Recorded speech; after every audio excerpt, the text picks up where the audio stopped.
Welcome, welcome, welcome. And in a world where Scump is king, the big plays are always crazy, and Atlanta FaZe are looking so damn unbeatable, I'd like to welcome all of you beautiful people at home and also in attendance to the CDL Kickoff Classic. Let's go ahead and get things started, but this year things are looking a little bit different. No, Lottie didn't get a 10. My name is Velli. I'm going to be running the ship as a desk host. And with me on the desk, we have none other than Slack, Nameless, and my girl, aLLeY, Cat aLLeY. This is your first year on the big desk. How are you feeling right now? It's so unreal. I see the crowd, I hear my voice echoing around the stadium, the bass in my chest on this desk with this talented roster, man. It's an unreal feeling. It's great. And Slack, man, seeing you on the desk is beautiful. We got a champion in here, a legend. How are you feeling? It's a little weird, I can't lie to you, Velli, being up here on the desk, but I'm really excited for LAN to be back, for the fans to be back, and most importantly, to bring my expertise to the desk. And this guy doesn't even need an intro. We saw him at the Esports Awards. We're going to try to get him an award this year. Nameless,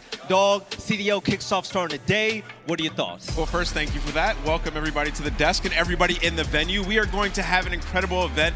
It feels like Vanguard has been out for so long, but finally we get to see these teams face off. They've been grinding. It's going to be epic, Velli. Woo, I can't wait. But speaking of epic, let's go ahead and take a look at the bracket to see what matchups we're going to see throughout the entirety of the weekend. And just a reminder for those of you at home, this is the bracket for the next 3 days, and all 12 teams we playing in pretty much a little single elimination thing. You guys know the deal. But right now, aLLeY, taking a look at these matchups, which one are you most excited for? New York Subliners versus Boston Breach for sure. After that announcement video and the fact that New York Subliners, we're going to hear this all weekend, they are supposedly built to be the FaZe killer, so that's a match you definitely don't want to miss. All right, let's take a look at the schedule to see which matches are going down as well. We're going to kick things off, and this is going to be a good one.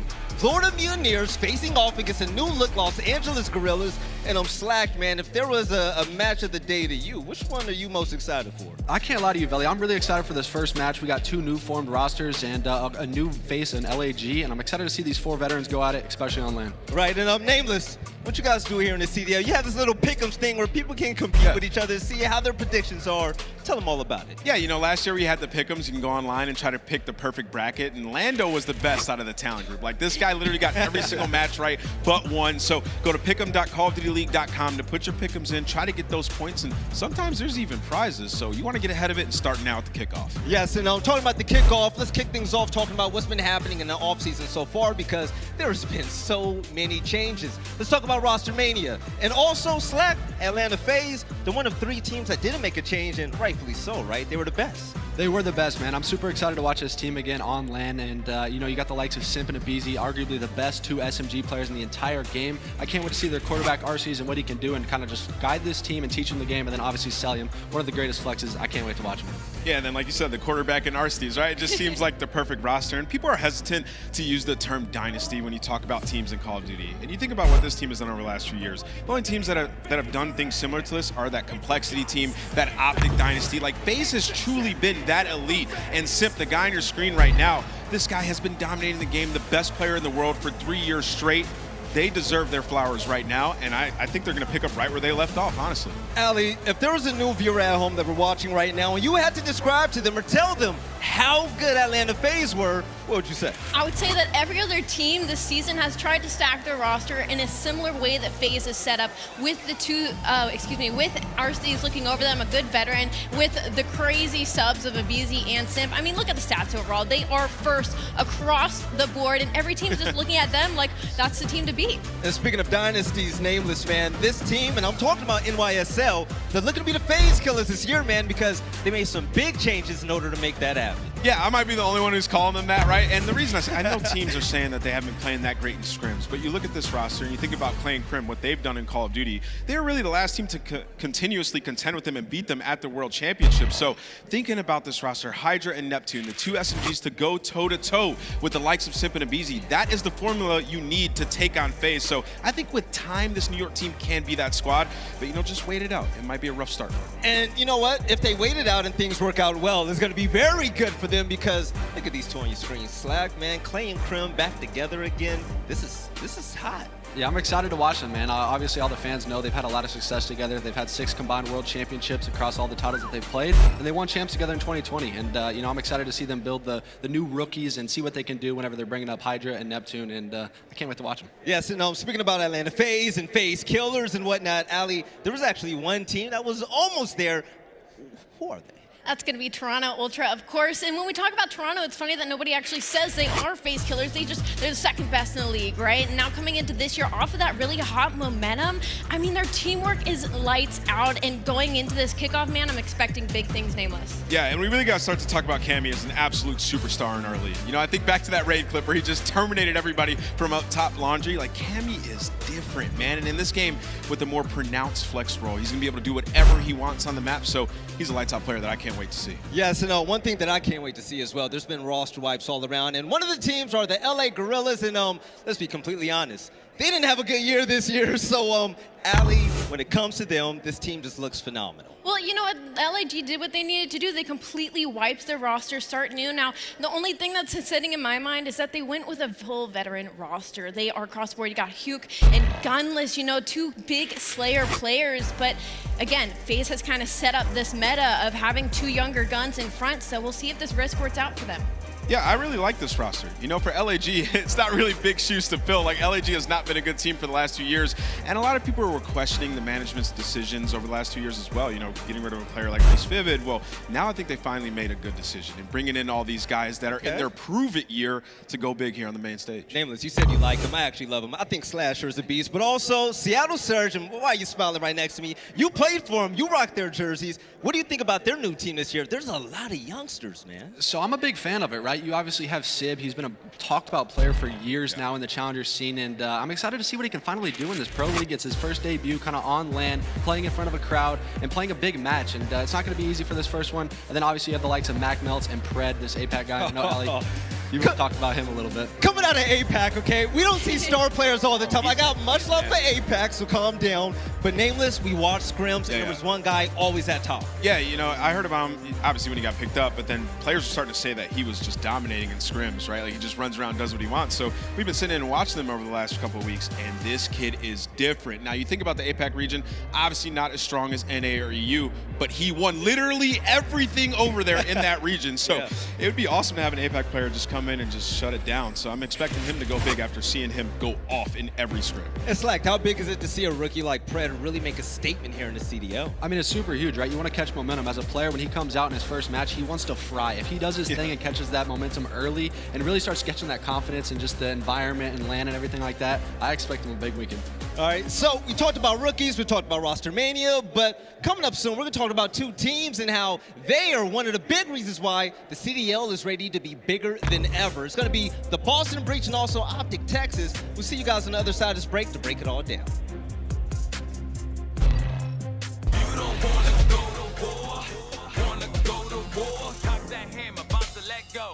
One body about to turn cold. Yeah, I get it, pop it, lock it, bread and butter.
Welcome, welcome, welcome. If you're one of the few that decided you did not want to come out here, this was an event you definitely didn't want to miss. I want to give a big shout out to everybody here in Arlington, Texas. This event is about to be a banger, but let's go ahead and talk about the teams and the beautiful stage right there. How you guys doing at home? Let's talk about OpTic Texas, and there's one clip that went viral last year, and I love it right now. What their hometown? Went viral last year, and aLLeY, it featured you. You were covering something with Scump in it, and he showed the world why he was king. I was covering the Twitch rival Cellium, and Scump won it all. I called it from day one, and honestly, I'm just telling you that was out on a limb. That was like the wildest prediction I've ever made, and he absolutely killed it with these Berthas in the final circle. Nameless, talk to me. You know, speaking from experience, like what Scump was able to do here is just absolutely mind-blowing, right? Like the guy didn't even run the cheesy Riot Shield combo that everybody else ran. He doesn't play Warzone as much as the Warzone pros. Like this guy was grinding CDL, trying to be the best player in the world. He goes into a Warzone tournament, wins it, and beats Huskers and Aiden at the very end. Like what? That's a spectacular performance. Like, only Scump would be able to do something like that. I was actually genuinely mind-blown when I saw that, and you can see some of his stats right here. Like the guy was a beast last year in Search and Destroy. It was like the resurgence of Scump after a couple of rocky years. So definitely looking out for him to step it up even more this year. But he's also not the only player that we have to talk about. Talk to his team. We got to talk about Dashy. Now, this is a guy that I'm really hard on. I break down a lot of their gameplay last year, and I felt like he was the one who was making a lot of mistakes, but he had a ton of crazy stats throughout the year. So I'm really going to be looking at him once again to step it up for this team and start to make the correct play every single time so they can get out of the sticky situations that they tend to find themselves in. Yeah, like you were saying, Nameless, I'm super excited to watch Dashy and just see what he can do in a comfortable environment, right? He's finally got that roster built with 2 fire SMGs. Yeah. Obviously, you got Scump and Shotzzy. I don't think it gets much better than that when you're talking about, the likes of Simp and aBeZy. So I'm excited to see what they can do. They have a good flex in iLLeY, and I just can't wait to watch them this year. I'm going to be honest, OpTic Texas, I'm hoping that they take home a ship this year, but there's also another team that I am so excited to see. I mean, Methodz is on it, right? Let's talk about it. The Boston Breach and Slack. Looking at this team right now, I mean, let's talk about it. Even their introduction video, everything was awesome, but there's high expectations for this roster. Yeah, there is.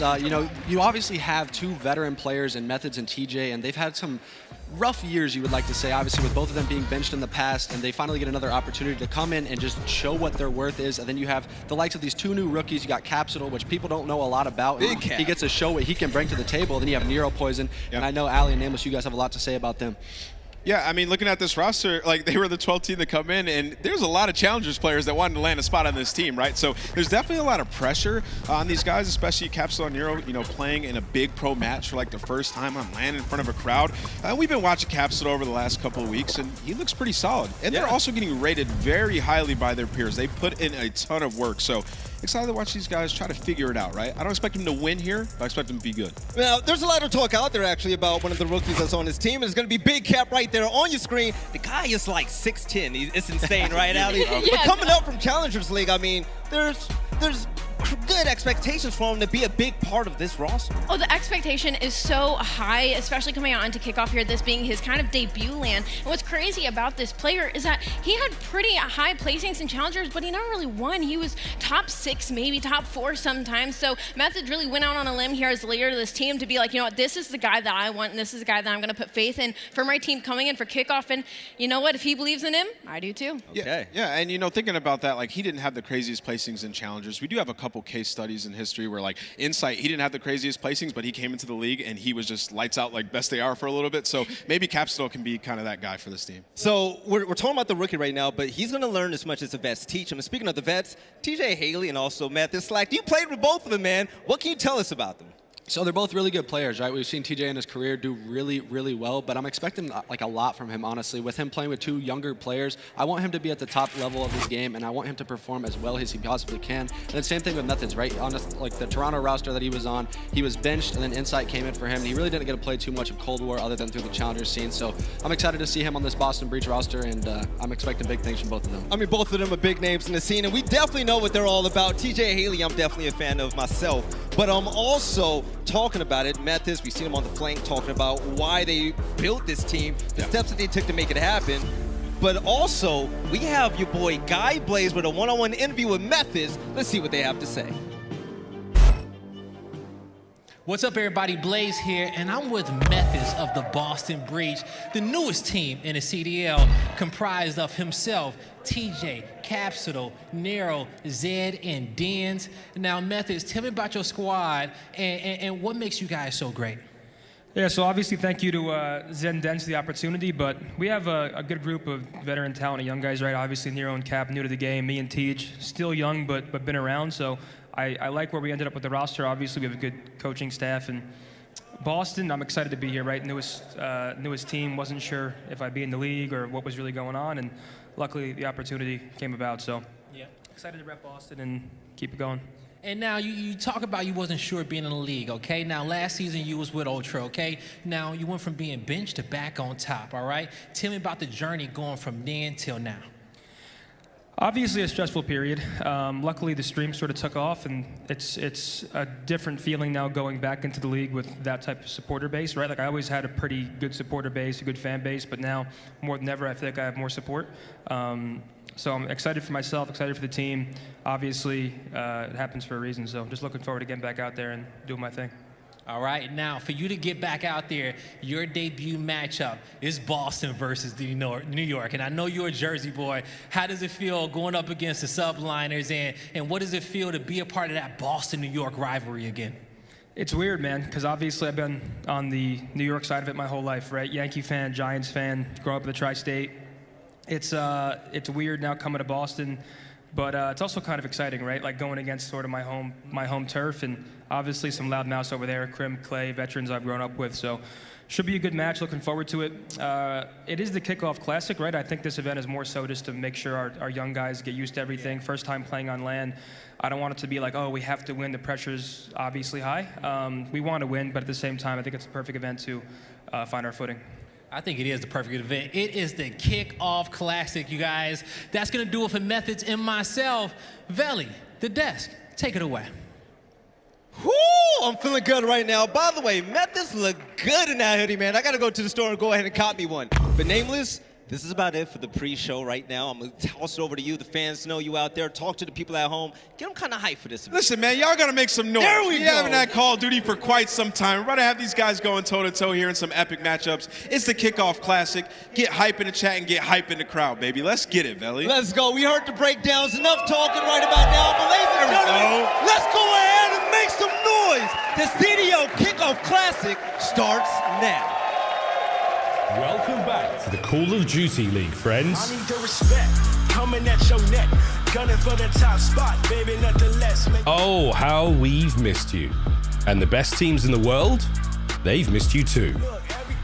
As our gift to you, let's up the stakes. Think he's gonna stop here? You think you can and give you some of the... Oh my lord, that was nasty! New rosters, new game, new season. Let's get into it. The CDL Kickoff Classic starts now. Ladies and gentlemen, welcome to the Call of Duty League Kickoff Classic presented by Zenni Gaming. We are at the magnificent esports stadium in Arlington, Texas, where we got 12 of the best Call of Duty teams in the world about to battle it out for fame and glory. And with that being said, I'm your stage host, Blaze, for entire weekend, and we are about to light it up. To introduce our first team on the stage, I give to you the Florida Mutineers!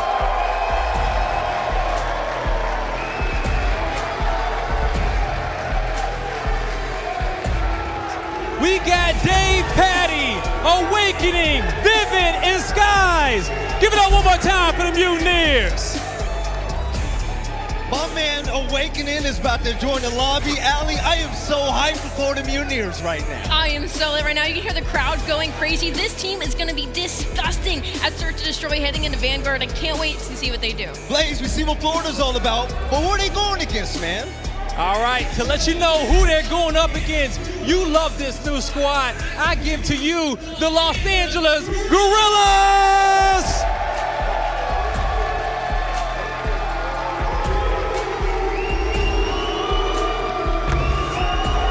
You got a Sim, Gunless, Hoop, Slasher. Give it up one more time for the Guerrillas. Slack. I have goosebumps right now. You heard that hoop roar? Yeah, man, I can't wait to watch this team. Hoop was saying in an interview, it's all about the journey, and I cannot wait to watch them on land. Blaze, it is looking hot on that stage right now. How are you feeling about this matchup, baby? Man, it is looking hot indeed on this stage. These players are ready to play and the crowd is ready. I hope you guys are ready at home in the chat. With that being said, the Kickoff Classic kickoffs now. All right, ladies and gentlemen, welcome back to the analyst desk, and let's break it down bit by bit. But first things first, let's talk about Florida Mutineers. And when it comes to them, aLLeY, Skies was looking so dominant last season. Do you think he's going to repeat here in year number 2? Absolutely. Skies is one of those players that is incredibly consistent across the board. And when I look at Florida, the only thing I'm a little worried about is when it comes to leadership. I want to know who's going to kind of be the big voice when it comes to this team. Yes, and I meant this year. Sorry about that. But also this year as well, we're going to see Awakening. He was a beast in S&D last year as well. Do you think that Awakening is just going to be the same beast this year? So it's going to be a little bit different. Last year when I teamed with him and throughout the whole year, he played an AR role. This year he's going to be running a submachine gun. So I'm excited to see what he can do. That first blood percentage may go up even more, and I can't wait to watch him. Yeah, it's also a bit weird, though, when you think about this roster, right? Because there's so many AR players. Like davePaty, he's a just straight-up main AR. He's super slow. He's like an accuracy-type player. So looking at Awakening and Skies, like those guys are AR players. Like I know Awakening is sort of a flex, but Skies running in a submachine gun on some maps, like it's going to be odd to me. But I'm excited to watch them play and see if they've been working in the lab and get more comfortable with the new roles. I've been following Awakening since Challengers, and I love seeing my man glow up right now, and I hope he glows up this year. But also, Nameless, if the Florida Mutineers want to win, what will be the keys to victory? Yeah, I mean, I just talked about it a little bit, right? Like, they have to get consistent in their new roles. Like, that is going to be huge for this game for these guys, right? Like, the SMGs, they have to be going off. And, you know, seeing a player like Skies use it, we'll see if he can stay in that role throughout the, you know, the season and not try to go over towards the main. And then also communication needs to be a priority. Thinking about last year when we would go to their listen-ins, when they had players like Neptune on their roster, like the communication was off. So that has to be something that they fix going into this season. Yeah, so the keys to victory, if I come correct, is going to be consistent in new roles, and also communication has to be a priority because there's no other way to win. Yeah, I mean, obviously communication is one of the most important things. We saw some listen-ins last year where it was silent at times. Yeah. But this year, I want to see someone step up vocally for them. Maybe it's going to be davePaty. Maybe he's going to be the quarterback of this team and kind of direct them and let them fly and obviously do well. I want to see what davePaty is all about, but also, let's go ahead and take a look on the other side of the table. We're talking about the Los Angeles Guerrillas, a team that they were the worst team in the CDL last year, right? They weren't too hot, but they had a facelift, and Nameless, they're looking brand new, and I'm loving this roster. Yeah, it's a fresh roster, right? Like, these guys completely squad wiped. They bring in a bunch of veterans, and thinking about the keys to victory for these guys, it's a fresh roster. They just got to find their rhythm, man. Like, the Kickoff Classic, that's what this is all about. They got to come out here. Hook's going to have to be the playmaker. He's going to have to be going off and get his confidence back because he got benched not once, but twice last year. And then the rest of these guys as well, like Slasher got benched. Gunless's name was getting thrown through the dirt. aBeZy on that New York squad, there was a lot of drama and stuff around that as well. So a prove-it year for everybody on this team. Yes, and a prove-it year definitely for Hoop, right? Because Hoop bounced around a lot last year, but even though he was still bouncing from team to team and whatnot, I still think his sub play is one of the sexiest out there. Yeah, I'm super excited to watch him play, man. All the teams that he's been on have been successful. He is that guy on that team. And for this Los Angeles Guerrillas team, I think he needs to be that star SMG player along the likes of aBeZy being that playmaker as well. I just can't wait to watch him play, and I know he's going to be in form this year. Right, and take a look at the keys to victory right here. This roster needs to definitely find their rhythm, and Hook has to be a playmaker. Well, for those of you at home that aren't too familiar with these teams, we put together a little beautiful clip for you. Let's learn about it.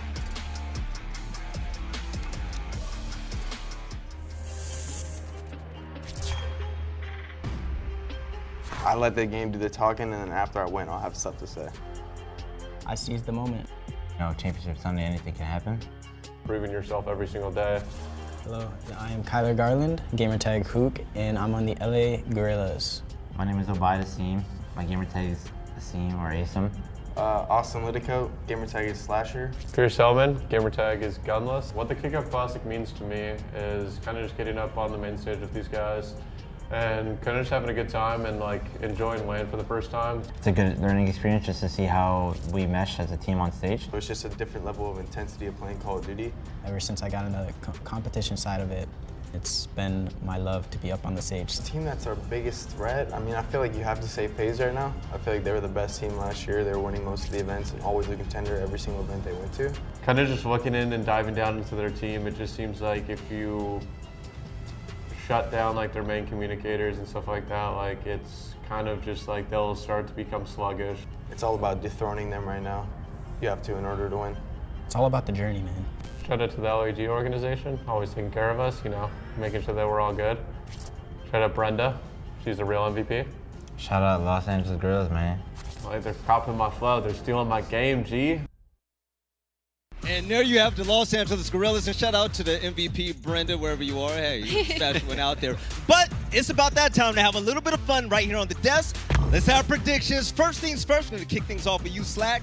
Who's getting clapped in this series, man? Florida Mutineers, or you think Los Angeles Guerrillas is going to take it? I can't lie. This series is going to go back and forth. I'm super excited to watch it. Some of the mixier maps are being played. I think Bocage maybe. It's map 1. I heard. So I'm excited to watch it, but I'm going to go LAG 3-1. I think it's going to be a battle, though. LAG for Slack. aLLeY, who you rocking with? I'm devil's advocate here on the desk. Nobody here agrees with me, but I'm taking Florida, winning at 3-1, just because LAG, all those players are so talented individually, and it's a full vet roster heading into this FaZe young gun meta. And so I'm just worried about the team chem at the end of the day. All right, Nameless. Are you going to be the tiebreaker right now? You are going to be the tiebreaker right now. Who you have winning, Florida or Los Angeles? I'm going with LAG. All right, Cage's map 1. I'm expecting Hook Skywalker to go off. Maybe it's going to be lit. Now, backstage, they asked me for my prediction. They were like, Billy, who do you think is going to win? And I said, man, I think Los Angeles Guerrillas might actually take it 3-0. And they actually came up and gave me these beautiful glasses. And I'm going to be completely honest, man. Right here on the desk for my first time ever making a prediction. I'm happy to get things started. And for those of you at home, I want to say thank you so much for being patient and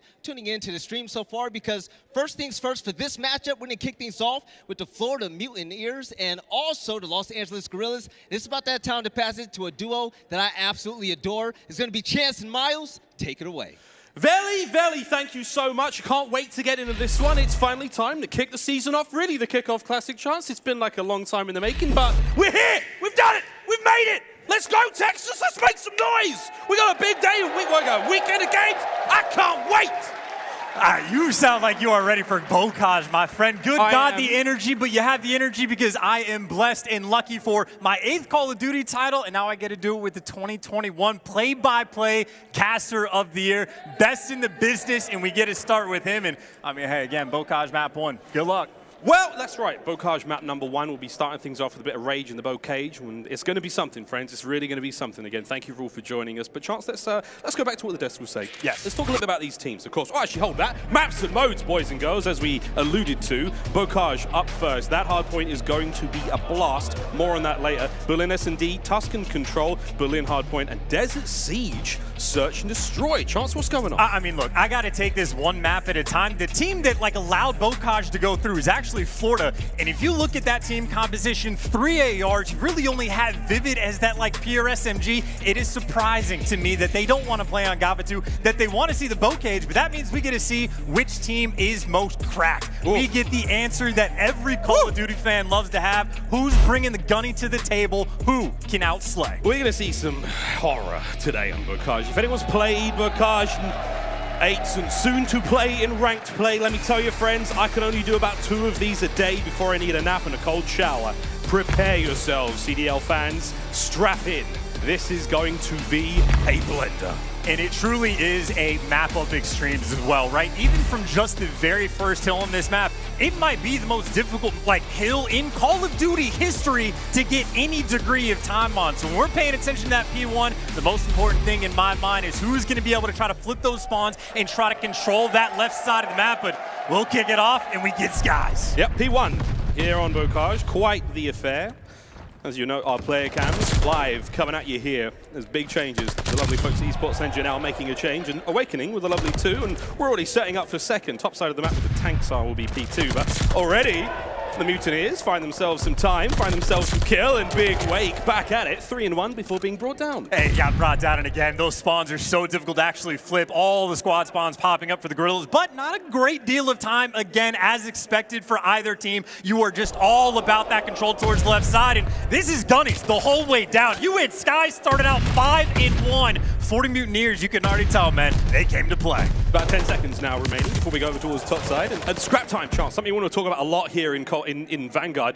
It's not like it was last season at all. Like, you can get a lot of time here. There's a lot of battles still taking place. Spawns are crazy in this game. Break it down. Well, I mean, just think about the nature of squad spawns, right? Every single hill, you can pop a 3-piece and the other team's gonna be right back in your face 3 seconds later. So if you can fight for that 10 seconds to scrap, win those 1v1 gunfights, I mean, hey, you'll take it. But this is the money hill, and right now, neither team able to get inside. The flank's coming through for Vivid. That's 3 kills to his name, and that means this hill is secure. And this will be the most quiet we see Bocage go for quite some time. Amounts now leading up to the Mutineers. Asim now trying to cut his way through the middle of the map, and the rest of the boys doing their part as well. Gunless finds a kill. Also, over to Slasher, he gets his, and it's Asim's 2 that's going to lead the charge forward and finally get the Guerrillas on point.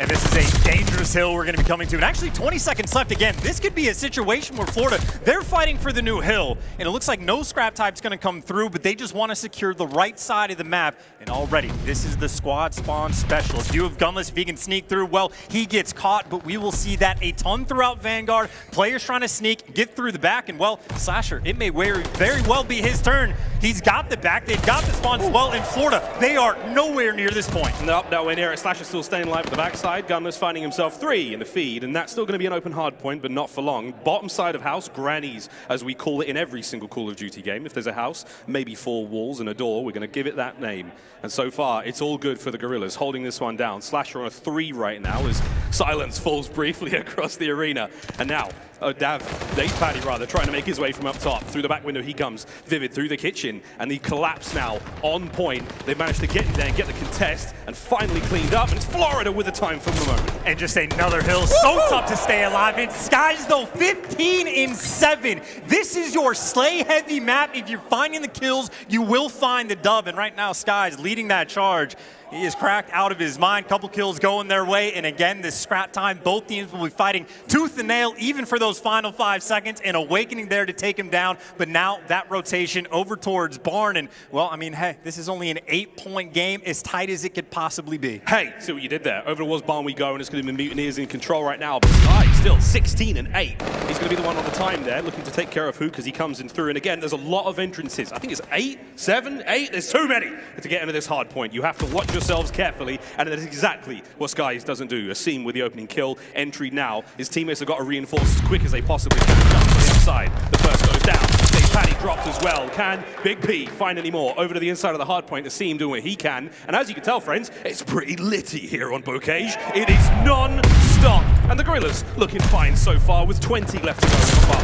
And they got Hook in prime position. He's the one pushed out looking for these kills in 15 seconds again. Scrap time is wonderful to have. It was a very tough start for the Guerrillas, but they have fought back in this game, and for the first time, they have taken the lead. Maybe a little bit of momentum their way as they have slowed Skies down, but again, it is Bocage. There is no expectation for anything other than a close game. Pure chaos. The final hard point now in the rotation. We go towards the bottom side of the river, deepest part of the map. A little bit dirty, a little bit muddy. That little boat will be probably the only piece of cover you already see around here, and it's going to be a mess. But for now, it's looking all good as DavePaddy finds himself too. Awakening joining him there in the kill feed as well. Vivid, the backside of the map covered, but don't worry about it. DavePaddy's on a 5. That means he's going to have a cruise missile potentially, or maybe not 5, maybe it is 7. We actually never know until the day what it's actually going to be, but this has been effectively a full 60 for the squad. Skies gets dropped, and finally, there's a bit of pressure from Guerrillas inside the hill, but now you go to sort of that 50-50 exchange where, again, the kills are just what's going to set the difference maker as Guerrillas finally able to get inside the point. But with 15 seconds again, you will see teams constantly fighting for that scrap. Yeah, scrap time is not really scrap time anymore. It's all good time from here on out. Looking to break 100 points will be the Mutineers as we go back over towards the center of the map. And this gate, once again, not an easy hard point to hold, not an easy hard point to pick up a lot of time. Chance, you said it may be one of the hardest points in Call of Duty history to really get a good bit of time on. But LAG making a case for it right now. And this is actually a decent bit of time on P1, even just to get those first 5 seconds. But the biggest issue from Guerrillas right from the opening break was allowing that top side of the map to get opened up, and that's where Awaken is working through, and they're putting the pressure through both sides as Vivid is coming through River, but they are just fighting,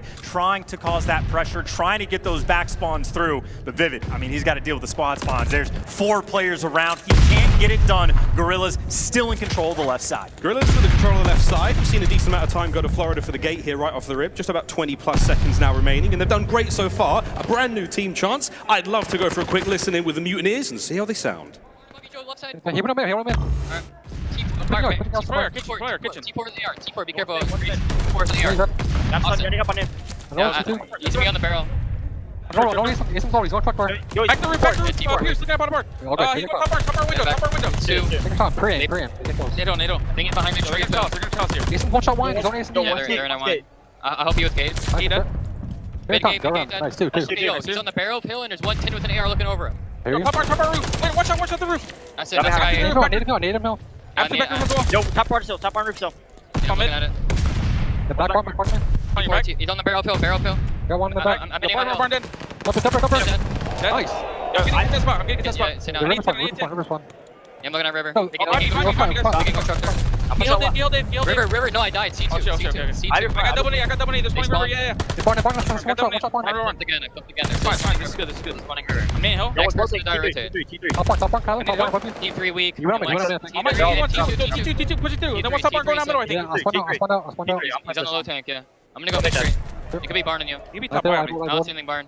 I'm hitting mid street. Top white right now, guys. Top white color on you. Top white and River Stairs. River Stairs, last guy. River Stairs gunless. He's gonna go up to tower. They're gonna spawn back right. Go top white again. They're spawning back right. I'm trying to pick up They're gonna run for me. Top white. One in your back. There's River on me. There's your ever chase. Miles, the biggest standout for me is Dave Patty. His comms, well, first of all, the pistol on point. Good God, but the comms as well. He is a motor mouth, and that is a big question for this team. Is the communication going to be there? And he's bringing a lot to the table.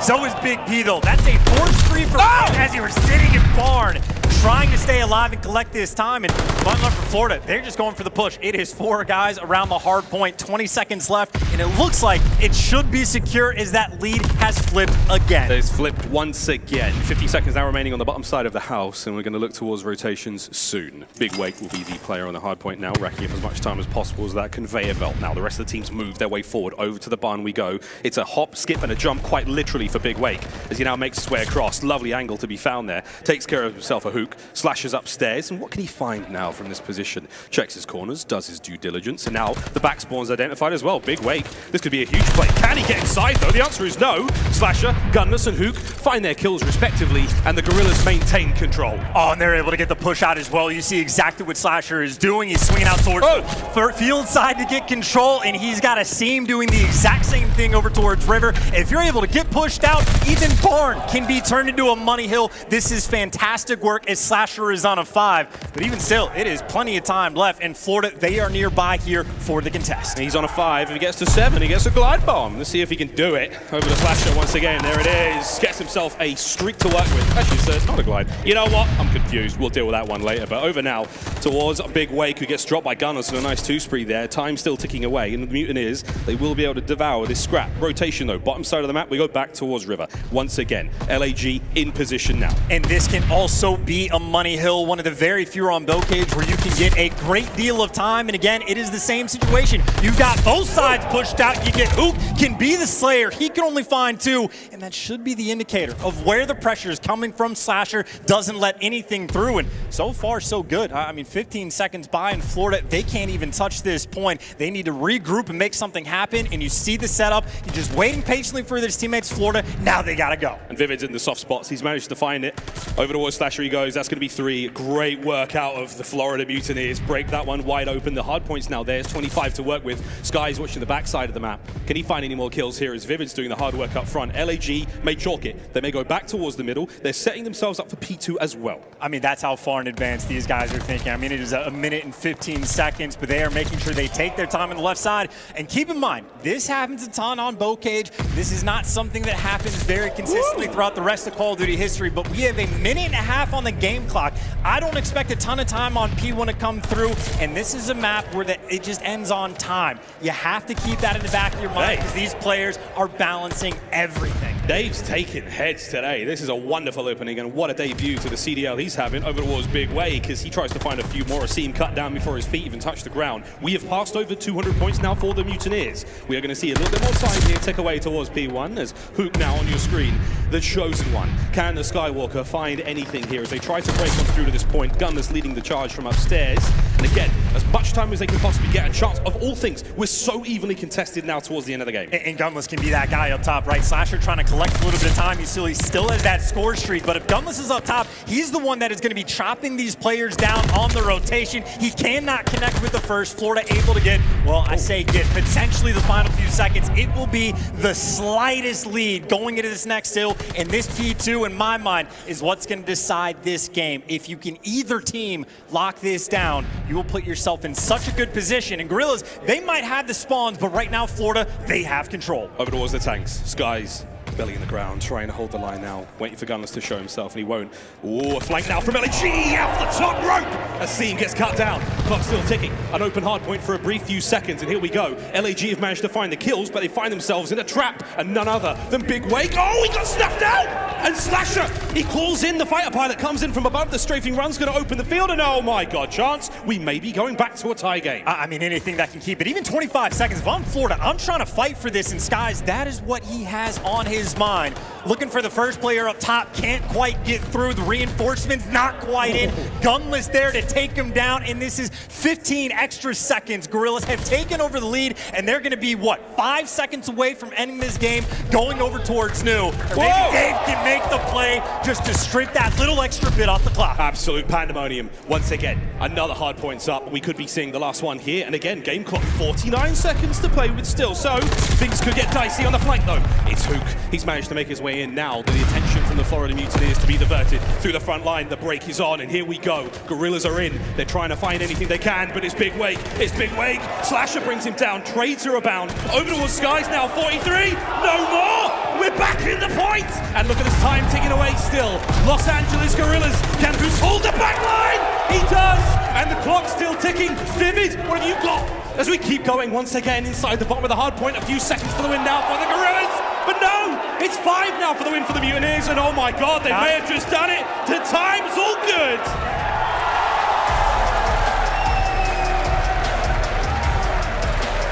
Map number 1 goes to the Mutineers. Oh my god, say a prayer for Bo Cage. I am exhausted. And again, we talked about that scrap time right from the jump. I mean, you could pick any number of a dozen plays to break down, but it's on that P2. Remember, Dave Patty went through the field side, fought, and just stripped away a few extra seconds. And, well, they only won by a grand total of 4. I am telling you, on this map, the smallest of plays make the biggest of differences. And on a map that, hey, we were thinking maybe not Florida's best, maybe Sky's not quick enough with the AR. Well, he pulls out the sub, and that man, well, he just flew. He was pissing metal all game long. He managed to drop, what, 45 in the end there? Brilliant stuff out of the Mutineers. Who slept on them? Hands up. I know you're out there. Who slept on the Mutineers? That was a fun one to start the day. Woo! Let's take a look at some of those replays as our first Bocage hard points of the 2022 season. Already a banger. And I will say, right from the jump, these guys set the tone. I mean, Awakening had a hot start. Skies obviously started out 5-0, was double positive through different portions, but it really is no joke. It is fighting for all the scrap time. It is making just the tiniest bit of difference, and again, the chaos just absolutely reigns supreme. In this moment, by the way, he was the guy that had the best comms on the team when he's gunning with the pistol like that. Dave Patty, I mean, what a hell of a way to make your CDL appearance. That is a wonderful map, one that Florida just put together. And as you said, in the power rankings, from the teams, from the analysts, even from the coaches, they had Florida down at the bottom, normally around 10th or 11th place, and that's normally based off the hard points. Well, they just showed up big for map number 1. I mean, Bocage is a hard one. It's such a mess and it's so intense. I'm not going to predict.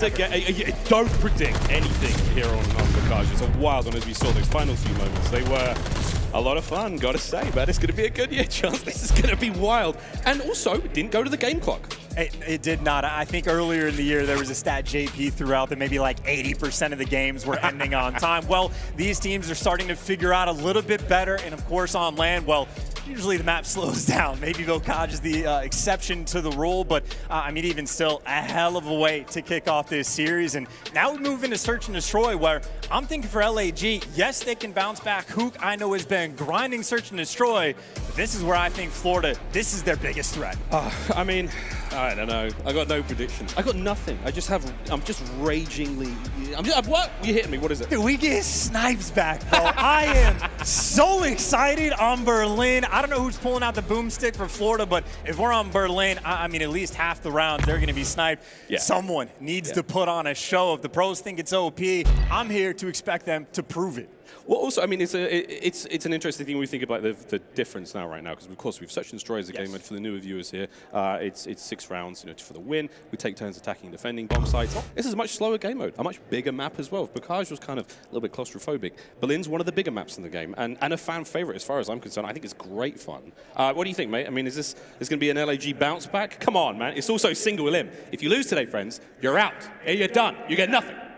I think that would be a tragic way to end. You go out to Texas just to get 3-0'd potentially to kick off your year. But again, Berlin, we expect the snipes. We already talked about, at least on the desk, they did the stats from Hook. He had an incredibly strange Cold War season, but when he was playing, his S&D stats were elite. One of the best first blood percentages we had in the game. And on a map like Berlin, you can be incredibly creative. You can take, I mean, a dozen or so different routes really from either side of the table. And of course, the snipes, I don't know who's pulling it out. I know it's gunless for LAG. Yeah. Florida, I've seen nothing. Skies can probably snipe. Big Wake. You know Big Wake's got it. You know he's packing. You know it. No comment. What the hell? Let's get into the game, friends. We're almost there. And again, we're just getting everyone to the lobby, loading things up. New Call of Duty fans, though, welcome. We hope you're enjoying yourselves here on Vanguard. Crazy times. And again, wish we could have got to you sooner, frankly. We've all been itching to get competitive Call of Duty back into our veins. And Skies, starting things off great. Mr. Bueno, certainly invested into something during the off-season, had a good time. And Asim as well, a player who, we look back at his last season chance, he had a really interesting up-and-down season for the New York Subliners. I think he came out on top in a brilliant, brilliant way. Well, I think Asim, in my mind, I mean, he has to be like at the tippy top of the list of like best teammate you could possibly have in this CDL. I mean, if you have a map where he needs to be cracked out, he can provide. Do you need good comms? Do you need the route man? Do you need the vibes? He literally is the whole package of the teammate. And you're looking at a team that is like full of legends. Gunless had like a 3-year rampage where he was the best player in the game throughout the tail end of the Jetpack years. We haven't seen that Gunless in quite some time. Even Hook is that same caliber player. Slasher, world champion. But the past couple of years, Asim has been that guy, the potential glue of this Guerrillas squad. And well, they need the glue here on Berlin. The bounce back game the Guerrillas are looking for. It obviously goes without saying, going down 2-0 in the series and giving momentum to a team from Florida who, again, was expected to be at the very bottom of the CDL. Not a fun spot for the Guerrillas to be in. Not a fun spot indeed. Here we go, though. Search and Destroy. Map number 2. Over to Berlin, we have it. And up first, it will be LAG on offense. And we're teetering over towards the B-bomb site, and we're going to get a fight straight off the rip. It's happening, and it's Hook with a sweet nade to start things off, and a 2-piece. First Blood Reaper, there you go. That is what Hook provides. Good nature for the first, and they get the bomb down. And already, I'm just going to go ahead and say it, they win this round. You get that bomb planted on the B site, and you have the man advantage. It is incredibly difficult to try to work your way and clear out the bottom side of this map, and even the setup from the Guerrillas, it's perfect. Asim can stay in the site. The spot Slasher is in at the far side of the map. He can see the bomb from there, and well, Hook, he is the cutoff king. The third kill from him for the first round. He doesn't get the ace, but that is perfection of a round number 1. First Bloods on point, coordinated nades, and the perfect setup you had towards the end is Slasher able to go and take down that final kill. Yeah, Slasher's the insurance policy there towards the end, just in case the rest of his teammates fall. He's still watching that bomb from that long line of sight. We swap sides now. We give the Florida Mutineers a chance to bite back, as they will now take bomb to either A or B and try to kill everyone on LAG. And I think really you just saw the B strat sort of get shown off, right? You always have someone in some nerd spot at the far right side of the map if you go towards B, but now we're actually seeing Dave Patty. I don't know if he saw Gunless cross, and well, Gunless gets the first blood, shreds Skies in that moment, and does get traded. So you'll have a 3v3 around this site, and this is very quick flanks right now for the LA Guerrillas coming through. They've got 2 players on the steps. This is perfect for a retake. Dead silence activated for 2 members of the LAG. Hook's going to get cut down to the flank. Great awareness there from Big Wake. Asim. He has no idea what just happened. Dave comes in, gives it the 1-2, and gives the advantage now to the Mutineers. Less than 30 seconds left as Dave Paddy and Awakening going up against Slasher. Dead silence activated of his own. He's got a few moments to be silent. Oh, they're low. There's one. The Mad Titan now in a 1v1. 15 seconds now for Awakening to get the bomb down or win the gunfight against Slasher. And here he goes, throws shoulders. Oh, he didn't see him. Ah, there it is. And I think Awakening might have seen him as well, right? He was just playing off the clock. He knows he doesn't, as long as Slasher isn't defusing in the moment, he doesn't have to kill him straight away. And that's a pretty nice round for the bounce back for Florida, attacking over towards that A site, because I thought the double pinch that was coming through from the Guerrillas might have been the perfect way to retake, but I think it was Dave Paddy able to sniff out a seam and basically be the dagger player in the round. But Guerrillas, what we saw from them, quick B plant, easy peasy. Round on offense. And it looks like they're going back to Old Faithful if it ain't broke. Or a spread. Maybe a bit of a spread. We'll see if who can find another 2 right off the rip. Dave Paddy. Highest point of the map, Gunners with the opening read. His automaton rings out over this cold night in Berlin and finds the first. Vivid though. Sneaky as you like. Oh, will he read the second kill as well? Hit and run tactics. Slash is now trying to find him. 3v3. Bomb down right in the middle of the map. Keep in mind, this game tells you when the other team picks up the bomb. Then again, cruise missiles apparently are on 7, so... Glide bomb. Glide bomb. Glide bomb. It's 1945. I read the patch notes. That's my problem. Florida able to get a couple kills. They've gotten first blood at every single round, but this is a nice bounce back. And again, if that bomb is down, I mean, this is as free as can be. Slasher, again, the player left in the clutch situation. It might be handed to him. There's the first. Don't fight. Can't quite get the second. Aim assist a little bit shaky, specifically through that window. He almost got that second, man. I mean, the kill time in Vanguard is very, very fast. Okay. What? You're not wrong. Excuse him. What? Well, Big Wake still doing what Big Wake does. A nice round still to the Mutineers. 3 for 3, though, for first bloods on the side of the Guerrillas. They have been on point, even though they don't get that round win. If they can keep that going, whether it be from the nades or if Gunless can just continue to provide, you will take what you get. In Florida, apparently they favor the A site. This is back-to-back rounds. They're going straight to A again. Dave Paddy is watching that cross. He should be able to feed this information, say, hey, guys, it is a 3 versus 2 on site. They're in there. Awakening Shinoba Hook there to take him down. Brings out of nowhere, finds the first. Will he dip dive, find any more? No, Vivid guns up in time. Oh, Vivid gets 2. Now he's got the bomb and he's got a 3v2 situation. And look at that mini-map. It's your boy. Dave Paddy's already on the flank, looking to deal some damage here, and this could be the death knell. Checks the corners, there's 1, and the second, if he gets it, oh my word, the teamwork prevails. The Mutineers too fast, too smart. Another great round, it's 3-1. And just a very simple call from the team, right? After Vivid shreds the first 2, Dave Paddy, he's just clearing out the rest of the map. He knows that everyone from Guerrillas gonna be wrapping back towards that site. He plays the flank perfectly, and his teammates doing a nice job of making sure they do not throw away their lives. A very well-executed round as Florida, again, I'm going to say it maybe 5 more times throughout this series. This is a team that everyone was expecting to be at the very bottom of the CDL, especially so this tournament. And here they are on cruise control in spite of the first bloods in a pretty good spot.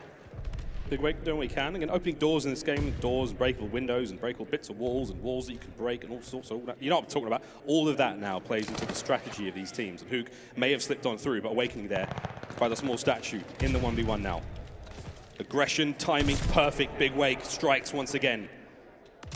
Wow, Gunless wins an important fight. Slasher recovers the bomb, 3v3. And Dave has got a nice angle here to look over towards the bomb site and help out as much as he can through the window. Will it land? No. LAG, they vacated the bomb site, giving it up, making the rotate. And they're going for the quick wrap. And actually, look how aggressive Skies is playing. They might be set up for this read.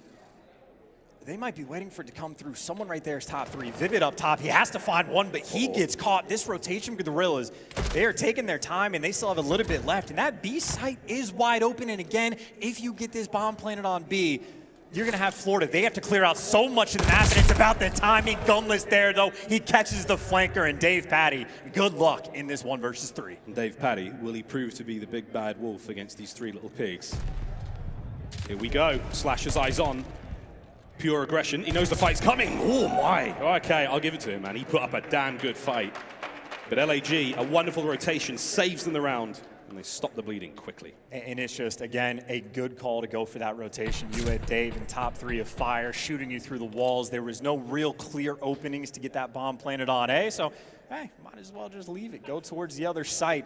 And again, anytime a team can get that bomb planted on B, I mean, you have to say, even if they have the man disadvantage, still a very good possibility of winning that round on offense. But Guerrillas bounce back, and I think right now, looking at the scoreboard, Sky's yet to get a kill. The same thing for Asim. DavePaty on the cross. Saw at least 2. The smoke came out just a little late. Awakening's trailed on the door. If Hook flies through, he's a dead man. Making a lot of noise, trying to bake something out. Vivid on the flank. Oh my god, it works straight out. Manages to get the first on a gunless. The first blood wizard in Cold War. And Awakening finds 2 more. Now Slasher, last up in the 1v4. This is not going to be a pretty fight, but he may be able to make something of this. There's the shots. But the numbers work out on the Mutineers. Another great round from them. Vivid, another brilliant start. I feel like Zuma somewhere just out there celebrating just that mid-map hit, the instant flake coming through. And that is, again, it is just very simple decisions and calls right now from the Mutineers that are making the difference. And Vivid, pretty much as soon as he gets it, I mean, that's the wrap over towards the A site. You're just going to have Guerrillas worried about the flank. You don't know where Vivid is. The pressure coming through on the actual site. That is a hyper-efficient round. If I'm LAG, I'm thinking just go back to B. That's where they've had the most success. And it looks like the bomb is certainly leaning that direction. Here's the B hit. Skies will be the player watching the cross. Smokes out. Makes his way in. Sky should be there. They have bomb site. Looking to the remaining members of Mutineers flying through middle. Here they come. Hook managed to take care of 1, though. That could slow them down just enough. Any more is brilliant, and Hook somehow managed to get 2. Will he be able to get the 3rd as well? That would be unbelievable. This entire play has been cut to pieces. A disaster here on defense from the Mutineers. Hook won't find any more. It's over to Skies, and Gunless has got his number. The Guerrillas, old B faithful, works out for them. And again, there's the first bloods on point. Hook, a menace when he delivers. And that was massive for him to get those kills as well over towards that P2 hardpoint, excuse me. It was 3 players from Florida trying to steam their way through the middle of the map, but they ran into the Skywalker. They got cut down, and again, Guerrillas, at least on offense, over towards that B site. That is where they have thrived. And on the flip side, Florida, I think just about every single round, just straight bullies over towards A. They've been able to do whatever they want. If it ain't broke, you don't need to fix it. And no one crossed. I think they might have the information. There's a couple late hits, and that's why Guerrillas, they're going down low to try to have some flanks. They're trying to be sneaky. How sneaky can they be? We'll find out. The roaring tones of Bear McCreary rearing out here as Gunless finds his first, and Skies catches 1. Hip fire at the ready. Pistol, just as dangerous, and DavePaty there. Dave, sorry mate, as he makes his way to reinforce quickly. 3v3. Asim and Vivid both tip out for their respective teams. Chance that low ground has paid off now for the Guerrillas. And Guerrillas in such a good spot too. You got number 7 Gunless. He can actually see over this A side, or he might be juggling back and forth. You have Hook potentially could go for a late pinch, but you also have a couple different crosses. Guerrillas have all of the bases covered. And even if you plant on A, Hook can make this play. He did not spot Skies up top.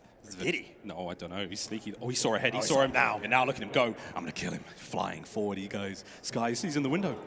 Oh my god. 25 on the clock. Bomb's being planted. Slasher runs into it. That's the bomb been planted. 3v2. Mutineers now buckling in for the fight. Skies has got the other side of the map covered. Hook's flying forward, cut to pieces. Gunless now on the 1v3. This is for map point. Big P, what have you got? And on the bomb site, and it's nothing. Chance, what have you got? Your mouth is wide open. Is someone from Guerrillas faded? Am I crazy? Hook spotted Skies top 3rd, jumping over towards like the A side of the map, and he just cuts left. There was no one over there from Florida. I don't know if they got baited by a stun. I don't know if there was a bad call out or if Hook is just on a different planet. But in that moment, that felt strange because the setup for the retake was actually there over towards A for Guerrillas. And they just sort of give it up. And here we are for Florida, 1 round away from getting the dub, and Asim still sitting on the donut. This man needs to find something. It's Guerrillas leaning towards B, but this time Vivid and Skies a bit more aggressive through docks. See if the search for the new bomb is over. But 2 players in towards B now for the Mutineers on the defense. Asim slowing things down, bomb in hand. They're going to try to find a pick before they make their way in towards a bomb site. They've got presence over towards A as well, and it's Dave. He manages to open up the first here on Gunless, the first blood, incredibly important. Pops Steady immediately, looking to find a few more, but a stalemate indeed here, Chance. This is map point for the Mutineers. Someone for Guerrillas needs to find a pick, and well, Hook, too over-aggressive. He was looking for something instead. He just gets caught. Slasher with an opening, but already look at number 1 on the minimap. You already got Train pushed out. B is completely locked down, and for Guerrillas, I mean, you got a little bit of time. You need to make sure you clear out all of these spots as they fall one by one. Slasher, the final one up, and he will be the final one down. Florida Mutineers, 2 maps in a row.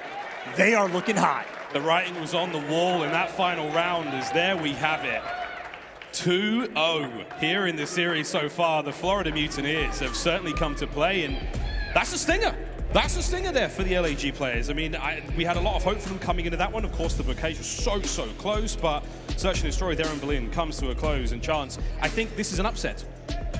I mean, apparently not. It might be an upset from everyone else's perspective, but I think Florida might disagree. By the way, first Search and Destroy map of the year and the first donut as well. Asim, the first player to take that tumble, and Guerrillas, well, in a tough spot. Again, if you have Florida that was expected to be around 11th in the power rankings, if you get 3-0'd by those guys, that's going to be a tough flight home. I mean, aLLeY called them to win it. She called Scump to win the solo YOLO. Who knows? She may be a genius. But this is an interesting start. No, it has to be said. I mean, this is a wild one. We have no idea what to expect coming into Vanguard. Our power rankings are going out the window slowly but surely. But our first series, man, it's a fun one, man. It's an interesting start to the season so far. And I mean, Control's coming up next, obviously, a game mode that we know plenty about from previous games. But it's very different here in Vanguard. And I don't know what to expect. It's also very tricky, right? Because these pros have only had, I mean, a few weeks at this point to actually practice Control. Like, anyone says that Call of Duty pros can't adapt, they are crazy. I mean, again, Cruise Missiles just yesterday took 5 kills to actually earn, and well, it is on the day changes these players have to make, and you go into Control. Actually, I will say, I think Guerrillas are going to win map 3. I'm confident that I've seen them play this map once, and I think they played incredibly well. Well, we've watched plenty of scrims in the lead up, of course, to this event, and pretty well is one thing, but we're going to be playing Tuscan Control after this as we look across these highlights here from Berlin, Search and Destroy. Tactical prowess, maybe not so much, but a couple of sweet corners. I mean, that's really what Berlin's all about. It's good rotations, it's great map movements. Your shot can only be so good at this level of Call of Duty. It's also like very simple play calls that need to be made, right? And I think one of the biggest mistakes Guerrillas made was in that round when Hook spotted Skies, and again, just cut to the wrong direction, ends up giving up the bomb plan. There are just so many situations where Guerrillas, they just put themselves in a spot where there is simply nothing you can do. So Florida Mutineers, well, not picked them apart in map 1, certainly did so in map number 2, but I mean, they're just looking so good in this series. I will say, though, I trust Guerrillas for the bounce back in game 3. Look, I really do. We need it. We need it. Because again, Guerrillas fans, we know there's plenty of you here in the stadium, and I know that you don't want to be going home early, although there is a bar directly beneath us, so if you have to drown your sorrows, you're in the right place. But here we go, Tusk Control, map number 3, Berlin Hardpoint, of course, and Desert Siege S&D, but we do have to go the distance. But Tuscan's going to be cool, man. I'm a massive fan of Tuscan. One of my favorite maps, again, alongside Berlin, like the big ones, you know, like the big ones, because we're slow and old, and I love those playing those long lines of sight with the ARs. But we're going to go to a very, very quick commercial break. When we come back, Tuscan Control, and potentially the last map here in the series for LAG. Find out what happens after the break.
The Call of Duty League is brought to you by Game Fuel. Victory in a can. Gentlemen, mesdames and messieurs, welcome back. We're ready to rock and roll into Tuscan Control. I can't help but make this stuff rhyme. You know that. I just can't help it. I can't help it, Chance. I can't help it. We're ready to rock and roll, friends.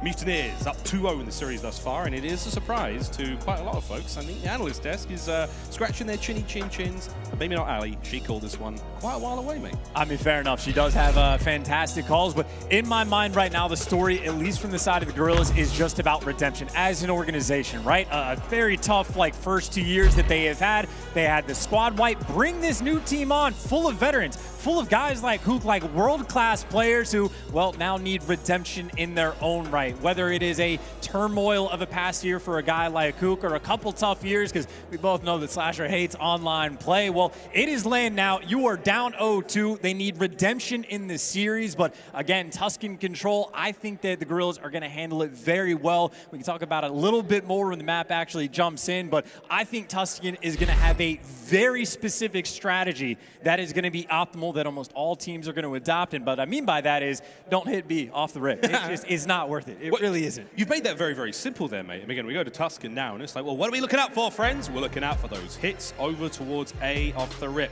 And you'll know what we mean when the map loads up. You see what's going on, because let's face it, you're getting shot straight out of a cannon and straight into that point, because it's basically right next to where everyone spawns.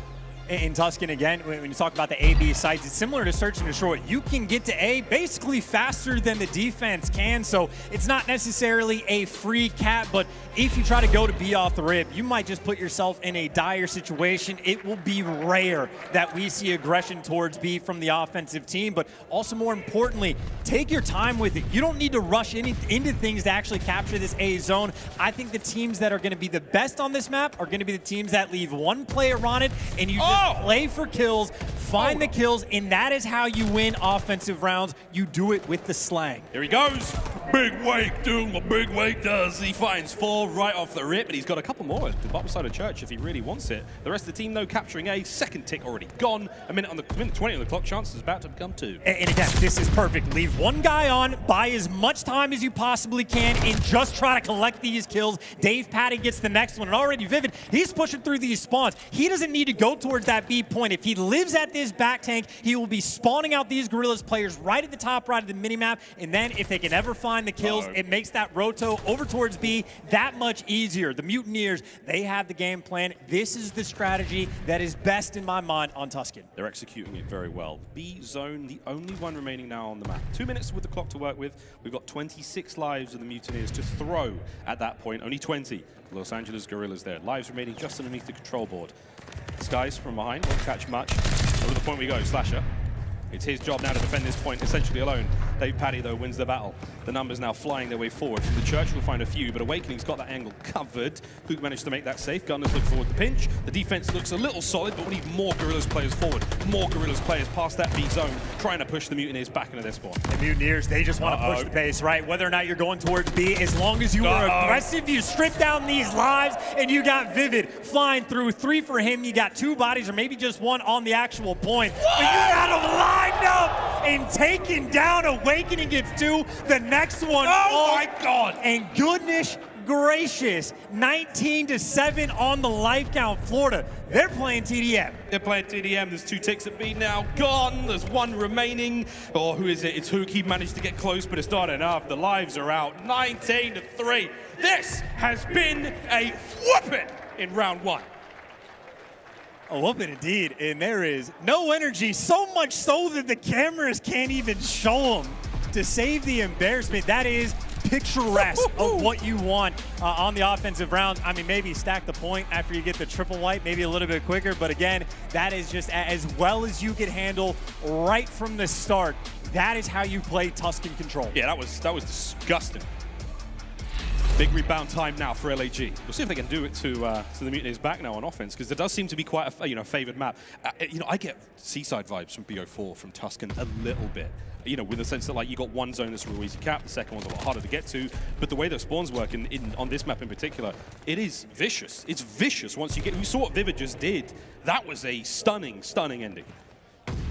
You see the exact same setup, by the way, right? One body left on this A point. You're just capping it as slowly as possible, looking for the kills. But the difference is, Guerrillas can actually find them. Sky's right now on a 5 spree, and the streaks might be a little bit weird in this game as of late, but they're still nice to have. Awakening finds the flank, takes down 2. A has not been captured, and you got control in a gunny like that. Florida, I mean, they're just on cruise control. Incredible timing from BigWake. Again, looking at the capture on that A zone. They're now draining the final tick on A. That's brilliant defensive play now from the Florida Mutineers, still forcing the way forward. Guerrillas not out of this one yet. Gunners on the scene now. 1 tree at a time. They'll make their way in. Skies is tagged up a little bit. You should see them be able to overthrow the point now. Here comes the flight. Gunners is in. Shots are good. Awakening drops. He's still got players to deal with, and Gunless now essentially alone. And Slasher can help him with the fight on mid. Nah, Vivid's there. Great timing. And back and forth we go. Finally now, the Guerrillas will win the fights. Eyes on that minimap. They're going to overthrow the A zone. They managed to get themselves a minute extra time on the clock. 2 minutes now to play with, and they do have a life lead. That is plenty of time for the Guerrillas to work with. And right now, Vivid, he is effectively the lone man on this tank for this setup, and that's exactly where the pressure's coming through. Who can't even get the kills. They get chopped down, and nice and stationary towards the back. Florida just trying to catch up on lives. Yeah, they're doing what they can to just find those kills. Close spawns, as you can see. Jeez, it's BigWake, 8 HP, but your boy is frying. There was a lot of worry chance about BigWake coming into the season's Awakening. It hasn't looked that hot online. Well, I mean, hey, maybe this would be a different time for him, but they're getting all these kills. Now you actually get map pressure, and this is where the tables kind of turn on offense. It is not easy to get towards this B point. Right now, Florida, there are no openings. Guerrillas, they are stacking up, everyone flooding through P5. Hey. There's the first, the second one is there, and so far, they can't even get out of that room. He runs out of bullets, but that could have been another one. Slasher now trying to find an opening. 1 kill at a time. 1 minute remaining. It's 3 for BigWake, it's 4 for BigWake, and somehow he takes care of Slasher. That was unbelievable. There's an MP40 in hand now, and a couple more kills to be had. Hoop, the bunny hop over the top, flying forward. Look at this fight now through the doorway. Gunless, aBeZy trades on point. aBeZy can't win it, and that defensive hold is going to be huge for the Mutineers. Well, it opens up the middle of the map for a brief moment. Slasher may be able to make a play. If he can find this kill that actually opens up the P5 push, but Guerrillas instead, they're trying to work their way through Church, but 30 seconds on the clock. This might just come down to the time. Guerrillas, they need to actually step foot on B just to stop the time from ticking down. And right now, they're going kind of slow. Whoa, Awakening to that long line of sight cover. The seam's going to get cut down as well. Here comes Gunless to back him up. Is this going to be enough to get going? 15 seconds. You have to make a play right now, Guerrillas. And Hook's trying to make it happen. Can't quite get it done. No lives left, and here it is, falling to pieces. The final 10 seconds or the remaining 3 lives. Take your pick. The Mutineers, they show the goods on offense. They're showing the goods on defense as well. They will now go 2-0 up in control. That is a tough round for the Guerrillas. Again, the opening break was solid. You get 2 minutes on the clock to work with after you capture A. Plenty of time, but they really just never found their footing. No one was ever to be annoying, get behind enemy lines. And keep in mind, Vivid for Florida, that was round number 1. He was able to get in the back, cause the confusion, find these kills, and really stagger the push on defense. The Guerrillas on the flip side played a little bit slow, and honestly, the AR players finding none of the kills. Slasher nearly triple negative, Gunless double negative. They are struggling. 12-5 for Skies. Pressure still on the A zone. Slasher's going to find 2. Nice bit of work. They don't manage to get that first segment of A cleaned up. Woo! Gunless keeping mid-map safe. Vivid now. Fighting his way forward, looking to buy some space. They should be able to close out that first segment on A, but it's not going to be an easy one. 2-2 split right now for the Guerrillas on defense, fighting their way forward. aBeZy's managed to get himself into mid-map. This is huge. He can do a lot of damage here if he can set himself up. Awakening, sneaky Awakening's going over to B.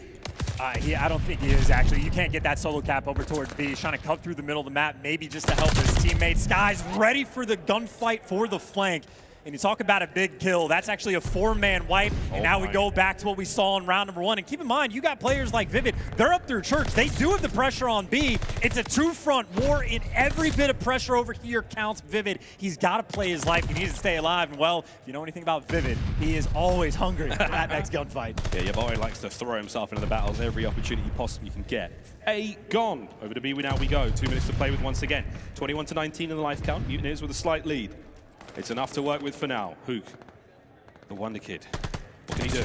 Big 1v1 against Vivid wins it, holds that side of the map down. As you can see, their mini-map, a slow and steady approach now from the Mutineers. They've got their pick of choice when it comes to where they want to hit from, and Hook's going all the way. If you can catch those players in mid, all good, but we'll see if this pays off in a moment. The battle now becoming much, much closer to the B zone, though, for the Guerrillas. Well, for Hook, he's got to go fast, right? He's got to help his teammates over towards the pressure. You see Gunless over on the back tank. He's putting a little bit of work. Hook makes his move, and he should be there for potential cleanups. Dave is sort of left alone over towards P5, and even Hook's positioning is forcing that spawn just a little bit farther out from Florida. That should tell Guerrillas everything they need to know. The pressure's coming through the P1 side of the map, but in spite of that, they've given it up. Dave is picking up a couple kills, and Florida putting in the work. Hook the last one up for the team. Couple trades coming through, but honestly, it's a life lead. It's a minute. Florida Mutineers, they're looking great. Already on B, here comes the cap. Clock has been stopped. Who can't get further forward because of Vivid. A brick wall of defense. A blade on offense. The man is simply untouchable right now. And Dave Paddy, he's making fans already. This boy has been slaying out. 18 and 11. Streaks to work with as well. A couple more to be had here as he holds him down. Lets Vivid get in there and get up close. The pistol from a scene, what a kill.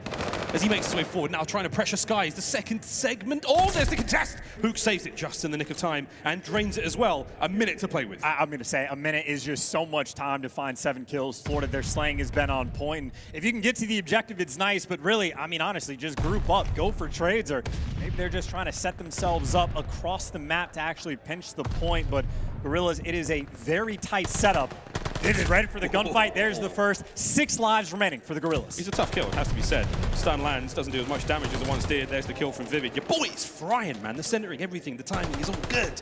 30 seconds, though, as we speak of time, and that is the issue right now. Guerrillas, forward you go. 5 lives for the Guerrillas, 9 for the Mutineers, as we get now into the twilight of this map. Here's the slide forward. Vivid cut down to see with a big kill. Can't quite get 2, but the teammates are there. Trade still abound. Hook will enforce spree, and he's in a great corner here to hold the defensive line over by B. And that is a pace that is slowed down. Only 8 seconds on the clock. Florida, you're just going to have to dive over towards the actual point. Awakening making the move just to stop the clock. 3 lives remaining, though, for the Guerrillas. No respawns. No respawns left. 5.3 on the clock. They managed to get in there. Awakening's going to deal damage. Any more kills? No. Gunless with 2. Slasher, a seam. Oh, there you go. And there you go. My, I mean, I almost laid an egg. That was a tight one. LAG, they get on the board. But they are in dire straits right now as they have to win an offensive round as well. And Control and Tuscan getting spicy. And honestly, for the Guerrillas that round, just a nice job of slowing that pace down, right? There's a minute left and only like 7 lives remaining, but no unnecessary gunfights. The trades were certainly on point, but it's worth mentioning. We had a theme at the early start of Cold War for Control where kills decided defense. That obviously got changed to the progression on the point. Well, we're back to kills. So it is more of the TDM, and right now Florida, they're up by 10, 15 lives, so that's what gives you defense, that's what you want to have. So Guerrillas, they want to win this round, and they want to dominate it. And so far, maybe so good. Looking on a life advantage, Slasher, 11 and 21, just simply cannot win the gunfight. Now you give up the God-heady. Florida had this kind of pressure on defense. Florida, I mean, this is as good of a spot as you could be on defense. They're looking pretty good. Yeah, Big Wake is absolutely frying right now. He's having a great time. As Awakening's got the corner covered by the Ben side of the map. Good push forward now from Gunners to Slasher. Able to get a little bit of pressure, but once again, it's Reese Vivid. He's on point now. Cut Slasher down as well, and oh my! Whoa! He didn't. No, he didn't get it. He didn't get it. It's okay. It's all right. Vivid didn't get it.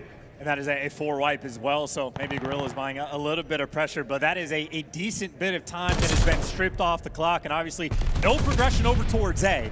And so Florida, again, you can honestly, just go fight tooth and nail. Get this one guy off of A, and that time is ticking down as soon as Gunless falls. If you can take him down, massive benefit, because that time is a ticking. And of course, those lives, well, both teams starting to run out. Yeah, it's been a vicious, vicious round here.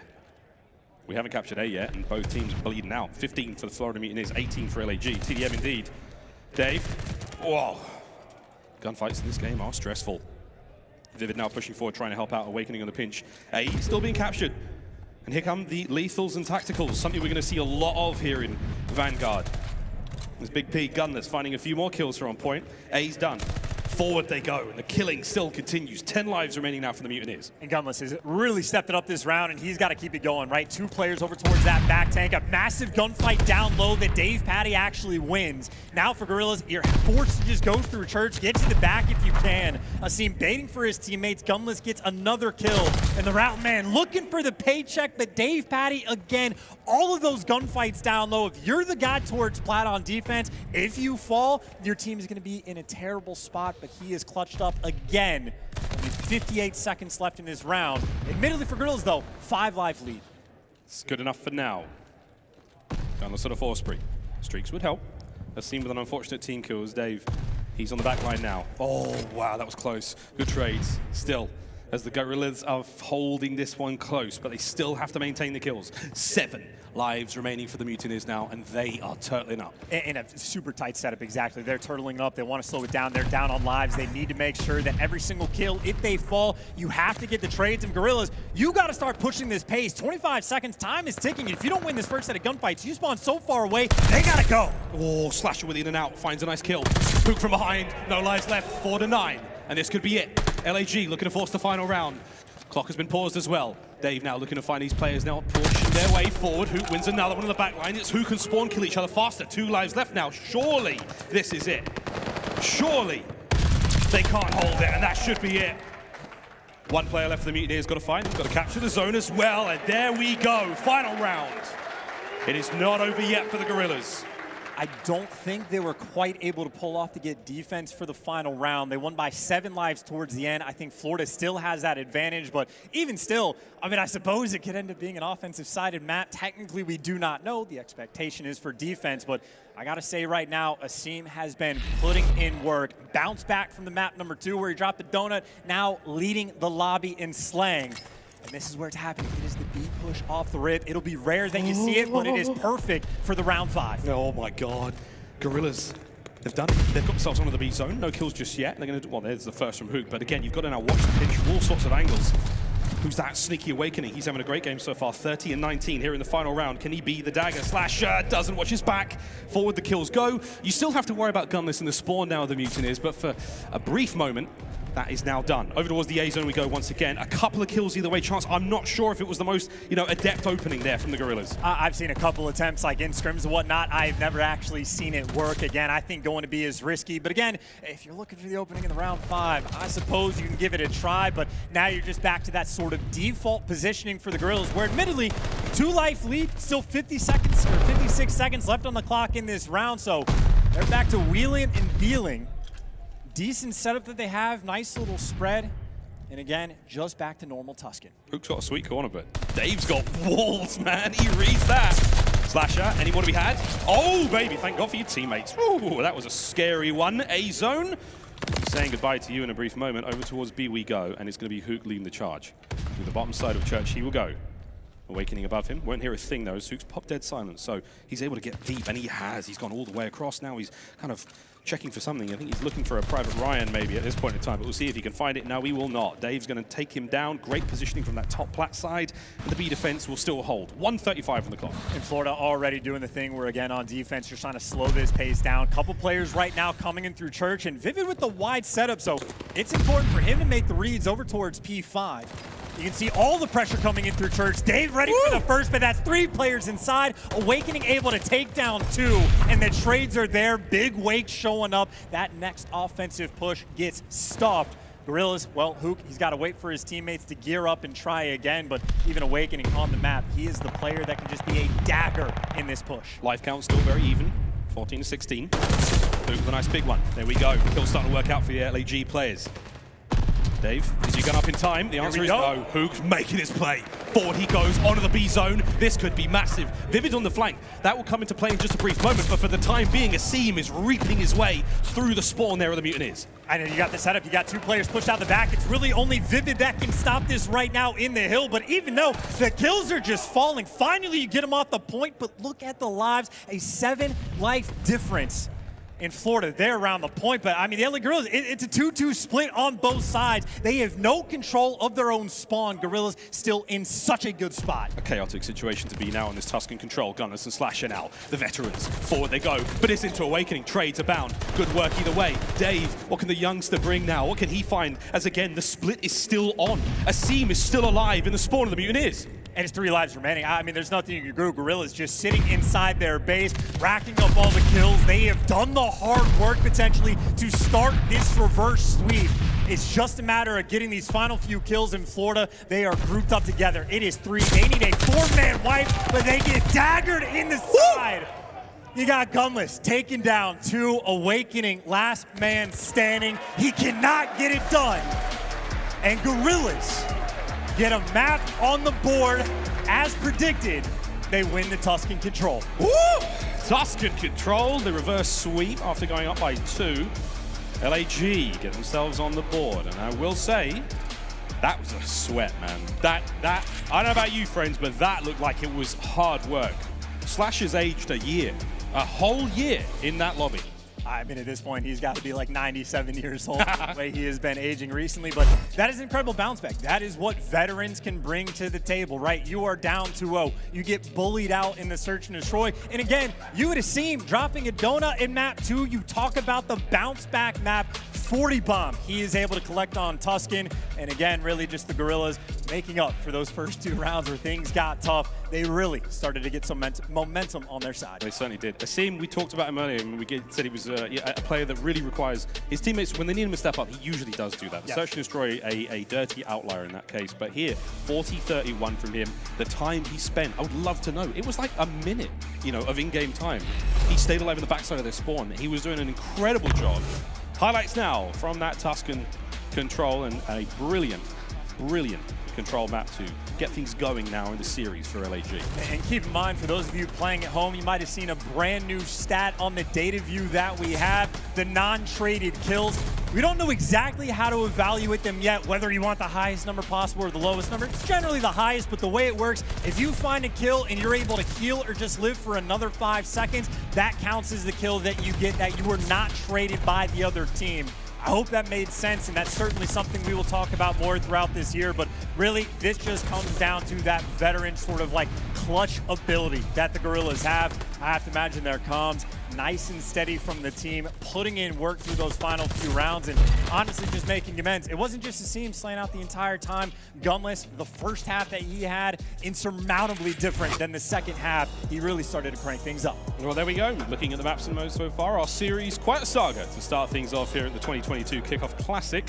Bocage, what a memory, a distant memory it feels like, mate. Again, I'm sweating after that one. I'm not sure it's the lights or that first map, but 250 to 246, that was a banger. 6-3 there for the Berlin S&D, and now finally the comeback is abound for LAG. Berlin hardpoint, no chance. That is the question. Up next, of course, Game 5 Desert Siege, if we have to get there.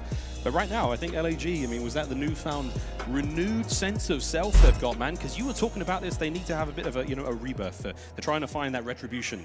Berlin, it's up next. Again, they're just working on that reverse sweep, and it'll be an interesting map because this is actually going to be Florida's map choice to get that Berlin, and this is a map where, again, ARs reign supreme, power positions reign supreme as well, and it's actually Dave Patty is that main AR for this team, but obviously Awakening might be pulling it out at times on this map. Skies will be rocking it the entire time as well, and maybe outside of those final few rounds of the control, the ARs for Florida have had Slasher and Gunless's number. If they can continue it, well, they get that 3-1 series win. Dave Patty, welcome to the league, mate. You're really, you're turning heads in your first series so far. And it was interesting to note, we go back to that LAG video, there was like, what does the Kickoff Classic mean to you as a team? And I found that was so interesting for Slasher. It was like, it's getting on land, it's getting back on the big stage with this team, it's getting the chem going, because it's been a difficult year for the entire, 2 years, I suppose, for LAG. And already, Twitter is ablaze. First reverse sweep of the year, says Furrior. Well, mate, let's find out. We had the first donut, we had the first Bocage. Like, we're getting a lot of firsts just straight out of the way, so you never know. And obviously, again, this veteran team with the Asim claps, one that can certainly pull it off, but it'll be interesting to see how Berlin actually plays. Where Bocage, we're going to see a ton of times where it is hyper-competitive, very close scores. Berlin, maybe not be the case. This is a time where you can actually, multiple hills in a row, just put a team in the blender. So if you got the map knowledge on Berlin, That will absolutely be a difference maker as we load up to good old Germany. See what's going on. Amazing place. I do wish we had a German CDL team. It'd be really cool to go there at some point. Brilliant stuff, though, as we now go into map number 4 of this opening series. Hardpoint here on Berlin. It's going to be a fun one. This is a must-win now for LAG to push to Game 5. If the Mutineers win this one, they advance to the tournament and they say goodbye to our purple pals. I wonder, Chance. I wonder, can it happen? Are we going to get that Game 5 right off the rip? Let's find out. Back to Berlin we go. And I want to see a very strong opening break right here for the Guerrillas because they are on, well, maybe not the slightly preferred side. You see how fast Florida can actually get inside the point in comparison. 5 seconds before the break is even getting set up, and they're trying to take their time to get into this hill. Who can't win his gunfight? A little bit of chaos around the point, a bit of contest time coming through. You got to break everything inside the actual point before you start getting the kills. You get your sledgehammers out, start smashing windows, doors, get the boards gone. Crowbars at the ready. You got to make sure that hard point is open and clean so before you start throwing things at other people.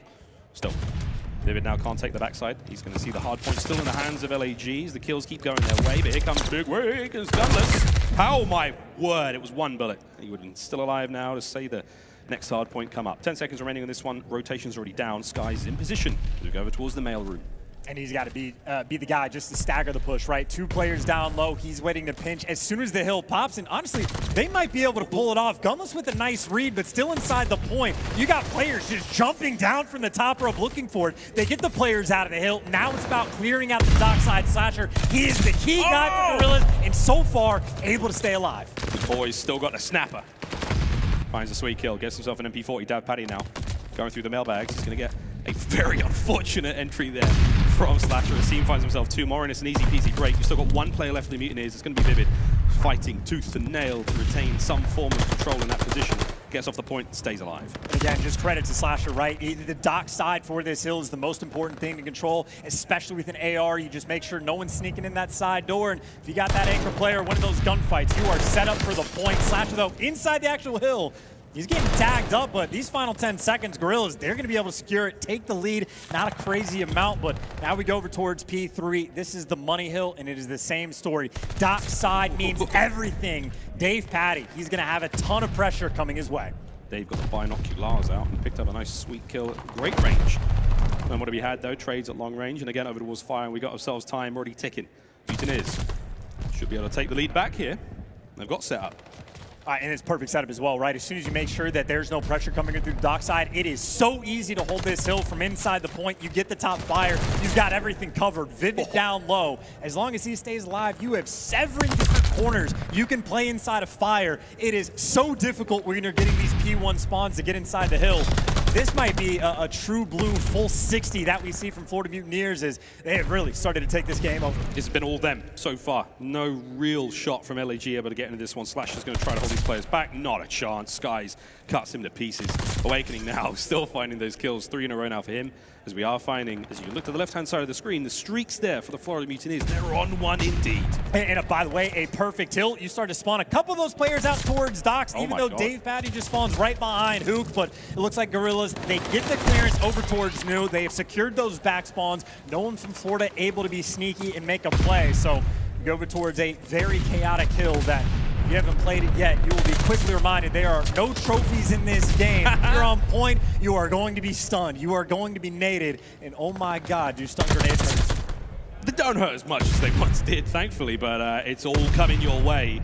Asim will be the unfortunate recipient of everything the Mutineers can possibly throw his way. And Sky is literally just like, I don't know, like suicide bomb or something. He flew at him, holding the cook nade and exploded there. We love to see that crazy mania. The Sky's now flying forward, finding a few more shots into this one. Asim will be dropped. Are they able to get on the point, though? The break is pretty... No, it's done. It's not over. You're going to see LAG hold this one. Should be able to take the lead back here. Final 10 seconds. Got to look towards the middle of the map, though. Final hard point in the rotation. LAG in a decent spot to contest it. And again, this is a hill. You just imagine how open it is. You get that top 3 control from either side. You basically just kill everyone inside the actual point. Another one of those hard points, hills where not a ton of time is going to be collected. But what is important, you want to be spawning bottom left. That is the rotation P1, and that is what the Guerrillas currently have. No one has stepped foot inside the actual hard point, but as far as it goes, Guerrillas in the slightly better spot to potentially collect a little bit of time. Skies manages to help take him out. Dave from behind, gunless and difficult spot to hold that hard point. Again, very, very central position. Not a lot of cover to work with aside from that center. Slasher, Hook holding it down, trying to keep the lead away now. Can they get back in this one? As Awakening flying forward, should be able to get this job done easily with the MP40 at that kind of range, and he does. Holding the time down, though, a chance we should be seeing the Mutineers cross over that 100-point mark. But again, good job from the Guerrillas to basically contest this crazy hard point. I disagree. I think that's a misplay. I think you end up sort of giving up those P1 spawns, making that rotation just a little bit more difficult. But if you can win the gunfights, you're feeling great. Vivid, though, shreds the both. He gets shot in the back, and they do secure that rotation. So maybe a moment of opportunity for Florida to start racking up some time on a solid hill for P1. But Guerrillas take care of business, able to stabilize, get a couple kills, and now you got players like Hook able to push out, at least for a moment. As this is, again, same story as map number 1, a very tight game. Yeah, nice tight game between the two teams. A little bit of a leads now developing from the Guerrillas. Awakening with a present, flying forward, not able to get the kill with it, but oh, that's unfortunate timing from Asim. He will be dropped for 4 spree, and now with a hard point for the Mutineers. Good rotation as well. 20 seconds. If I'm the Guerrillas, I might send a player to fight for this. Slasher's thinking about it while Gunless is thinking about the rotation. Vivid ready for the roto. And for this scrap time play, he's going to dive bomb in, but Awakening is ready. So every single play just about is getting stuffed on the side of the Guerrillas. And even the battle inside the point, Hook versus Skies, Hook comes out on top. So Guerrillas, they found their man. Hook is able to get through to try to set up for P2. But again, it's a 4-point game at this point. I mean, anyone can take over. Gunless is trying. 2 kills go his way. Great awareness from Hook. Good shots. And again, utilizing our little breakable bits of cover. And he's trying to do it again. Trying to Kool-Aid man that one, but he can't quite find the momentum. Key tactics ready, friends. Nice flying from Hook. That's going to be 4 Skies. Whoa, man, it was close. Outside now of the mail room, not a safe place. On the inside, even worse as Vivid gets himself 3 in a row, cleans the whole point up. Hard point Mutineers. And this is a very interesting situation. I don't know if you really want to feel good about giving away 30 seconds to end this hill. So if you're Guerrillas, you have to do 2 things. Try to fight for it and don't let anyone through to flip those spawns, because Florida paid P3 perfectly last go around. And already Vivid, he's thinking about the rotation. Guerrillas do actually fight inside the point. And Gunless, last one up, he gets taken down, and now Vivid making the play. If you can get this Doc's control, you will set your team up. He cannot get it. And Guerrillas at least have the rotation. They're looking for a full 60, see if they can handle it. They've done the big brain play, they've done the hard work. Now can they reap the reward? They've got the time now ticking their way. Here comes the push. Skies on the outside, takes care of one. Awakening on the inside of the point, finds another one. The pinch now developing. Oh, Skies wins another one. And Vivid, he and Awakening are on the point. And just like that chance, the spawns are flipped and the hard point is broken once again. Mutineers, great job. Just blocking those spawns with the line of sight. Skies, maybe not main AR, but he can certainly put in work with the automaton, getting the break for the squad. And honestly, in my mind, that's going to be the moment of the game. Unless Guerrillas are able to fight back, that was the hill that they needed, and that is a hill where they got broken down. Final 22 seconds, assuredly going to go towards Florida. They have developed a very strong lead in this game, and they got Vivid being the cutoff man. They got Skies being the late flanker. Yes, they're going to fall, but, well, the squad spawns come through. I was going to say, they slow down the push, but everyone just spawns up on top of the Guerrillas. They should be good to go. Yeah, it should be good to go. They've got the points still. They've got the kills coming through. They're looking good, kid. They're going to see if they can find some sweet time here, but still, 206 leads 152. Hard point now in the hands of the Guerrillas. Hold on. Try to pull this one back. Try to put on a show for the fans. We want to see a Game 5 on Desert Siege. 50 seconds remaining chance, and the kills are not looking good for the Guerrillas. Squad spawns, be blessed. Number 5. Oh, that's it. It's going to be tough now. That's the break once again. The Mutineers too strong here on Berlin. Just those slow plays to get around the back, and again, maybe you don't have to be aggressive to find the kills, but the sneak plays, because your teammates will just spawn right on top of you, that much more beneficial. Florida Mutineers have put in work, and they're looking to get the clean sweep on the hard points. No one from Guerrillas able to make a quick push. Couple players coming down the alley, couple players coming down the steps, and Skies right now, the lone man inside the hill, trying to be the hero. The coverage off spawn, though, Dave is there. And Florida now just 15 seconds away to win their first series of the year. First series of the year, and they're going to knock out the Los Angeles Guerrillas unless we see something special happen. P5 now lined up, middle of the map. Sky's got this one locked down. Momentum start to swing, and it's starting to get that a little bit harder. More impossible, it seems, for LAG to pull this one out of the bag, but we will see. What can Slasher do? Cut down Awakening, stop the time for now. Here comes the pinch, but Awakening staying alive. Finally, the kill comes through. Get on the point if you can. And once again, Chance the Mutineers. So adept at trading, so adept at winning their ones, and that should be it. They've got themselves 5 seconds now for the win. Gunless has got to go, and that is it. LAG, they will be taken down 3-1 here in the opening round. And the Mutineers, my word, what a fantastic showing to start the season off. And that is just everyone's predictions, maybe from series #1, thrown out the window. Florida expected to be towards the bottom of the league. The expectations were low, but they over-delivered. The Bocage was phenomenal in the Berlin. They made it look easy. Even in that search and destroy, the decision-making was clean. And honestly, I think my favorite moment from the Mutineers was the listening. The biggest concern I had going in was, what is the communication going to look like? If you're bringing in a rookie instead of a vet to help you out, what is it going to sound like? And well, Dave Patty certainly put in work. I'm really glad, and we stayed on his POV as well, so we could absolutely confirm it was him, because that was such a concern for so many people. Slack said it on the desk as well. It was like, this is a team where communication can be a problem. I look at the stats, friends, once again, and it was a lovely bit of work there from the Mutineers, time after time. It was the 1v1 wins, the rotations were on point, the cutoffs were there, you name it, man. Patience paid off. Mutineers 3-1 here in our opening series.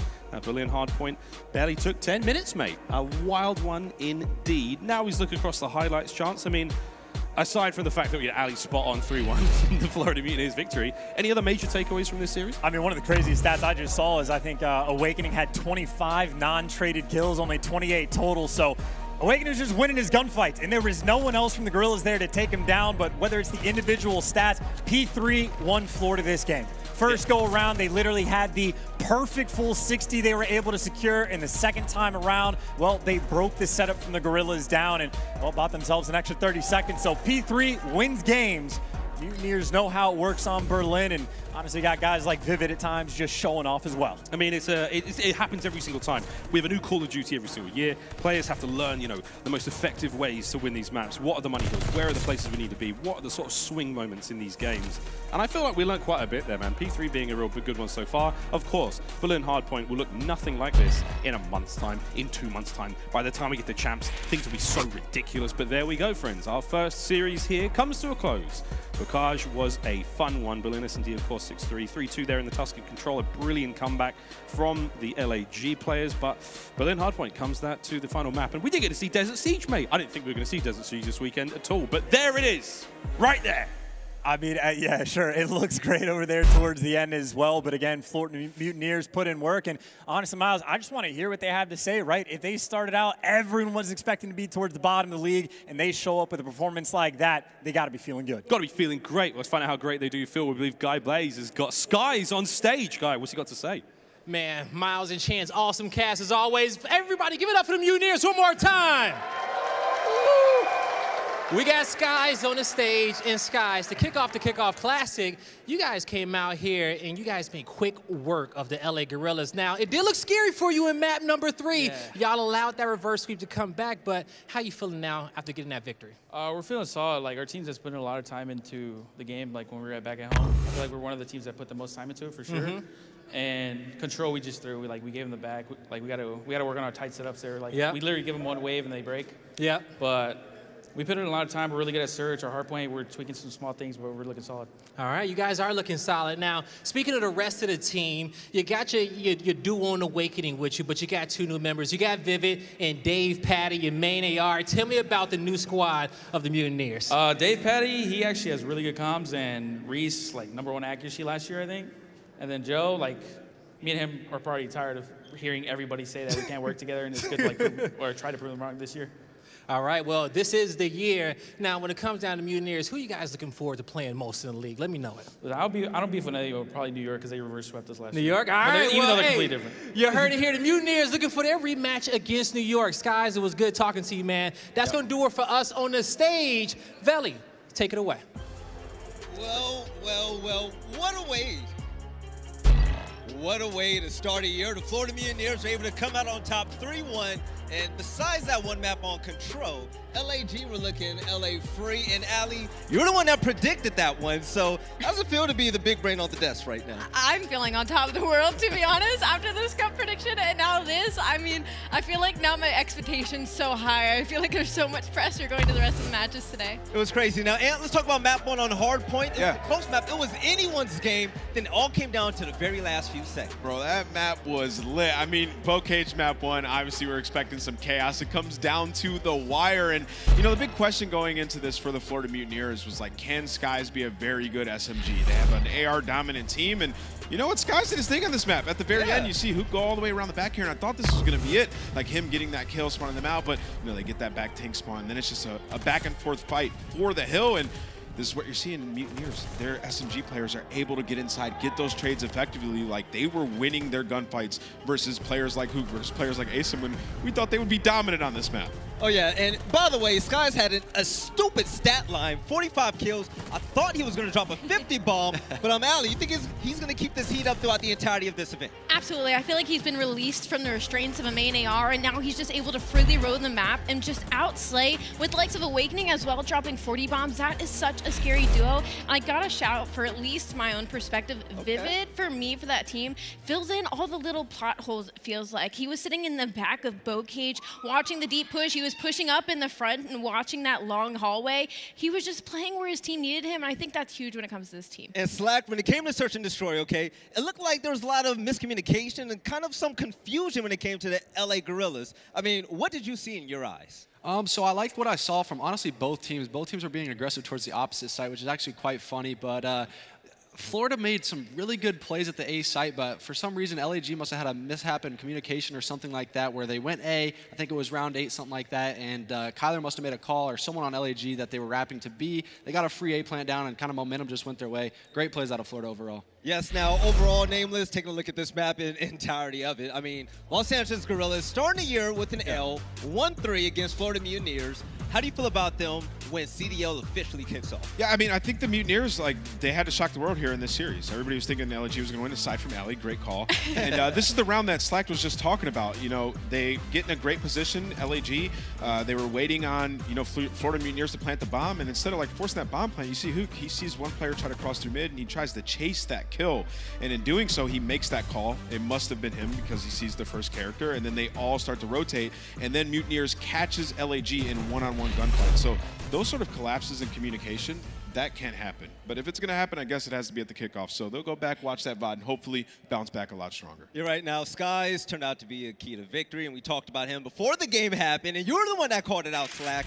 And this game right here, he was so phenomenal, and he started off right when the game started. Yeah, I mean, honestly, shout out to every single one on Florida. I know, like you said, the keys to victory was just being consistent in their new roles and communication. And like Skies said in that interview, huge shout out to Dave Patty coming in. It's his rookie debut, playing for the first time on the main stage with a whole new team. He was bringing the communication. He was making great plays overall. And I was just really happy to see that. Again, as well as Awakening, map 3 and map 4, for him to have that dominant performance with an SMG and a new role. It was great to see, and hopefully they can keep it up this weekend. I'm so happy you brought up Dave Patty, because what a debut out of him. I know the crowd was going wild, and some of the turn and burns that he had, especially getting put into that main AR role behind a veteran like Skies, that is a lot of pressure, and it looked like he was having fun with it. And of course, Big Wake, we got to talk about him, the slaying power out of that man.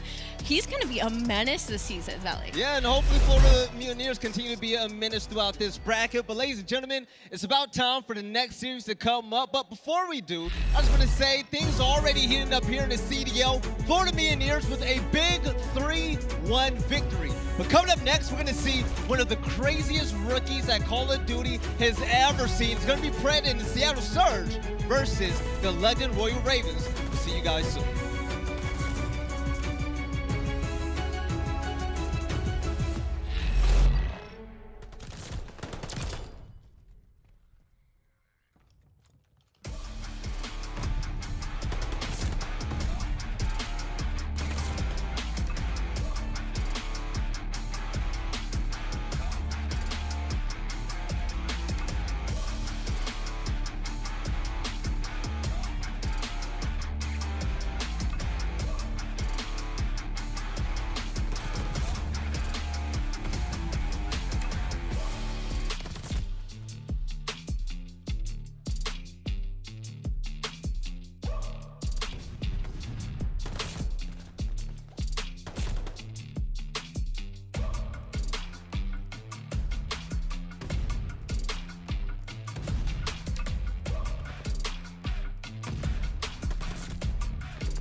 Welcome back to the Call of Duty League's Kickoff Classic right here in the beautiful Arlington, Texas, presented by Zenni. And right here on the desk, this is none other than me, your desk host, Belly, but I'm here with Slack, Nameless, and aLLeY, who is just a genius when it comes to predictions.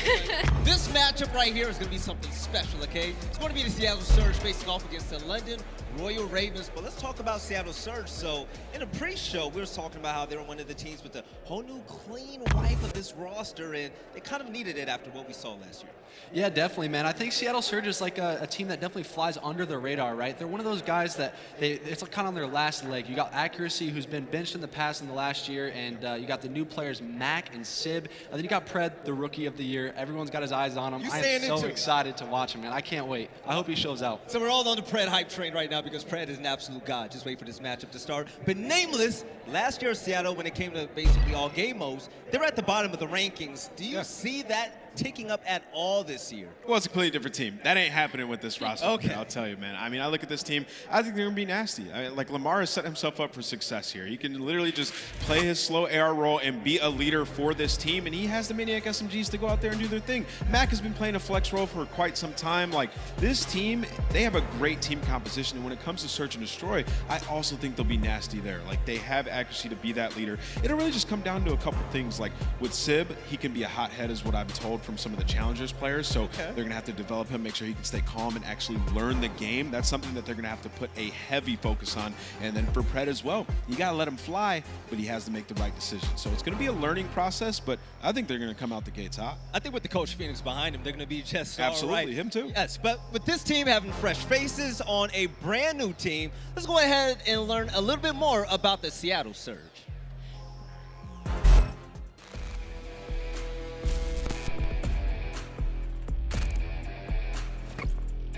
So the Kickoff Classic means a lot for us as a team. We've been working really hard the last few months, and it's going to give us an opportunity to showcase all our practice and hard work. For us to prove to everyone, not just everyone but ourselves as well, that we're a team that can actually be a contender to be the best team in the game. Really, we were just playing a lot of Vanguard. Just playing.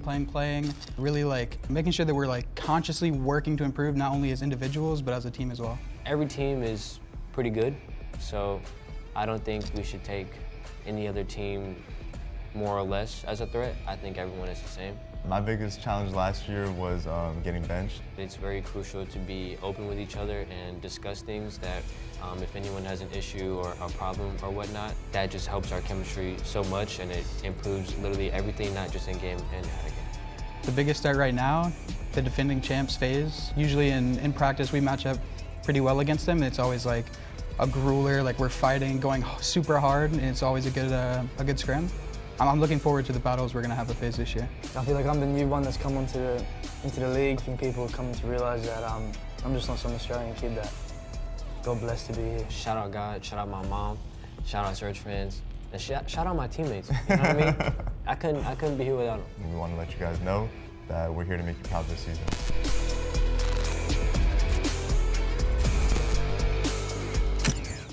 Comes to the new look Seattle Surge, I'm absolutely loving it. But aLLeY, on here on the desk, you've been great so far. And while you're good with predictions, I want to ask you what the keys of victory are going to be for this team. Well, for me, I honestly want to highlight a player in Accuracy. He really needs to be a leader in this team. And Accuracy is one of those really good, consistent ARs that I feel like maybe flies under the radar sometimes. So with this squad running in front of him, I think this is really his year to shine. And Sib, he has so much to prove. And having his duo with him, Pred, coming from the APAC region, I think the squad will be dangerous. Yes, and Nameless, let's talk about the team that the London Royal Ravens will be facing off, Seattle Surge will be facing off against. Let's talk about the London Royal Ravens, man. So kind of like we were talking about, they have a lot to prove this year as well. They absolutely have a lot to prove. And you know who has a lot to prove? It's Zero, man. Think about what happened to him. Like, he wasn't really able to play last year due to some visa issues, and he makes an immediate impact on any team that he goes to. Like, one, make this roster work. You think about Royal Ravens in the last couple of years, the amount of roster changes that they've had, it's just been ridiculous. So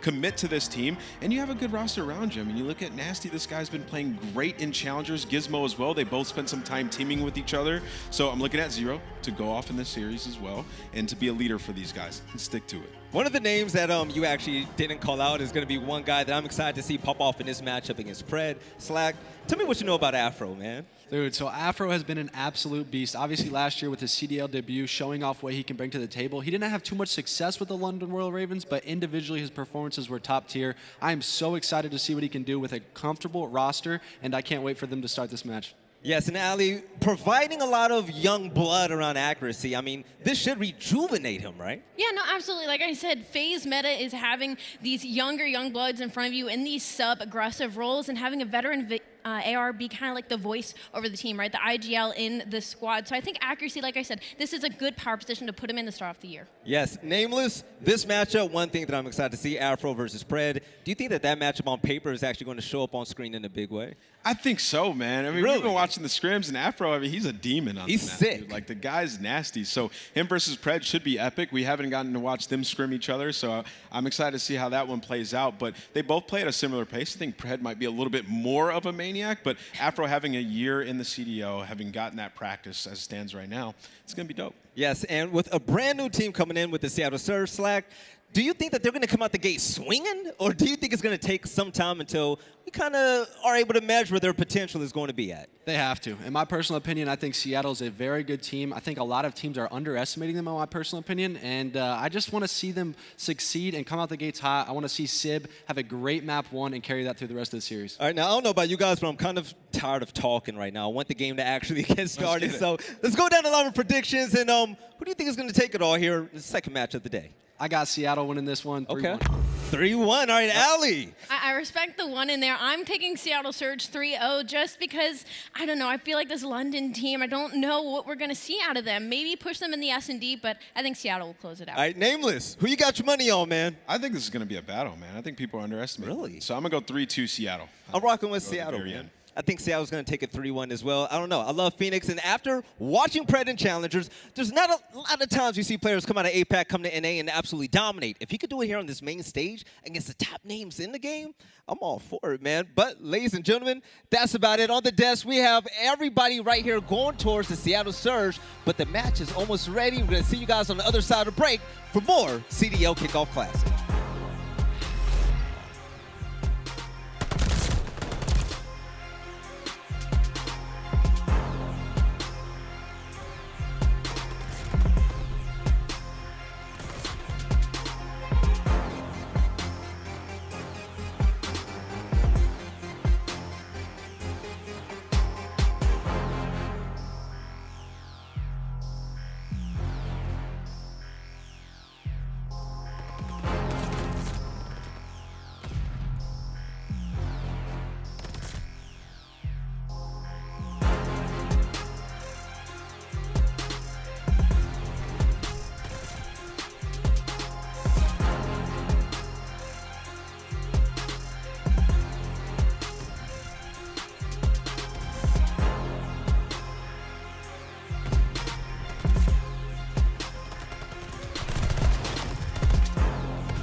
Brought to you by Zenni Gaming. Armor your eyes with Block's gaming glasses starting at $24 by visiting zenni.com youtube.com/CDL.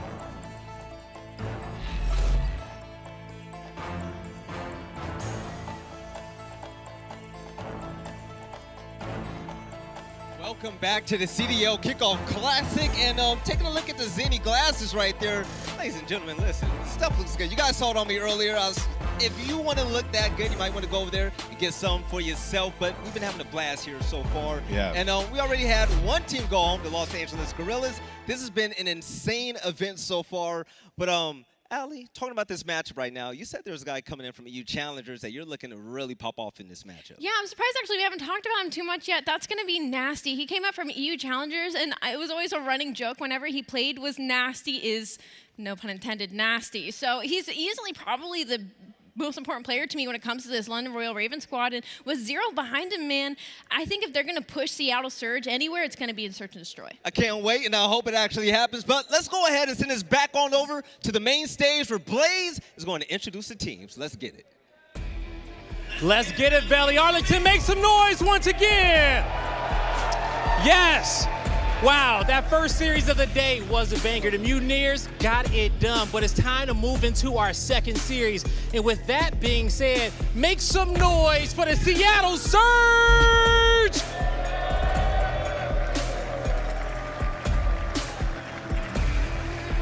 I give you Pred, Mack, Accuracy, and Simp. Give it up one more time for the Surge.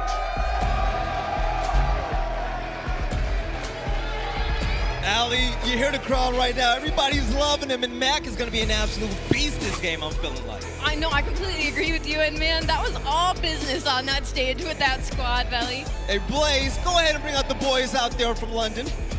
All right, Val, man, I tell you one thing, Surge is ready to play, but wait till you see the next squad, because when I tell you this, the London Royal Ravens, they ready to go? They are ready to go. With that being said, give it up for the London Royal Ravens!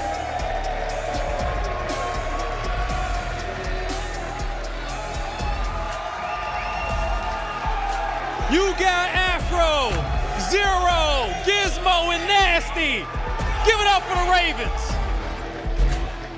Nasty is feeling it in Zero to Vet, and I'm excited for this matchup. Man, this is going to be lit. I'm so excited to see Zero back on that stage, and also for these EU Challengers players to show, hey, we get down in EU Challengers. Oh, yeah. Blaze, both teams are ready, man. I'm ready for this thing to get started. What's going on? Man, we're going to see if Seattle got the speed to get past these Ravens or if the Vet's going to get it done. Veli, Des, break this one down for us. All right, back here on the CDL analyst desk. I mean, Slack, both teams are finally ready. I'm ready for this game to get started. But, man, the crowd is loving these teams, especially the London Royal Ravens. Yeah, man, I can't wait to watch these guys debut for the first time this weekend. And obviously with the single elimination being in play, I don't know. I'm hoping that Seattle comes out hot and we can show what Pred can do. Right, aLLeY, are you ready for match number 2? You think your prediction's going to be right? I don't know. Honestly, I hope London Royal Ravens prove me wrong. I hope they prove me wrong, Valley. All right, Lando and Standy, you guys got a good one on your hands. My boys, go ahead and take it away. Thank you so much, Veli. That is exactly what I was thinking. Yes, it is Lando and Study at your service, as we'll be providing you with commentary for this second game. Seattle Surge versus the London Royal Ravens. Jay, it's been some time, my friend. I know. It has been some time. It's been too long. Too long. During the offseason, I'm telling you, I'm so bored. But when Call of Duty comes back, I'm at like a whole new level of a person. And I'm so excited for this match right now. This is going to be great. We're talking about faces. Also, crowd, it's great to see you as well. Arlington, you look great. You look awesome.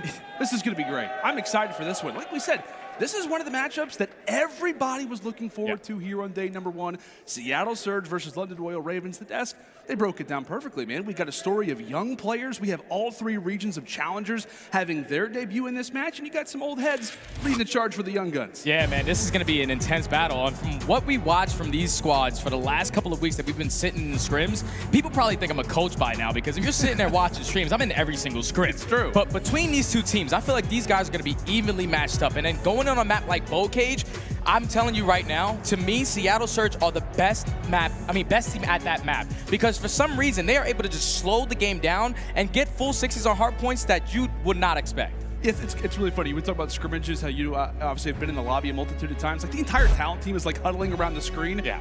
Honestly, because of how great Seattle Surge have looked, but specifically, This guy Pred is nasty. I mean, everybody has been talking about it. Everybody has been discussing, hey, you know, this Seattle Surge team looks to have some life, some grit to them after their 2 seasons that have been somewhat lackluster. Now is their chance. Both of these franchises, organizations, and players are looking to have a solid debut here in Vanguard. But of course, folks, we're going to some Bocage. Some Bocage, 2 teams into the cage, and only 1 team will leave successfully. It was a crazy first one, and now here we go again.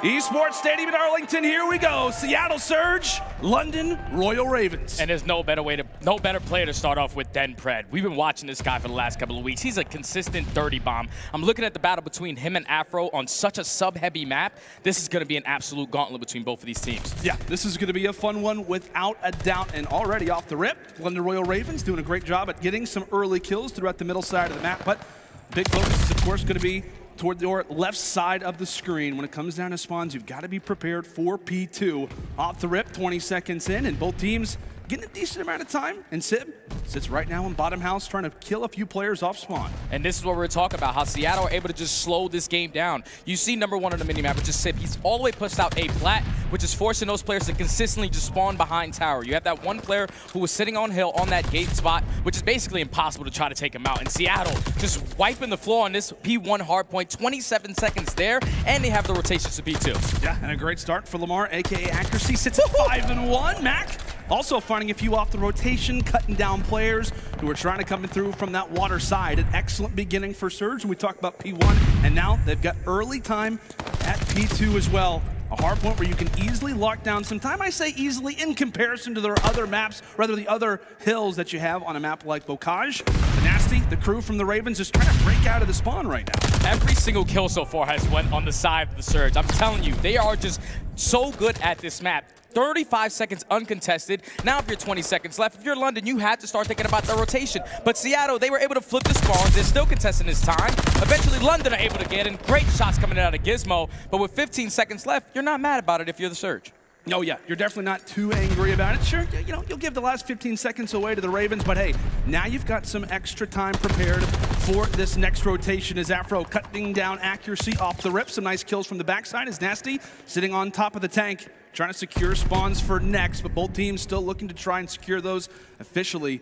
Surge toward the back, but again, the power position right now for Nasty, and Jay, what we call this Lamar tank for a reason. And he's doing it with an MP40 too, even though he's going to get taken down there by Simp. So this is going to open it up for the Surge to allow them to get into this point. But now the spawns have flipped, and this is where Simp can potentially put some spawn kills in, but he's going to get taken down by 0. And now the pressure is going to be here. Pred has to try to go big. He finds 2 in the hill, tries to get the 3rd, but Gizmo's able to get the trade. But still a lot of time just not going in favor of London, even though they have the spawns. Yeah, that's a great call, my friend. They have the spawns, and we've talked about this a number of different times on this hill in particular. It can be difficult despite having spawns to actually get inside of the house. So many teams are great at putting you in somewhat of a spawn trap, as Gizmo now finding himself on 4 in a row, able to break out for a moment in those final few seconds. Granted, not many, but they're important on Bocage. Very rarely are we seeing that 250 mark lately inside of scrims, as Treyboy Cardi is able to find 1. You see Afro, he was able to sneak his way back through stables. They find 2 in the feed, so now that has the potential to flip these spawns. Last player in the hill is going to be Accuracy. Try to play his life, but he's eventually going to fall. So now the spawns flip. London are right back into this game, only being down 20 points. They just need to have a good hold here to at least tie it up, because Seattle, we know the amount of pressure that they can put on when it goes to that second rotation of hard points. And Jay, we've seen it so many times. Seattle Surge inside a barn. They just know how to hold this one. As Sib, a nice shot despite that player holding onto that head glitch, rips him right off of it. As now it's going to be an open field for a moment. Ravens, they get 4 down, and now it's their chance to pile on the points. A full 20 would get them right back in this game, and maybe even grab the advantage as well. The one player from the back, it's Accuracy, taking down 1 and takes down 2 in the process. A great job for Surge to break on in. And one conversation that I wanted to spark here was that Accuracy and Zero, to me, are both on the comeback years, because these players are phenomenal players. They've been in Call of Duty for a really long time. But Accuracy, remember, he had his unbelievable 1v3 versus OpTic last year, and then he ended up getting benched. And now he didn't even play challenges. He was just focused on the next year, and so it's Zero. He was a potential player for the London Royal Ravens, and he just had visa issues, couldn't get across, so he couldn't play. But both of these guys are on prove-it deals. I'm excited to see what these guys can continue to do throughout this series. Yeah, that's a great call, my friend. run. Like we said, we're a heavy emphasis on the young guns for obvious reasons, right? We've got a number of different debuts coming in from Sib, Pred, Nasty, and Gizmo, but a big focus is going to be on these vets, how they have trained all of these younger players coming into this season. And as we said, they're kind of in a role where it's not just about trying to play for spawns, trying to do the dirty work. It's also a lot of out-of-game stuff as well. And we'll see who maybe is a little bit more prepared coming into this one as bokaJ nearing the end of the first set of rotations and a decently high score given how this map likes to play out the final 10 seconds as the hill lays vacant. But it is the Surge with a decent lead. So now they're going into the second rotation of hard points, and right now Seattle, they do have the lead. So let's take a listen in to see what their comms are sounding like. Go on the right. Hey, Plat, dead. Go on the right. Top house. Gig. Oh, water. Trey's right of me, last guy. Push him down there. Pass down there. I have left. I'm holding my tools. Back house. Two back house. Street, one street. Two straight. I have bottom house. Bottom house dead. One more street. Yep. Yes, One more street. Top dead pass. Green and camo. Last guy, tool area, tool. I'm holding the right. Milk that time. I got the right. Still tools. Look dead. I got one right. After right of me. I'm holding the right. After right. After dead. Nice, 3. Last guy, right? Yes. Let's go. You went out. Inside hut. K right. Yeah, I'm trying to get right. I'm gonna help you for tractor, okay? I've left. You're done. They're hitting right, guys. Yeah, I'm tractor. I have your HUD, DG. Come on. Pick up left. I had to give up time. Go on right. You wanna hold the trip. Time. Oh, dead. Nice. I got Zero last guy. Oh, right, A-plat trade. I'm gonna die, fuck. A-plat trade. Alright, A-plat. Keep playing kills, guys. We'll get time after. Where's your... Once, put him on. And one hot. And put him on. Heard you. Whole afro one shot. Okay, Hitting the back. Yeah, take your time, guys. He's tractor in the corner, AG. Tractor one shot. I'm naming time. Nice, we have to get kills here. Put him on. He went back barn. Nasty. Back barn. He's on the half wall. Back left half wall area. Back left half wall area, okay? I'm hitting for now. Alright, I'm in the back. I'm nading over. I don't see him on the tank. I'm fighting down. Nice, good kill. Time dead. Time, there you go. Low water. One shot. T1 one as well. Look over me. Top dead. Cross. The guy's one shot on time. Wait, trips on you. Stop. Jumping down you. I'm rotating now. One shot on time, afro. 1C2 as well. I'm rotating. Bottom house. You saw me. Tools, weak. I'm going Tools, the front door. One shot, single. Prey at the back. Go on the left. Stay left. I'm coming at you. One of them. Bind you. One alone. Side house. Let's go. Straight. Weak AG. Dead. Nice. Let's win in camo, bro. Camo. I'm challenging you, bro. Every tools, I have left. Oh, he's back right, tower tank. I have my tools. He flank mid tools. Tools. One shot. There you go. Back window and tools. On the tools now. And I really love the comms coming out of the Surge right there. It sounded like, we were all thinking Lamar had to just lead it in the comms, but Pred was really stepping up. Mack was stepping up to make sure that they were setting up properly on these rotations. And while that was going on, Raven were able to break into that P2 from the front side and get a good chunk of time to almost tie this game up and potentially take this lead on its P3. I mean, what, Jay? You talked about it constantly. Like, Surge have done a great job, at least in off-season scrims on this map specifically, because of being able to slow down the game. And I feel like often through those comms, you hear players say, hey, let's slow down. Let's play kills. Yeah. Everybody take your time. Not what you kind of expect lingo-wise at a map like bokaJ. Yeah, definitely not like a map like bokaJ, because it's supposed to be nothing but constant all-outs. So the fact that they were taking their time on certain situations is starting to cost them, man. I'm looking at Sip. This is a young rookie who people talk highly of. Right now, he's not having the game, but as I say that, he finds 3 in the feed, and that's going to be 149 to 163. A timeout has been requested. I don't think so, but Surge are only down by 10 now. Yeah, and big plays going down right now. Player number 8, that was Zero. He's been back here for so long, trying to lock things down for the Ravens again at a hill that Surge, at least in some scrimmages as of late, have been able to hold quite well. Nice shots there coming in from accuracy, taking down players toward that black gate side. But now an opportunity for Surge as the pendulum rather, continues to switch back and forth. A few trades to the middle side of the map, and now it could be on to Afro to try to make the play. It gets cut down once more from accuracy. The main AR looking through the middle, allowing for the young guns to slay, working out quite well. Final 15, and the Ravens may have to chalk this and prepare for the next one. They definitely have to chalk it, man. You do not want to push this and potentially flip those spawns going into that P5 hardpoint. With sheet number 3 in the back, Mack's able to win at least one gunfight for now. On a 4-speed, trying to play his life. Afro is able to take him down, but they find 3 in the feed. So that's going to be the Ravens winning the gunfights off the rotation, only being down by 15 points now. Could definitely get back into this game. As you see the spawns for the Surge all the way at stables, they should be uncontested for about another 5 to 10 seconds. Yeah. Good start, really, for both of these teams. We continue to talk about it. The lead switching back and forth. One team does one thing, and the other roster ends up replying back in pretty much the same, if not equal style. Mack continuing to make the plays from the back, as that's going to be a few for him. 3 go down for London, and just like that, the spawns that were held from the Ravens now switch back toward the Surge. A favorable spot for them is, again, a massive hill every single second, meaning that much more on a map in which you're not often going to see that 250 score mark. 195, 192. Now it's London's turn. And this is great plays by London, because you just got to think about the first 2 rotations, the way that the Surge were able to hold down P1 and get in a majority of that time when you usually don't see things like that. But Surge only being down by 2 points, they should be able to take this lead, and they do not have the spawns currently, so this is beautiful for London. They need to win these gunfights in towards Barn. Trades going back and forth. Simp finds 2, Mack finds a 3rd, and just like that, the spawns are going to flip. Surge once again have control. Surge continuing to put themselves in favorable spots. Right now a 6-team streak going through from Seattle. What can London do? And there we have it, a streak being called on in. We'll see what damage this can be.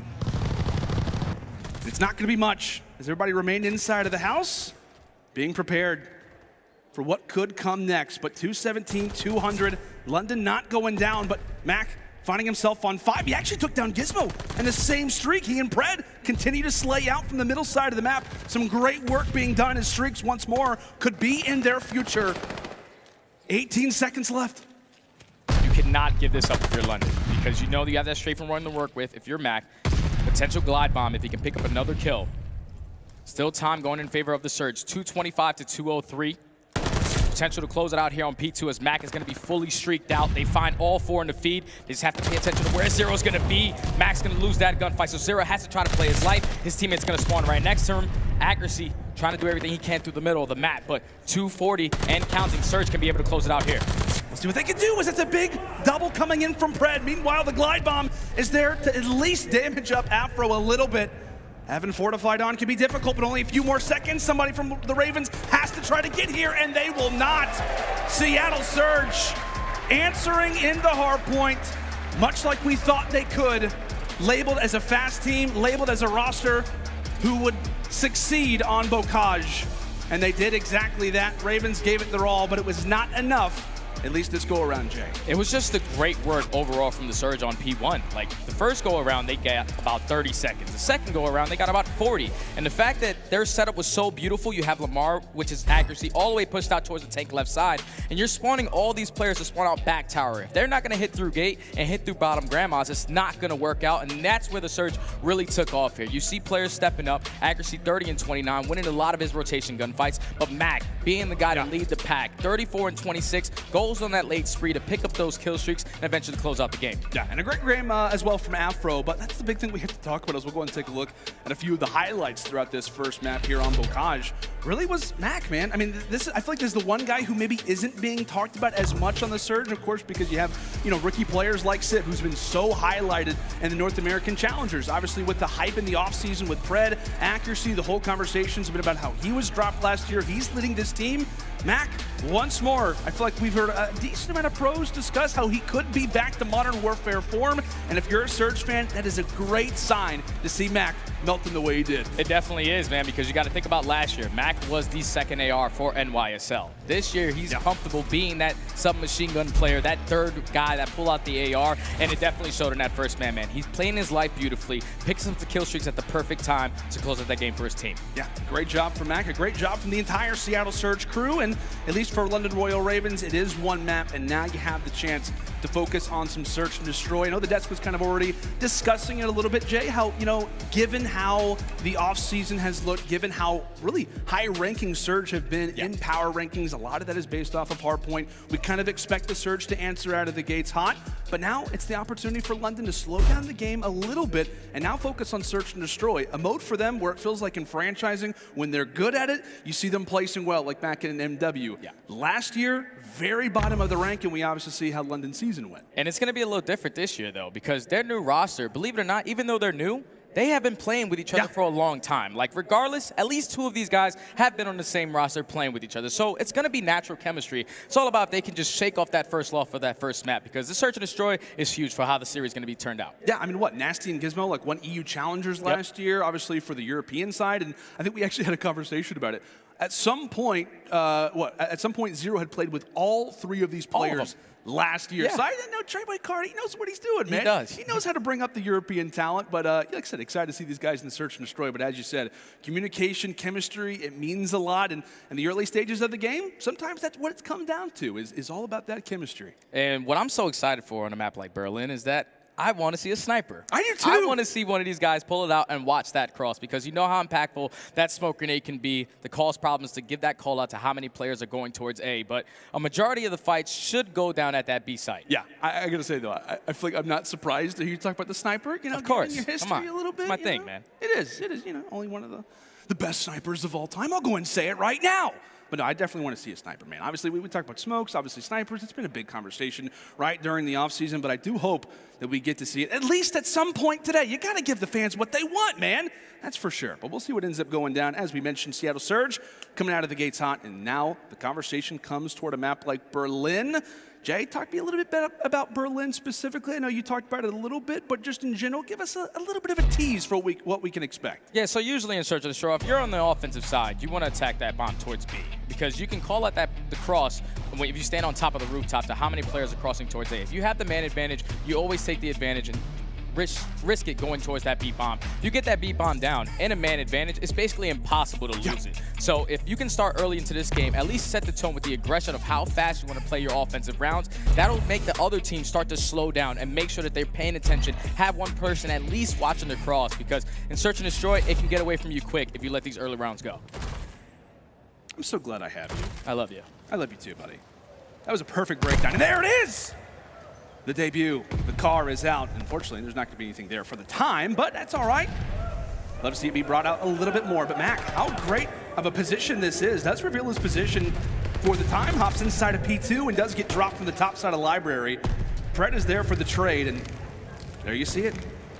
Doors taken down. Zero's in the back with a sniper. A great setup here from the Ravens with bomb down. A tall task for Surge as accuracy drops.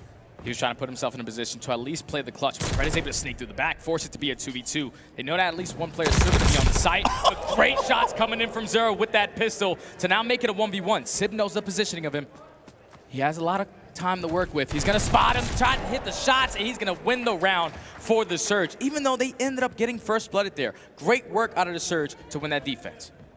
Can we talk about how crazy that pistol shot was? Insane. That is really good. That is a trigger finger, to put it lightly. But hey, that's a great clutch to have, right? If you're Sib, again, I know he didn't have the greatest performance in that first map. A lot of his teammates going off, but it is a nice clutch, at least to start things off. It got a little bit scary, but overall, I mean, that's a great retake from Surge, given the position that they had, given that the bomb was down, what numbers were even. You have, Zero in the back with a sniper. Great calls, but an even better retake for Surge, as it is the boys making their debut for this Seattle franchise, grabbing each 2. But here we go, now on their side, starting things off on the attack, and it appears to be an A hit at least to start things off. And they're not even calling out the cross. They're just going to be super aggressive towards this bomb. You have one player with just accuracy going to be the island player. It's going to be playing in the back of his spawn. Afro's going to open up with the first blood. So now it's going to slow down the push for the Surge. You see that one player who's in a great position, which is going to be Gizmo, sitting in a corner in that A site. It looks like the attack is going to be here. They just have to win a majority of these trades, because 2 players from London are all the way across the map. Afro at least finds 1, he finds 2. That's 3 on the round for Afro. Give him the ace. Once more, it's accuracy, the vet toward the back, able to take down Afro off of the spree. Now in to the 1 versus 2. He's known as the Iceman. Can it be this early? It potentially could. Again, that bomb is down. Inside of gold, accuracy may find the timing. Both players did go toward the back alley. And he is going to go ahead and decide to lay this one down. Ravens re-challenge, and they're able to take him. And we'll have a 1-1. Just a great round out of Afro. He opens up with the first blood. He doesn't take himself out of the engagement, and he comes back and finds another 2 to find 3 on the round. And in the 1v2 situation, you run around together, you're going to know that the guy picks up that bomb. They play it beautifully, able to tie it up. And if I'm the London Royal Ravens this round, what I saw from him in the first round was Zero. He watches that cross, and he did not spot anyone crossing. Yep. So instead of just committing towards that B bomb, make the adjustment. Wrap it back towards A. It's a free plant. Look at you. Perfect call. Ravens realizing exactly that, and they have got a free site and then some. Sib really the only player in ear's distance. And that bomb is going to go down quick. Similar to what we saw last round, but a much more open setup. They're going to have to be careful, but aBeZy finds one inside a small, totally tearing up the setup, but it's gizmo on the opposite end, shutting down accuracy, a current 3 versus 3 and 30 seconds left as there goes Zero. And that's a big kill that they find on Zero in the back of the spawn, so now they know that they have plat control. We can potentially work this defuse, but you see that number player in Afro, he's able to try to sneak his way up the back. He's going to be under the fuse. Can he get this? Oh! Yes, he does. Great plays out of aBeZy. The way he just worked that round was beautiful. He works his way through bottom statue, finds himself going through that bottom middle door, works his way up the steps, finds that first kill, and plays his life the entire time as his team is trying to spot out where these other players are located on the map. No hesitation right there to hop the bomb. Great round of the Surge. Yeah, no hesi from aBeZy. Love to see plays like that already off the rip. That is a confidence type of play. And the Surge, once more, their retakes have been excellent. The reason why they find themselves up right now in this Search Destroy. But they'll head back now toward attack.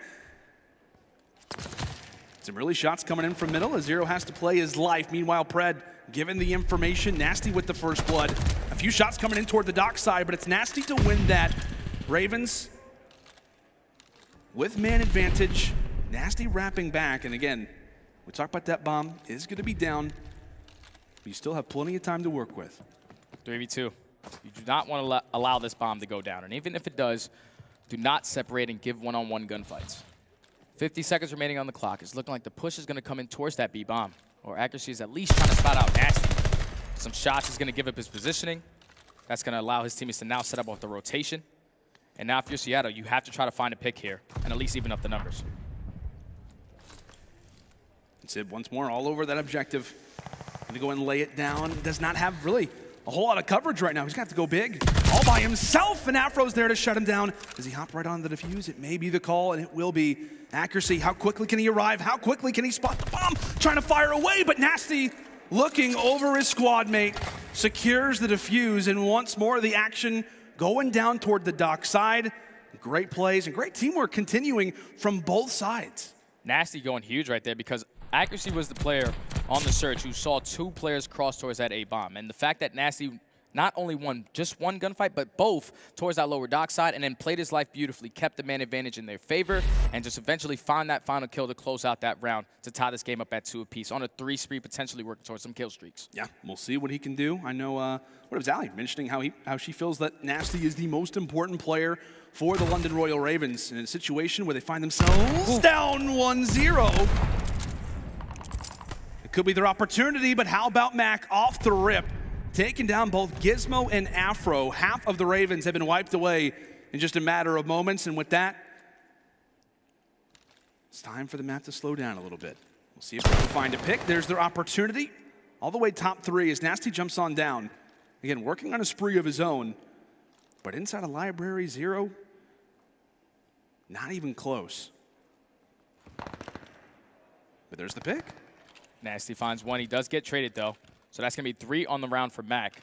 All left up to 0, and then 1v3 with the snipe. Come on, buddy. Give me a good shot.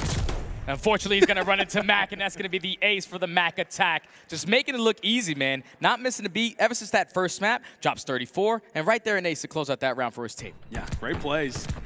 Coming through from Mackenzie, as I thought for a moment. There was a second in my heart, Jay, where I thought maybe there's a chance for a 1 versus 3. You know, you got the rat in your back pocket. It almost feels like a primary at this point, but not able to do it. A little bit too close for comfort, but regardless, Surge able to claim it. We'll see if they can continue to lock things down. Really, can anybody get a solid advantage in this Search and Destroy is what we're waiting for. It's been so back and forth. Obviously, in the hard point and in Search and Destroy, it's been exactly the same. As now we'll see that smoke laid down toward the dock side. Is it a bait? Really, that's the question that the Ravens are asking, but based off of that nade, they've got to think that some coverage is going to be here. Mack once more. That's going to be 5 in a row for him. aBeZy taking away 0. And now into the 2 versus 2. And now 2v2. You see the positioning of Gizmo. He's all the way pushed out towards trains. Might get some good timing on accuracy, but aBeZy trying to work with the sniper towards his B-bomb. Bomb is going to be down. They know that Nasty likes to play towards lower docks. Gizmo, he's actually able to spot accuracy, going to wait for the shots and able to take him down. So now in a 1v2 is going to be aBeZy. Almost hits the shots to try to clutch it up and make it a 1v1, but just a great hold from the Ravens. Nasty once again holding down that Dox like it's his. Yeah, that's for sure, Ben. Absolutely locking it down. Again, we see the sniper being brought out from both sides. There, Sip. Maybe had a chance, maybe had an opportunity, but once more, the pendulum continues to go back and forth. Seattle not able to secure that one. And London are able to take Mack off of that spree, which was really one of the biggest stories coming into that round, was maybe streaks could be in his future, but gets cut down after 5 in a row. And now we see the Ravens back on attack. We've seen them hit A at least once so far, and it really came down to the sneak defuse from Sib. He's had his hands all over this search and destroy, but Mack once again leading the charge until he takes down 2, but it will be a 2-for-1 in favor of the Surge to start. And again, considering if you're the Ravens, being on this attacking side, having the door shut right in your face is not what you want to see. But making their play toward the back alley, accuracy knows it. And you see the positioning of Sib. He's already worked his way all the way through the backside, so they basically have these guys trapped. They must know that they're going to be inside the bomb or back alley. Just no one be over-aggressive. Should be easy shots coming in from Sib. Finds the first, finds the second. Sib works his way through the middle of the map. Just great work early on from Mack, finding that first blood, but eventually Sib closing it out with the 2-piece. Surge take the round. Yeah, and that just comes down to good comms, which again is questioned coming into this map. You know, are they going to be prepared? Are they going to be ready for situations like this? And you labeled it well, my friend. They put him in a box. They made him stay inside of that train station. And it was really just a matter of time. Like you mentioned, Mack finds the first 2, and then from there, Sib making the play, making the early call, prepared to take down the Ravens from the back. And Sib, as we mentioned, in this search and destroy, he's had some plants, he's had some diffuses, and he also leads his team right now in terms of kills, 7-3. He'll be playing toward the dock side, which, given the Ravens setup, more playing for picks through middle, not necessarily going to be the answer. As Nasty, the farthest pushed up player, he's going to have his hands full. This is going to be a free plant. Yeah, this is going to be difficult. Number 2, which is going to be accuracy, has to focus on this player, which is going to be Gizmo, going for that late flank. We still have bomb site control. One player in Nasty's trying to challenge from low docks, but Sib is going to be in that position. He's unfortunately going to lose that gunfight. So now the 3-4 in favor of the Ravens. Back with the trade. But still, this play can all fall in the hands of accuracy because he's in a great position to play the clutch. Yeah, once you get that plant down, so many different angles throughout the warehouses. And just beam 0 as well. 15 seconds, and that instantly enters the mind of the Ravens, but they know exactly where accuracy is. 10 seconds. They've got to try to shut him down. Gizmo from the top. Yeah, doesn't take down Afro. He does not take down Afro, and the defuse will be in. Aware of his position, Afro sticks it, and the Ravens, through a nail biter, are able to secure it.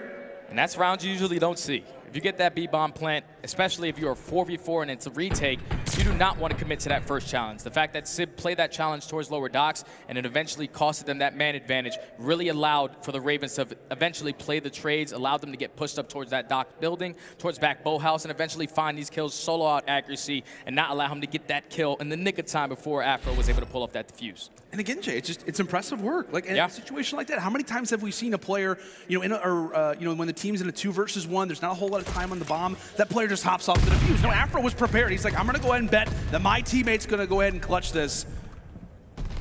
Some great plays already being made from both of these young rosters. As Nasty, who did have that objective, is going to drop for the beginning. Gizmo does not get the trade. He does not get the trade at all. And now it's going to be a 2v4. All left up to Afro and Zero. Zero is able to find accuracy on the late flank to make it at least a 3v2 for the time being. Afro thought he spotted one player. Now he's able to make it a 2v2. This is a winnable round now. Bomb is still going to be down at that B site.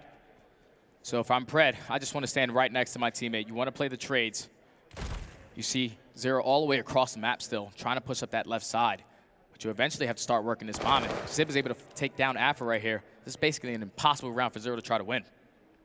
Yeah, they've got to get involved in the fight. Again, 30 seconds, you have the bomb, you have to plant that thing in order to win the round. That's how it works in Search and Destroy, and finally making their move. Sib's going to be prepared for it. Puts in a few bullets with the auto and sets up his good old buddy Pred. The Apex Monster, as he's called, but not able to grab that one. Sib versus Zero, and really it's a prayer for Zero at this point. Sib just trying to get out of dodge as quick as possible. Check every corner you can. Are you going to check your right? He does not. Simp will stay alive, and that will be a clutch for Surge. And again, a situation where there's 30 seconds left. It's a 2 versus 2, Jay, and Zero is nowhere to be found. Yeah, we have to get closer to the bomb right there. There's no way we win that round without planning it, or at least finding both kills. And the fact that he was all the way across the map, it wasted a lot of time on the clock, allowed these players to eventually just set up that crossfire. Great work from Simp to stay alive, to allow Pret to get that first blood. And it kind of got scary for me, because I would have liked Simp to just run back to the boathouses, play a super corner, but laid behind the boxes, eventually close out the round. And something so far throughout this map, we've seen a lot of defensive wins. I usually see a lot of offensive wins. This is throwing me off, but Zero's going to open up with that first blood onto Simp with the snipe. Toward the long halls. Making his presence felt already off the start. That's going to be 2 snipes for Zero. Finally gets met with some shots from range. Mack takes him down with the headshot into the 2 versus 2. Accuracy and Mack trying to secure the final round for the Surge. Can the Ravens force the round 11 as the plant will be in? Accuracy holding the long round. Mack up close. How do Afro and Nasty look to play this? One toward the back alley, at least for a moment. Mack just trying to make sure that nobody's going to be able to hop on this defuse, at least without some information gained.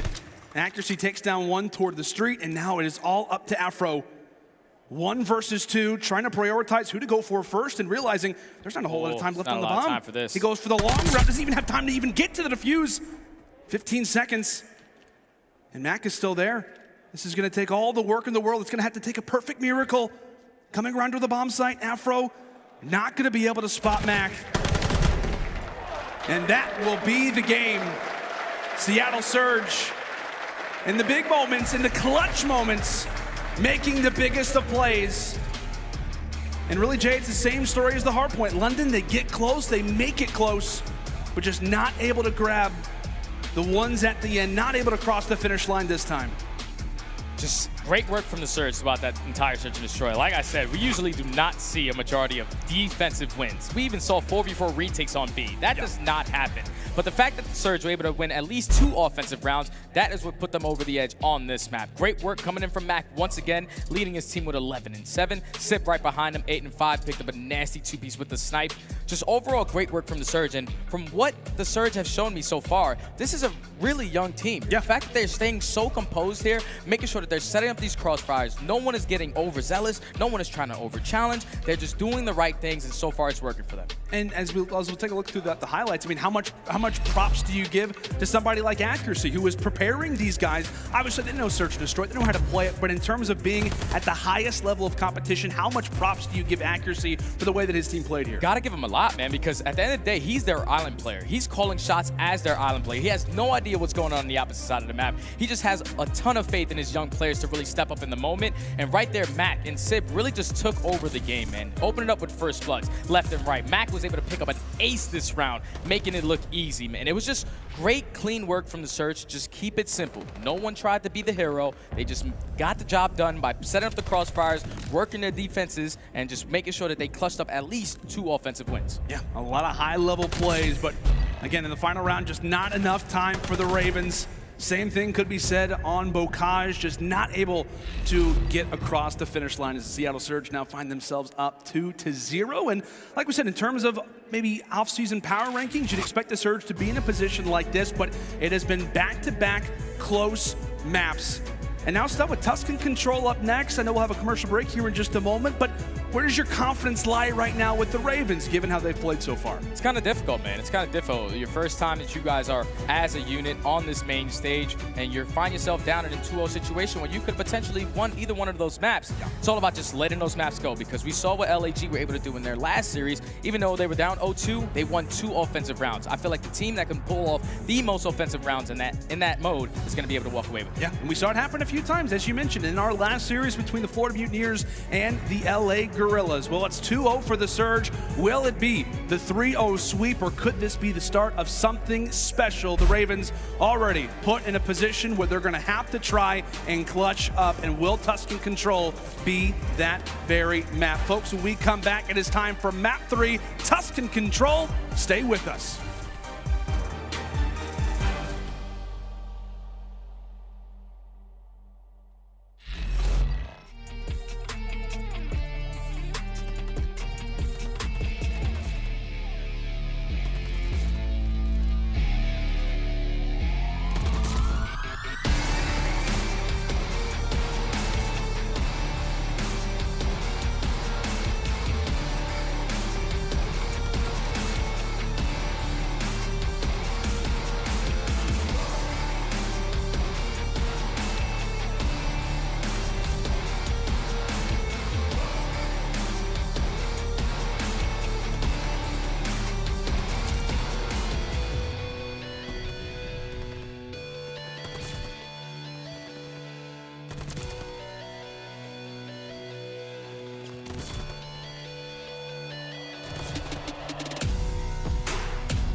The Call of Duty League is brought to you by Game Fuel.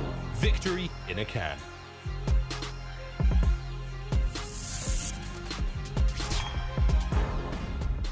This is London's redemption year.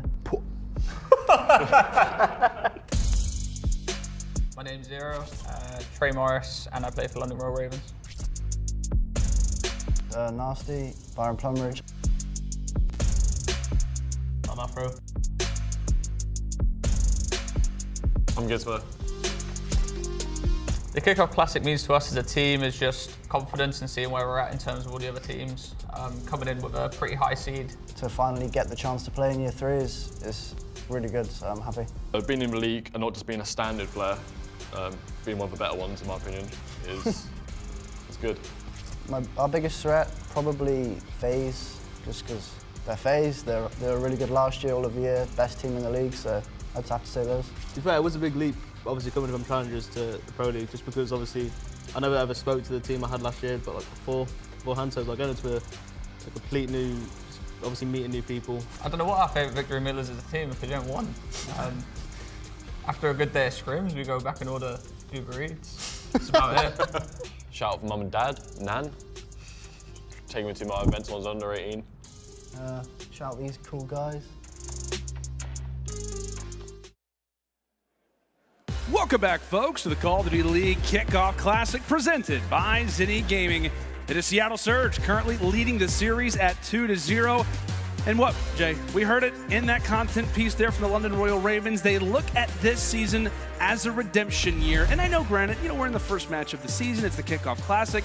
Teams have really yet to actually fully scrimmage modes like Control and Search and Destroy. So the season is definitely in its infancy stages. And while the Ravens find themselves down 0-2, you still have to like what you've seen, given, the fact that they're facing off against, based off of preseason power rankings, one of the better teams in Seattle. How do you think they fare off in Control? And what do you think needs to change up a little bit for them to not just get to the end, but to actually walk away with a map? They just need to play a little bit more conservative. Like we saw in that first hard point, there was a lot of just 4 pieces happening, a lot of solo challenges happening. Yeah. And on a map like Control, or a game mode like Control, you only have 30 lives. You can't just give away your life that freely. So if I'm them, slow the game down, because you know how the opposite team in the Surge are going to play. Pred and Mack, they're playing super quick. Just slow the game down, make sure you're doing the right things, and keep it fundamental, because you have to make sure you capture that A point before you work B. Don't try to do a miracle and go towards that B point right off the rip. Yeah, and something that we've learned so far is that the Seattle Surge, not just a young team full of incredible slayers, but a roster that seems to have some great teamwork already. Yeah. Again, you could say the same thing for the Ravens up to this point, but so far, this is the way that this series has gone. If you're just joining us, it was a Bocage hardpoint. It was a crazy one as to be expected, but it did reach that 250 mark. It was Seattle Surge walking away with that. Also, Berlin Search Destroy, a very similar story. Really different players stepping up at different times, but I feel like so far, if you were to define an MVP or to give a guy that has been the biggest difference maker, I think it's Mack. Yeah, it's 100% Mack. Like, the guy went off first map, picked up some kill streaks to close it out, and then even in the Search and Destroy, he was opening up with the first bloods, pushing straight down middle towards Statue. Yeah. That's something you usually don't see, because Berlin is a really big map, but he was just getting the job done. So he has to be feeling really confident on the side of the Surge. And if you are on the Ravens side, like I said, it's all about just working back into this series. This is going to be the Kickoff Classic. You have some time before the season actually starts, but you don't want to go out like this. Yeah, without a doubt, do not want to go home. After a 3-0 loss, you head to LAN. You're looking to try to start off your Vanguard season in the right way. You don't want to start off getting 3-0'd, but at the same notion, the same time, the very last series, it was a Tuscan Control. LAG were able to secure it when they were down 0-2 themselves. But here we go, on into the opening attack, and it will be the London Royal Ravens on the offensive. And as we know, on a map like Tuscan Control, you saw it in the very first series, that A point, much like P1 and Tuscan Hardpoint, is going to go in favor of the Ravens roster. They have the ability to get there that much quicker. And so far, it has been all-out dominant. Simp with the potential challenge, able to find one, nearly finds a second through the middle side of the map, but it at least sets up his teammates to get some control from the church side of field. And this is great work from the Surge to at least not give this up freely. You know, they did drop a couple lives there. Afro picks up a 3-piece. It's just a matter of time. Point. You see Nasty all the way across the map. He's trying to do everything he can to try to pick up this 2-piece, but Mack's going to find the trade. So now that's going to allow Mack to push up through P5, force these spawns to spawn out all the way towards the back fountain side. And you just want to keep this hold as you see the Surge basically pushed in their spawn. London trying to attack this through the backside. Pred going to work his way towards top church. But the all-out push from the Ravens going to come in. They're able to find the first. And now, if you're Accuracy, you have to try to go big on this flank. See what he can do, and is able to drop Afro for the start. Gizmo currently stunned and also eliminated as well. I get a lot of time to work with, 1:30, but as we said, this B point can be a difficult one to try and secure. It can be a real booger, for being quite honest with you, but some time still for the Ravens to work with as now they start to siphon on in toward P5. The Surge players are prepared for it. Again, so cautious of where those players are spawning. They've locked down field, and now it's P5. Gizmo trying to get some progression, but once more, it's Mack to take him down. Mack is going huge, man. He's forcing all of the Ravens to rotate out towards the backside of Church. They have to at least push through that P1 side to try to work in towards Church and work the flank, as Surge are going to be able to find 2 kills in the feed and take a 2-kill advantage so far. With a minute left, they are just stalling out a lot of time. No one's getting overzealous. Everyone's playing their corners correctly, winning a majority of their gunfights. As they still have control, Accuracy has to try to go big as 2 players are able to sneak through the back. It's big. And unfortunately, Gizmo is going to lose that fight. That would have been a huge one if he was able to win it. Not able to secure it, and now, 1:30, now to just 30 seconds. Just like that, snap of a finger, the timer continues to roll. Nobody from London really has even been able to see that B capture point. And as the time continues to tick away, the Surge's life advantage continues to expand that much further. A nice long-range shot from Sib as he's going to be called upon to have to go big once more. That's not just going to be 1, it's going to be 2, but now it's Gizmo's turn on the flank. He comes out of nowhere and just takes down 2 like that. He's going to have a few teammates off of spawn, also shuts down Accuracy, but it's a team nade. They've got 4 down, at least in regards to the kill feed. That team nade, without a doubt, is going to hurt, but the Surge taking their time, looking for that pinch. The great plays from Pred to at least eliminate a few extra players off of spawn. And the Surge trying to handle things as well as they can. Zero with only a few seconds left. The respawns are done, and the Surge are able to hold on off of some great last-second plays from the Ravens. But again, Jane, another situation, you know, when you're thinking about the play that Gizmo makes, you expect at times rosters to kind of fold in moments like that, or maybe to lose a lot of map pressure. What do? They slow down and they retake. They slow down, man, and it was all in the plays, honestly, from Mack and Pred right there. They did a great job at just continuously filling in that P5 position, because as long as they have that, it's making it impossible for them to try to rotate straight to that B point from the front side. They basically were trying to hit through the middle of the map, trying to flank through that A point, and it simply was just not working. A lot of time was being wasted, and eventually Surge were able to walk away with the defense. But now we go on the offensive side for the Surge. Once again, we're going to see the early A attack. Nasty able to find a kill in towards the middle of the map. Right now, London, they have full mid-map control. This can be dangerous, as Afro is going to be able to find 2. Still, the second progression on the point is going to be there. Sip finds 2. Gizmo trying to cause the problems here. Eventually takes 1 down, but just overall great work from the Ravens. Not give up this 8 points so easy. Yeah, that's one of the better strategies that I think that we've seen so far. It's a great nade from Zero. Takes down Accuracy, but kind of the slower play through Church, allow for yourself to get some map control, and again, slow down this game. A better strategy is really as much time as you can knock off before teams have to try to challenge over at B. Is really going to be the best strategy possible, but Nasty slides, and that's going to be 4 in a row now for him. Looking to set up shot, maybe toward top fire. He gets dropped as well. Now it could be Seattle Surge. They realize there could be a lane open, but Afro trying to be so careful. Not able to do it, as that'll be 3. A 3-to-1 trade in favor of the Surge, as they'll test their wits now at that B point. They already have 2 ticks of aggression at that A point. Now they're slowly starting to work up towards B. You see Mack in the back of the spawn, still playing those spawn kills. Eventually, he will get taken down, but now this opens up the A point. This should be a free capture for the Surge at A and extend this time by a minute. Some great defensive plays early from the Ravens, as Nasty, once more, at least going to put in the back of the Surge players' minds that they're going to have to watch the flank. Sib able to deal with the pressure, and so that capture will in fact be a successful one. But, and the same notion, 1:30, a little bit of less time to work with than what the Ravens had last time around, but with 4 down, Pred already making his way toward the backside of the spawns. Accuracy, a big fight for him to win, not able to do it. Ravens successful in the early defensive hold. 11-8. So now if you're the Surge, Mack's in a great position. He's going to allow his teammates to push out towards that P5.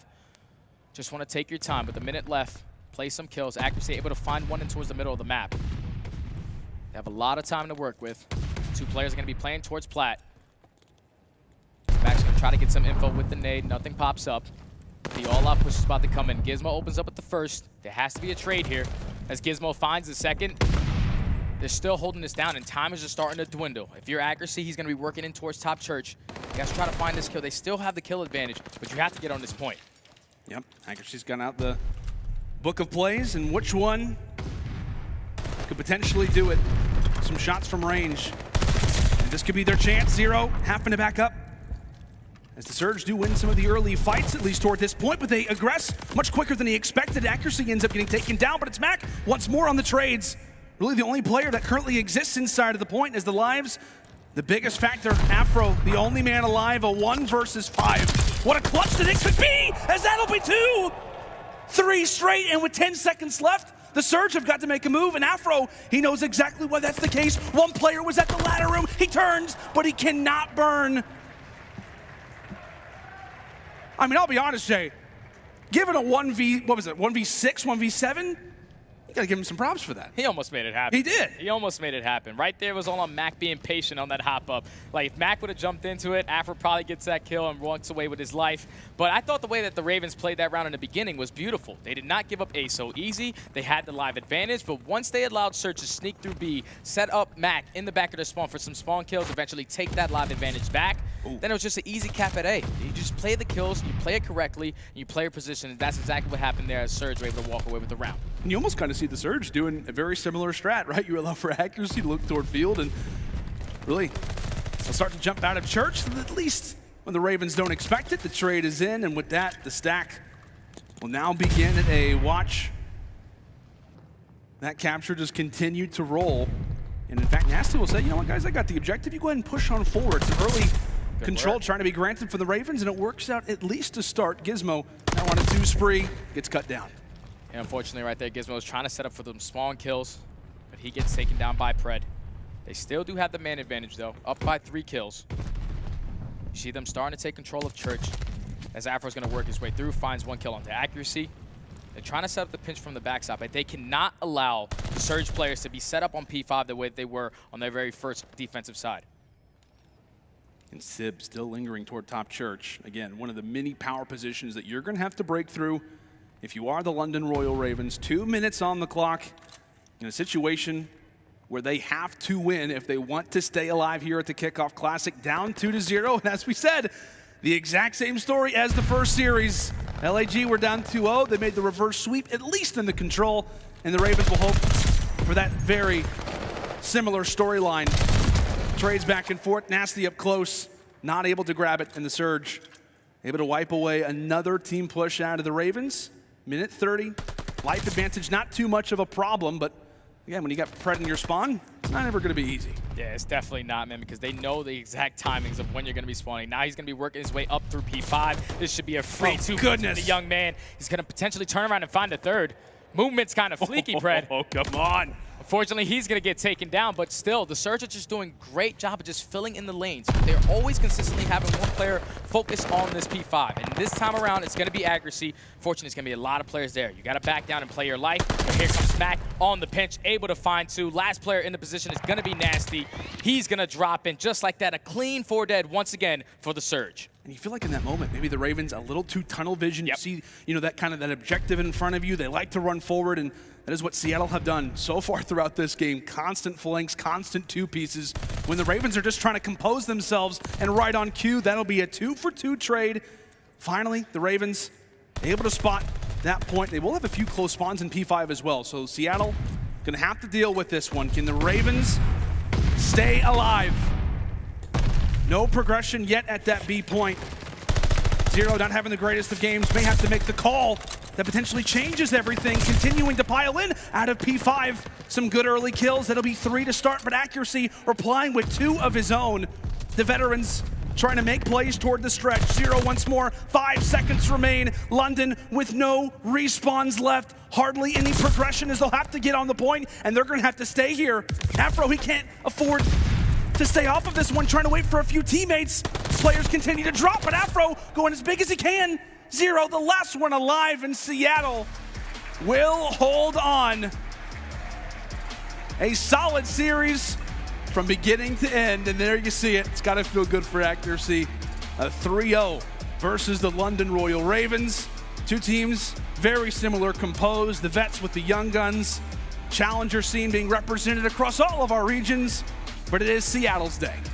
Definitely was, man. At least in those first two maps, I feel like it could have went either way. But Seattle, they just made the plays to close out games, specifically Mack. Search and Destroy, he went big. First hardpoint, he went huge. And even towards the very end of that game, even though he wasn't picking up a lot of kills, the fact that they were just filling in the lanes properly, just making it so difficult for London to just spawn up and decide where they wanted to go. Some players are going in towards top fire. Some players are pushing P5. Some players are pushing mid. They just couldn't get a clean push because the amount of pressure that the Surge just had on that map, able to walk away with a clean 3-0, man. And I honestly expected that. I expected the Surge, everybody that has these guys at a top ranking pretty much at 4th right now. And I love this team because they're such an underdog team that you don't really have high expectations of. But if you're on a redemption season, that's a good way to start it. Yeah, that absolutely is. If you've been a Seattle Surge fan for the past few years, well, I do feel slightly bad for you. But this could be their opportunity. This could be their chance. New blood, a new roster, and a new result, at least for this Kickoff Classic. We talked about a number of different players, and it is the young guns going big in the control. 26 and 18 there for Sib. At the same notion, Pred, 24 and 19. I mean, really, Jay, from start to finish, if you, like I said, are a Seattle Surge fan, this is a great win, not just because it's a 3-0, not just because it's a 3-0 in the control, but because it was a well-collected team effort where you had players across all maps, and specifically a guy that not a whole lot of people were talking about have a phenomenal series in Mack. Yeah, and it was beautiful plays, specifically right there out of Sib and Pred. They both had 18 non-tradable kills. That means that they're walking around, picking up free spawn kills. No one's getting to trade in 5 seconds. It's just easy work for them. But just, if you're Mack, you got to be feeling great, man. You probably didn't have the season that you wanted last year running an AR, but now he has the sub back in his hands. He's looking more confident than ever. Yeah. You got to think exactly that. Again, if you are the London Royal Ravens, you know, it is back to the drawing board type of position going up against the Seattle Surge team, which, again, is still questionable in regards to where they rank. All the power rankings are really based off of hardpoint, but still, you go back to the drawing board, I think somewhat excited given the result that you had. You played them close in the first two maps, but Control, not at all their story, as it will be a 3-0 in the books for Seattle. But again, Jay, just a number of different great plays for the team. Really, both rosters not playing like there are 4 players making their debut in this game. It felt almost like veteran teams going up against each other based off of the clutch plays, based off the diffuses, based off the long routes, the setups for these teams. It's beautiful, man, because as long as you have that leader that's able to provide some experience, like most of these guys have been playing in challenges, and they know exactly what it takes to go out there and get some wins. And for both of these teams, if you're London, it's only the kickoff. It's not even the season yet. You can't be too mad about this, but you know, it is a 3-0. You want to go back and watch the VOD and make sure that you clean things up. A lot of solo challenges in the hard point, a lot of solo challenges in the Search and Destroy. Cannot allow that to happen when the season starts. Yeah, that's for sure. I feel like if you're a fan of a certain CDL team that wins at kickoff, you're like, okay, you're right, we're looking solid. And if you're a team, you know, or if you're a supporter of a team that maybe didn't make it far, you get eliminated in the first round, you're like, it's just the kickoff, it's just the preseason. But still, if you are a Seattle Surge fan, it is a good sight to see. And I believe we have Blaze standing by with Pred on the main stage. Yes, I do, Lando, and it is just a kickoff, but the Seattle Surge still came out on top. Make some noise from up here on the main stage. Now, we got Pred coming from Australia, representing his country, and he just lit it up on this stage. Pred, my man, how you feeling right now coming off your first dub and being at LAN? Obviously, I haven't been to LAN before in the CDL, so it's my first time for my teammate as well, so it was a great experience. Obviously, there's going to be many more to come, but that was a great feeling, man. Yeah, yes. Many more to come. Now, in order to get that done, you got a good team around you who knows how to play the game. Tell me about the Seattle Surge and your squad and what makes you guys so great, because we just watched you come out with a dominant 3-0. I think our team has just got so much raw talent that once it's all put together in the right format, it can lead to, the ceiling's just like so high. It can go up to any level. But I think the main thing about my team is that our vibes in-game and out-of-game are just always good. You know, we can go out, hang out, have a good time. Like, I think that's the most important thing, like being comfortable with your teammates, and then the rest is just going to come out naturally. Hey, I feel that. Good vibes, and you'll be hitting some great shots out there. Yeah. Now, for the fans out there, what's the best tips on getting some great vibes with your teams? What does the Seattle Surge love to do? Well, we love to eat, man. That's one thing. We love to eat. I don't know if many of you know, but Lamar's a big food guy, so he's always taking us out to some nice places. But Actually, last night we went to a dinner and we had so much food. Well, I'm actually jealous because I didn't get the invite, all right? Well, Pred, you're going to have to invite me to the next outing. And with that being said, that's going to do it for us up here on the stage, Pred. It was good meeting you, man. Make some more noise for the Seattle Surge. Appreciate it. Take it away. All right, you guys heard from the pretty boy coming straight out of APAC. The chain is on and the vibes are high. And the Seattle Surge is going to walk away with a big victory. And aLLeY, how do you do it, girl? You guessed it again. The prediction is right. 3-0. Pred popped off big time this game. No, he did. And actually, Pred, this being his debut, you know, especially in that control, I feel like is really where he elevated his game. As we look stats across the board, I mean, positive in respawn, okay? And that is huge for this team that is already so S&D dominant. For him to bring that extra KD up in that respawn is going to be huge. But what's even bigger than that and even better than that is Slack. Let's talk about it. The veteran presence that's even helping him out, and he even named him. Lamar, man, you got to show love to the big boys on the team. Yeah, man, I'm loving this squad top to bottom. I think they're playing really fundamentally correct, and I think with the addition of Sam Phoenix, I'm just like super excited to watch them grow and progress throughout the year, and obviously see Simp and Mack get a little bit more comfortable on that main stage. Right now, Nameless, you got a prize for the fans, man. You have a game-fueled tactical play. What do you have for us today? Yeah, let's check out something from that search and destroy, right? Mack went off and got an ace, and talking about Mack a little bit, I felt like he's the X factor for this roster for the entire season going forward, right? Like this guy, he burst into the scene 2 years ago, and he's been great since. But you see right here, he rushes right out to the statue, and he catches this push of the players trying to go through low trains on their way to the A bomb site, gets a two-piece, and from here on out, like they just established control on the map. And for the London Royal Ravens, they had Zero who was rocking that sniper, so being able to get that first blood, and then knowing that Zero has a sniper, it allows you to get pushed up and get in positions where it's like we have them trapped. So right now Mack's just roaming around trying to get some more information. He knows he has the positioning. He can see if they wrap back over towards that A side, and he's just playing off of a kill here. So looking at a player like Mack in Search and Destroy, he needs to be a playmaker for this squad. Obviously, with a guy like Pred, he can play off the back of plays from Mack. If Mack can get up close and personal, get those first bloods, it can really let a player like Pred go out and fly and use his individual talent to win the rounds. You know what's crazy? Actually, Mack was 0-3 to start that round, so he almost doubled his KD in that singular round, and I feel like that's kind of the underdog of this squad. Mack, we didn't talk about much heading into the match, and he really stepped it up here. I know this is just kickoff, but what a way to start his career this year. Yes, and one more thing. We talk about Pred, we talk about Mack all the time, even Lamar, but let's also talk about Sam Phoenix, the coach. It's big that he's coming in and helping out the young guns, right? Yeah, I'm super excited to see. I want to have some deeper conversations with him throughout the year because I know he's a new guy coming into the CDL, and I'm just excited to see what he can bring to this team. Obviously, with Lamar being a veteran leader, I'm excited to see what they can do together. Yes, now, for those of you at home, I don't know about you, but if it's for free, it's for me, and if you happen to link your accounts as soon as possible, if you link your Activision and YouTube accounts to earn exclusive in-game rewards for tuning in to the Kickoff Classic. This weekend, you can earn a Salt Shaker weapon charm, Demon Mode emblem, a fresh calling card, and more. Ladies and gentlemen, coming up next, we have a couple of legends entering the main stage. We're going to see the likes of Crim and Clay. I can't wait. It's going to be NYSL versus the new look Boston Breach. We'll see you guys soon for some more CDL Kickoff Classic action.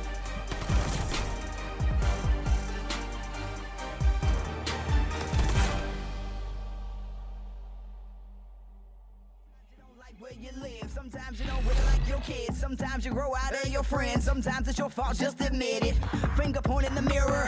3-point back, that's the tearjerker. You can wallow in sorrow, depressed of the past, afraid of the unknown tomorrow. Or you can just live in the now. We all trying to figure it out. The rhythm inside of your chest that's keeping you moving, that's the solution. The ball on the floor is hard to ignore. Endorphin rush will flush your brains while you dance your pain away. Just when you feel like it's too much. Just when you feel like you've had enough, take a step back from the edge and take a deep breath and dance like you'll never, dance like you'll never, dance like you'll never, dance like you'll never,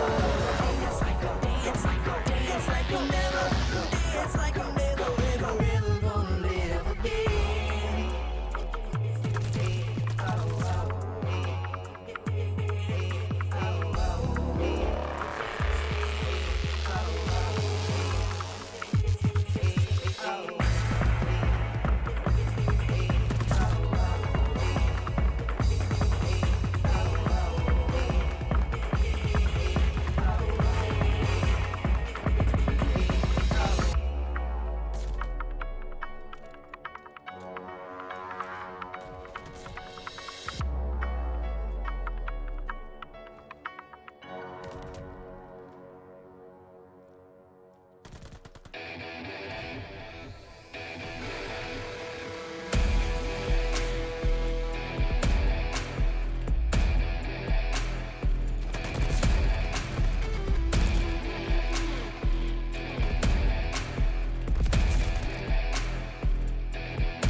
Duty League is brought to you by Zenni Gaming. Armor your eyes with Block's gaming glasses starting at $24 by visiting zenni.com/CDL.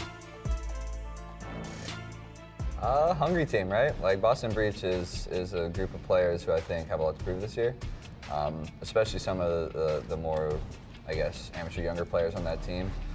The two vets obviously kind of have to prove that they deserve to be in the CDL, and the two young guys are getting their first real shot. And they're under a pretty cool org. I mean, Boston New City this year in the CDL.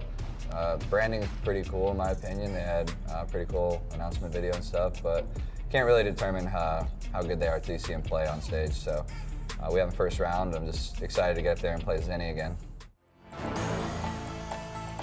Ladies and gentlemen, there you have it. Welcome back to the CDL Kickoff Classic, presented by none other than Zenni. And right here on the analyst desk, I'm your host, Velly, breaking things down with aLLeY, Cat. We got Nameless, we got my man Slack. It's been a good day so far, right? But let's talk about it. Let's talk about NYSL, matter of fact. Sure. Nameless, you're excited about this team. The fact that you got two legends together, that's disgusting. Dude, I'm hyped for this roster. I think they're going to be absolutely unreal, especially as time goes on and they get to develop players like Neptune and HyDra. You think last year when HyDra was going up against teams like Atlanta FaZe, he was ripping them apart. I mean, in that game 5, round 11, where he beat Simp in that 1v1, I knew right there he was the real deal. So this team's going to be dirty, man. Right, and aLLeY, let's talk about HyDra. I mean, you know a lot about him. The man pops off. I've seen him in the scrims. He's crazy. What's crazy about HyDra in the EU scene, he did play with Trainhard previously with Keza, Whalers, and Henry.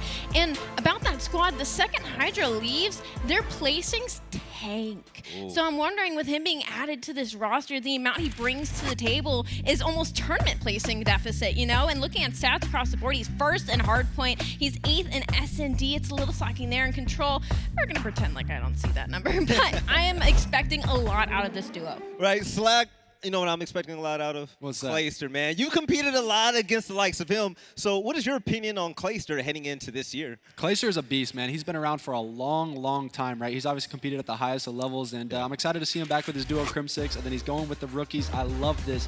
They're getting Neptune, obviously, and HyDra back in the books, and I'm just excited to see what he can do. He's been at the top for a long, long time. Maybe not statistically, but his teams are always one of the ones that's always talked about to win a championship.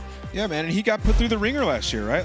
On his team, he thought that, the guys around him, they weren't developed enough, and now he actually has New York believes in him. He got the roster that he wants, and you think to the start of last year, he was playing phenomenal. The guy was going off, so he still has it in the tank.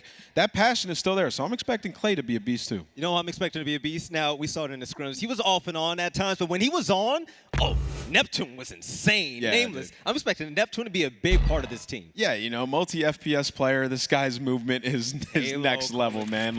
That is why they picked him up, right? They want to go up against Simp and aBeZy, and so having the 1-2 punch of HyDra and Neptune, it's just got to be dominant, man. But, a player like Neptune, he's got to learn a lot still. Right, this guy was making a lot of mistakes last year, and I know Slack can speak to that. Yeah, so I've teamed with Neptune obviously personally, and I've always said forever that his gun skill and movement is a 10 out of 10. I'm excited to see what Clayster and Crim can kind of teach him throughout the year. Hopefully they can make him more of a fundamental player and really mesh well with this other submachine gun duo and HyDra. And speaking of Crim, aLLeY, now having a veteran of his stature, that is a big deal. This year, Crim enters another year of the CDL, and we're expecting him to just be C6 as usual, right? Absolutely. Once again, we talk about scrims, because that's really all we have to go off of heading into our Kickoff Classic, and we've all seen Crim go off in scrims, man. He was on fire. I really think this might be his game this year. He's really elevated not only his social presence, but his gameplay as well. Now, stats from last year across the board are pretty mid, to be honest, but it's Crimsix. We know he's going to put on a show. Yes, now let's talk about one of the newest teams in the CDL, and this one came at a big surprise to me. The Boston Breach. I love the colors. I love the logo. I love everything about them, right? Personality is a big there, but also another thing that's big is going to be Capsidal.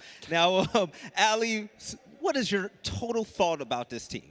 Honestly, on paper and from their video, I love them. I want to root for this team, and I think they really could be a top 4 team going later on into the season. But right off the bat, man, I think they're seriously going to struggle. I respect kind of going out on a limb and picking up Capsidal, even though he didn't play so well in Challengers. That's not always the full story, So across the board, I think this team has a lot of potential, but early on, I don't know. Yes, now for those of you that don't know anything about a lot of players on this team, we actually have a profile video that's going to teach us a lot more about this spectacular roster. Let's go ahead and check it out. TJHaly, and I play for the Boston Breach. Anthony Zenni. Dylan Cope. Kenyon Sutton. The Kickoff Classic for us, I feel like, is just sort of a way to break these two guys in. Their first time playing on land. Me and him are pretty tenured, so pretty much a perfect event to get the nerves out, get accustomed to everything, and just get the feel for it. Kind of just like a confidence booster going into the regular season. I think we could probably win the whole thing. Yes. Yes. They've put us as the quote-unquote founding fathers, so that's good to know that we're helping building the brand, so we're always going to be in the brand. As a rookie, there's always pressure because there's going to be people saying, I don't deserve to be in the league and all that stuff, and it puts a weight on your back. All eyes are basically on us to see how well we can work together and if we truly deserve the spot, which I do think we do.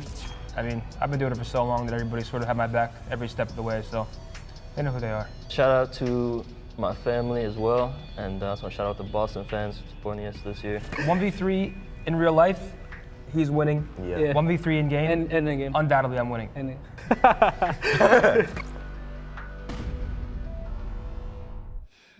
The confidence is out with this team, and I absolutely love it. But Slack, your man's Methodz, one of your old teammates, he's talking about how excited he is to be here once again with a brand new team. You gotta love it for your old friend, man. Man, I'm so excited that he gets another opportunity to play, obviously at the top level with his rough pass in the year with Toronto being benched and then having to sit out the entire year. I just can't wait to see what he can do with his new faces, these new rookies, and his good friend TJ. Yeah, and Method's name got thrown around in the dirt a little bit, right? Like he gets, benched on his team, Insight comes in, they end up winning an event and becoming one of the best teams in the game. So he's got something to prove, man. He's got to come out here and play great. A lot of people call him a slow statue AR. A lot of people say that play style can't work in Call of Duty anymore. You see it all the time on Reddit. You see it on Twitter. And if you think that doesn't get to Zenni, you're crazy. He's thinking about that. And he's going to come out here and he's going to show why he deserves to be in the league. He was pleading every single week, we need more teams in the league. We need more teams in the league. I need to have a spot. Well, he got a spot. Boston Breach believes in him. I believe in the management team behind them as well, and Zed and Dens. I think they have a good thing going for them, so let's see them put it to work. And the CDL getting bigger is even better for us right now. Let's talk about TJHaly as well. Man, TJ came into the scene, the man was hot. So the expectations for him, I mean, ultimately, is for him to get back to his old ways. Yeah, no, TJ is very hot and cold for me. When he starts popping off, he seems to be an unstoppable force on the map, but he just needs to be more consistent. And being a veteran on the squad as well, I'm hoping his voice is as well being looked over for Cap and Nero. I'm super excited to watch him play this year as well. With this game being super fast and aggressive, I know he's going to bring a lot to the team, and he loves challenge a gunfight, and that is what he's going to get to do this year. Right, I heard that in the crowd. Go ahead and make some noise for one of the rookies. It's going to be big. Capsidal right there. Yeah. Nameless. I'm loving what I see from him. He flew under the radar, and I have high hopes for him. Bro, he's an absolute unit. I want to see him go off up there on that stage. We've been watching him in scrims with that SMG. He knows what he's doing. He's got some veteran teammates alongside him to teach him along the way. And there's just something always special about the unknown, right? Like, we know he played in challengers and he did okay, top 6, top 8 placings, but he's going up against the big dogs now in the CDL. So let's see what he's capable of. Now, this is a scary thing, though, because, I mean, we look at how players like Pred pop off and all these rookies having their first time up there, but Slack, it's not that easy when you're on that main stage, right? Yeah, I mean, you're literally coming down to one best of 5 right here to see what Capsidal and Nero Poison can do. I'm super excited. I hope they come out hot and turn some heads, and I can't wait to get into this match. Yeah, aLLeY, we have, this is the biggest year for rookies in the CDL, actually. I believe, 50%, right? Yep. Now, you coming up from challengers as well. I mean, we got to root for our boys, right? It literally warms my heart. I am so excited here to see so many challenger players be brought up just from watching them, seeing the passion that they put in, man. Some of those games of challengers were ridiculously exciting, and now I'm hoping they can bring it here to main stage. All right, ladies and gentlemen, we have the players getting ready, and the match is about to start shortly. But before we do, we have a good game coming up. NYSL versus Boston Breach. We got the vets versus the new team out there, and I can't wait. We'll see you on the other side of this break for more CDL action.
When you compete as long as I have, you learn a thing or two.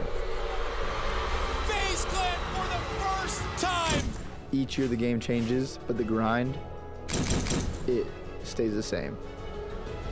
Have done it. Congratulations, Subliners. Practice, scrim, compete, eat, sleep, repeat.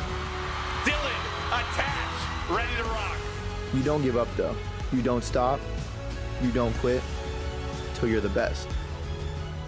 I'm always searching for that next competitive edge. Yo, Dylan, you good, bro? I must have fell asleep. What's up, Eli? Check what came to the office today. Looks like my next edge found me. Visit Zenni.com/CDL to get a pair of Røkkr Zennis or any of your other favorite CDL teams today. Arlington, Texas, make some noise for yourselves! I know you guys are having an awesome time, but I hope you're having a fantastic time at home as well. It is time to get our third series of the day kicked off. And do that, we got to bring out the first squad. I introduce to you the New York Subliners.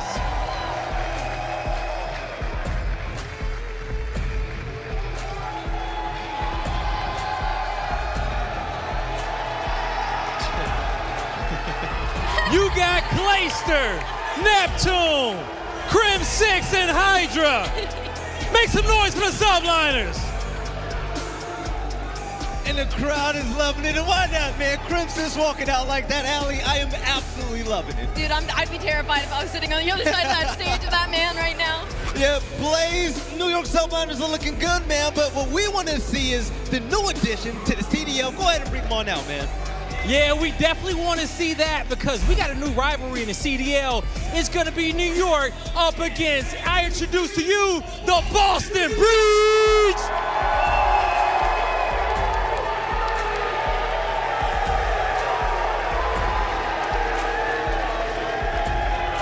You got Nero, Capsidal, TJHaly, and Methodz. Give it up for the Breach! And the crowd is eating it up. But by the way, take a look at that absolute unit. Capsidal looks insane, man. He's amazing. Yeah, aLLeY said she'd be afraid if she was sitting across from Crim on that stage. I tell you what, I'd be afraid if I was sitting across from Capsidal on that stage. Let's see if he goes off, aLLeY. Blaze, this is looking like an amazing matchup, man. We're loving it. Oh, I'm loving it up here on the main stage. It's New York versus Boston. How can you not love it? Valley, I'm gonna need you to break this series down. And chat, get ready. You don't wanna miss out. All right, all right. By the way, Blaze is killing it on that main stage. I'm loving the energy from our mans right there. But let's talk about the match for just a moment. Let's talk about the keys to victory for just a second. And looking at a veteran squad like NYSL, man, it should look easy on paper, but in order to win, they're gonna have to do what? Yeah, let's talk about these game fuel keys to victory. I mean, looking at Crim, he's going to need to step up. His individual performance at times, it cannot be that great. And in this game, he's going to be a flex player, right? So you're going to have to run an AR, run an SMG. So he's going to have to be dynamic on the map. So I'm looking at him to step it up and then also develop this young talent. You look at HyDra and Neptune, they're individually unbelievable, but they have to develop them throughout this game. Right now, also when it comes to New York, I mean, aLLeY, the expectations are high. I mean, on paper, this team looks stacked. I think they're gonna probably win a few ships this year, maybe. I'm on the hype train. There's a big hype train for this team, and Crim and Clay, really, they just need to mold the talent in Neptune and HyDra. We've seen Clay do it before with aBeZy and Simp, so I don't see why this could be any different. All right, and now let's talk about Boston, a new addition to the CDL. Slacked. When it comes to them, some of your boys are on that team, some ex-teammates.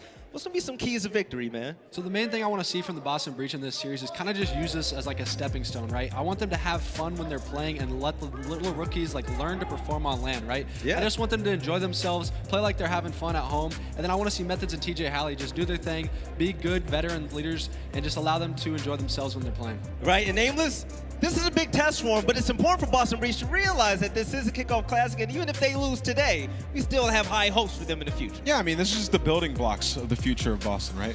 Keep in mind, this is also the start of the Boston and New York rivalry, right? So they don't want to start off with an L either. So they're going to have to come out the gates hot. Lando and Steady, you guys had your hands full with some good games. Staying steady. I'm loving the energy you brought earlier, man. Lando and Steady, take it away. Thank you so much, Veli. Absolutely. We're super stoked for this match. Obviously, because we see Boston Breach for the first time. You see a new roster in New York as well. But also, it is about the rivalry. New York versus Boston. Jay, I know you're quite familiar with this rivalry. Yeah, it doesn't get any better than this. If you just think about the New York-Boston rivalry, we already have Yankees, Red Sox, Celtics, Knicks. And now we got Subliners and Breach. I don't think it gets any better than this, man. And this is going to be a rivalry every single time they play. Oh, yeah. Online, LAN, doesn't matter. It's always going to be an absolute battle between both of you. It's going to be so fun, man. It's going to be so fun. The greatest sports rivalry of all time now enters into esports. And for their very first encounter, let's go and take a look at our maps and modes. Yes, it is going to be Bocage again, and I could not be more excited. Tuscan Search, Destroy, Gavutu Control, and Berlin Hardpoint and Berlin S&D to close it out. If we can get to a map 4 or map 5, which I think this series has got the legs to do it. You also see the map bans at the bottom. But in regards to the map vetoes, in regards to the set that we do have, Jay, thoughts on this one? I really like NYSL in this series right here when it comes to these maps. Like on Bocage, you're going to allow Crimsix to run that third sub. But you still have your two main subs, Neptune and HyDra, leading the way. They're going up against a young roster in Boston, two rookies in Nero and Cap that have to try to keep up with the levels of their play. And then when you go into that Gavutu control, that is where we're really going to see Crimsix and Clayster really step up in that AR department. I'm pretty sure Neptune is going to be the third AR, so I feel like they're a lot more comfortable there. But I feel like this first map is going to tell us everything we need to know about New York. I'm expecting high stuff from Breach because I've been watching them so much in their scrims. They're consistently just playing really well, and I'm excited to see what this battle is going to bring us. Yeah, and there's been talk, right, on the timeline. There's been talk coming into this matchup specifically how much pressure that is on the Boston Breach. And you know, there have been people who've discussed, oh, there's no pressure, it's just the Kickoff Classic. But I think Methodz has even discussed it. You know what? Hey, this is my first time on LAN in 2 years. This is the debut for 2 players in both Cap and Nero. At the same notion, this is the very first series for Boston Breach, and I'm sure that they would love to walk away with it, and especially in a rivalry-type match. I mean, what, Jay? It cannot be understated how important and how great this would be for Boston to start off their career, their history in the CDL with a victory, and versus a very, very solid team on the other side of New York. It would be beautiful, man, if they can come out and get this win, man. To start with a new organization, basically a brand new roster, players coming back after some time off, players from Challengers stepping up. This is all fresh, man. I just hope that the work that they put in, they can keep that the same stuff that they were doing online here, because you know with young players, those jitters can get to you. You're going up against Clayster and Crim. These guys have been probably players you've been watching your entire life, so you can be a little bit nervous. I mean, let's be frank. They've probably, like Clay and Crim have probably been competing whenever like Cap and Nero were born. Like, probably. It kind of works out roughly somewhat like that. As much as we love to, you know, mess with Clay and Crim, they still got the gun yet. Like what? They're like almost 30. They're pushing 30, right? Yep, they're pretty up there. You know, you call them Old Man Jim for a reason. We love Clay. Yeah, we love Clay. And they've got plenty of accolades that have acquired over that time. But we obviously love to give those guys, you know, a little bit of a run from time to time. But again, it cannot be understated when it comes down to this Boston Breach lineup. As you referenced, you know, this is a big series for these guys. It is going to be important. And also the same thing can be said when we look at how the kickoff goes. The way that we interpret stage 1 could very well be based off of one match. Like, we get one sample size, and it goes back to the thing that we talked about earlier. You know, if you're a team that walks away with the series, we instantly think you're great. If you come into this one and get smoked, I mean, hey, that's got to do a little bit to your confidence. Granted, it is one series, but that series sits in your mind for a while. Yeah, it definitely will be in your mind, but good thing that it's a kickoff. The season hasn't even started yet, so if they come out and they lose this one, it's still a very young team. They just got to go back and put in the work, man. They're going up against a veteran squad, and what I really like about the new New York team is that with Neptune now on this roster, you just got to go back and think what Clay and Crim were able to do when they won that world championship together. That was the first year that Shotzzy came into the league.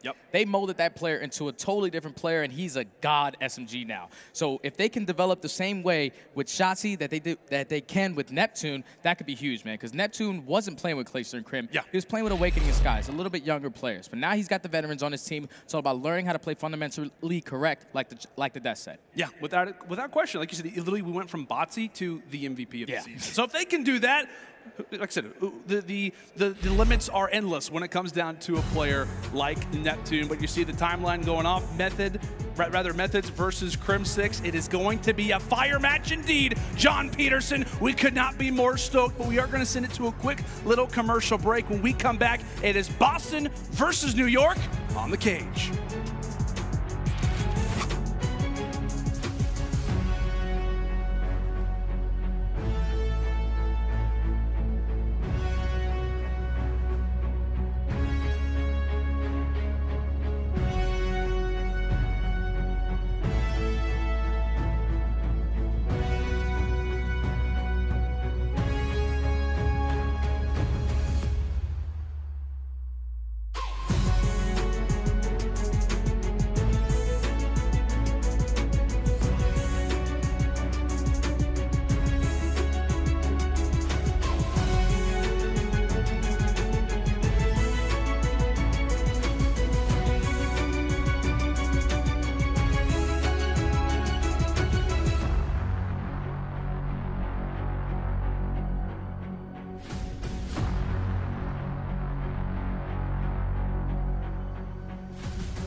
I hate everyone.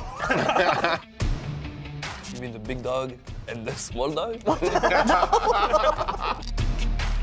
The Kickoff Classic, what it means to me and the team is just building our confidence for the rest of the season. But I would say for us, we definitely need to get this win. Playing the CDL was my dream before. That's still my dream, but it's just like an accomplishment in my life. So I really wanted to play in the CDL, playing with pro player, being a pro. Who's winning a 1v3? Yeah, I feel like it depends on like where in the tournament it is, right? Like in a winners finals, grand finals 1v3, I think Crim's got that all day. He's like one of the best big time clutchers in like ever. Shout out my girl. She's been like super supportive of me ever since I started competing. And then my parents for making it so hard to go pro. You know, got my power cord taken away. I'd be mid-GB match and then I'd get yanked, disconnected. And I'd text the team like, good luck. The way I feel with the transition from Florida Mutineers to the New York Subliners is a lot more confident because I have like really like good teammates. Like 2 of them are just the greatest of all times. Every single day I get on to practice, it's just intense. I feel like I'm putting in more work. In a very short time, we've become already a pretty close-knit group. We can be loud with each other, we can criticize each other, we can kind of crack on each other, joke with each other, but just keep believing, right? This process works, follow the plan, and hopefully we achieve our goals at the end of the season.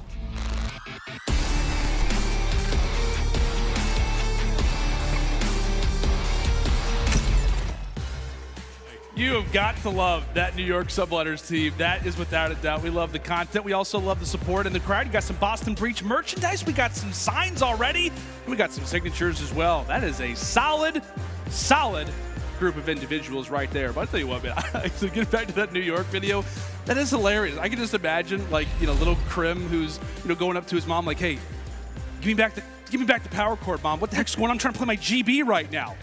We love Crim. But it also, like, you can kind of see it, too. Like, you could totally see the age gap, like, in that video as well. You got the 2 parents on the side, and you got the young guns in the middle. It's going to be great content all year long, but I got to imagine those comms have got to be hilarious from time to time. 100%. You heard HyDra? He's like, you're big dog, I'm little dog. And right now, you're definitely big dog. I'm 100% the little dog. But I cannot wait for this match to start, man. Like, this is going to be an absolute battle. But the player that I really want to focus on has to be Capsidal. Okay. Like, this guy on his first main stage match, going up against some of the best players to ever touch Call of Duty, I just need him to just do what he needs to do.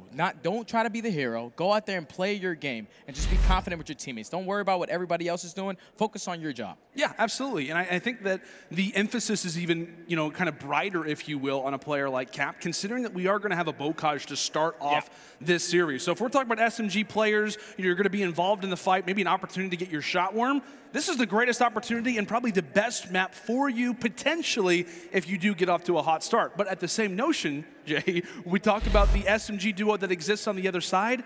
Paco and Neptune, those 2 guys together, and now under the guidance, if you will, especially for Neptune now with Clay and Crim, that could also be terrifying too. Yeah, it definitely can be terrifying, but you just got to keep in mind, like, this team hasn't really had a lot of time to practice. That's like, true, yeah. Over the holidays, HyDra was that player who had to go back to France and has spent time with his family. So they were about like 3 weeks delayed on scrims. Yeah. And the fact that they were so high ranked when it came to all the coaches making their predictions on them, they were still in 6th spot. So I'm excited to see what these guys are able to do today. Obviously, not having as much practice as they want to, they can still definitely get the job done. And getting back to that first map as well, like kind of referencing to that one specifically, we talked about being on Bocage versus a solid SMG line that New York, of course, has and will continue to develop. I mean, given the fact of the pressure that does exist with this Boston Breach team, the way that they have looked in the power rankings, the fact that this group has been ranking on the top 5, right, when we talk about coming into the Kickoff Classic, and having these 2 rookies being, kind of representing this organization for their very first series in this rivalry game, how important do you think that first map is for Boston and really the conference throughout the rest of the series? Oh, it's huge, man. Especially on a map like Bocage. Like, you have 3 players who can pull out SMGs at any point. Yeah. Crimsix is probably going to be a little bit more uncomfortable on the NYSL side, but I just expect TJHaly, Cap, and Nero, because Nero, he's a player who's been dominating Challenger for quite some time. Yeah. He has to step up. I know he has the ability to be the best player on this team, and they have to show it here today. Yeah, I know we continue to talk about the pressure factor, but again, that is always going to be a story in your very first series. Do the nerves affect you, or does it rather allow for you to rise to the occasion? Again, another look at our maps and modes. We're still working on getting into that first map, so we do apologize for the slight delay, but there you have it again. Bocage, Hardpoint, Tuscan Search and Destroy, Gavutu Control, and then finally, the last two will be on Berlin. Question being, can we get to that map 4? Specifically, can we get to that map 5? I'd love to see it. We haven't seen a map 5 yet so far in the 2022 season, and quite frankly, this could be the series. It definitely can, man, because this rivalry, it just adds something new to these players. Like the fact that it's New York versus Boston, one of the best of all-time rivalries in everything. This is going to be an absolute battle from start to finish. I'm looking at these players, Methodz and TJ. TJ needs to step it up. You see his stats from last season. He has to be an all-star for this team to see success. And then Methodz, he just has to be the consistent player, making sure that he's controlling his teammates, controlling those spawns, and keeping everything calm, because with such young players, it can get out of control. Yeah, without question. As we referenced, it's not just about the rookies, but it also is about the vets of this roster, specifically that guy on your screen. I mean, what? aLLeY brought it up on the desk. She was talking how TJ can be the X factor for this team. We've seen it before. TJ who can take over maps, TJ who can win you series, and at times, a TJ that maybe doesn't perform as great, and you see the team really get affected by his results specifically. I know he had a rough season last year with the LA Thieves. I mean, he was constantly in the rotation, out of the rotation. We know how many roster change LA Thieves made, and really, quite frankly, he was caught in the crossfire of all of it. Yeah, he was, man. But now he has the opportunity to just bounce back. Yeah. He gets this opportunity on Boston. You can completely wipe everything that happened last year and just focus on the task at hand. He needs to be an all-star for this team to be a top roster. Yeah, well, we've labeled it quite well. As we said, this rivalry, New York versus Boston, it only continues to get more intense, that's for sure. But I know we will be having a break here in just a moment. But hey, there's still a lot to be excited about. I know we're working out, getting some things figured out on stage, making sure that everybody is playing at the best levels possible, getting those headsets tuned up, making sure those monitors are nice and refreshing. And boy, do we have a series ready for you. In just a few moments, we'll throw it to a break. When we come back, it's time for the rivalry.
Welcome back to the Call of Duty League, friends. I need the respect coming at your neck, gunning for the top spot, baby, nothing less. Oh, how we've missed you.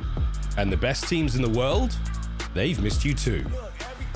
As our gift to you, let's up the stakes He's gonna stop here? You think you and give you some of the... Oh my lord, that was nasty! New rosters, new game, new season. Let's get into it. The CDL Kickoff Classic starts now.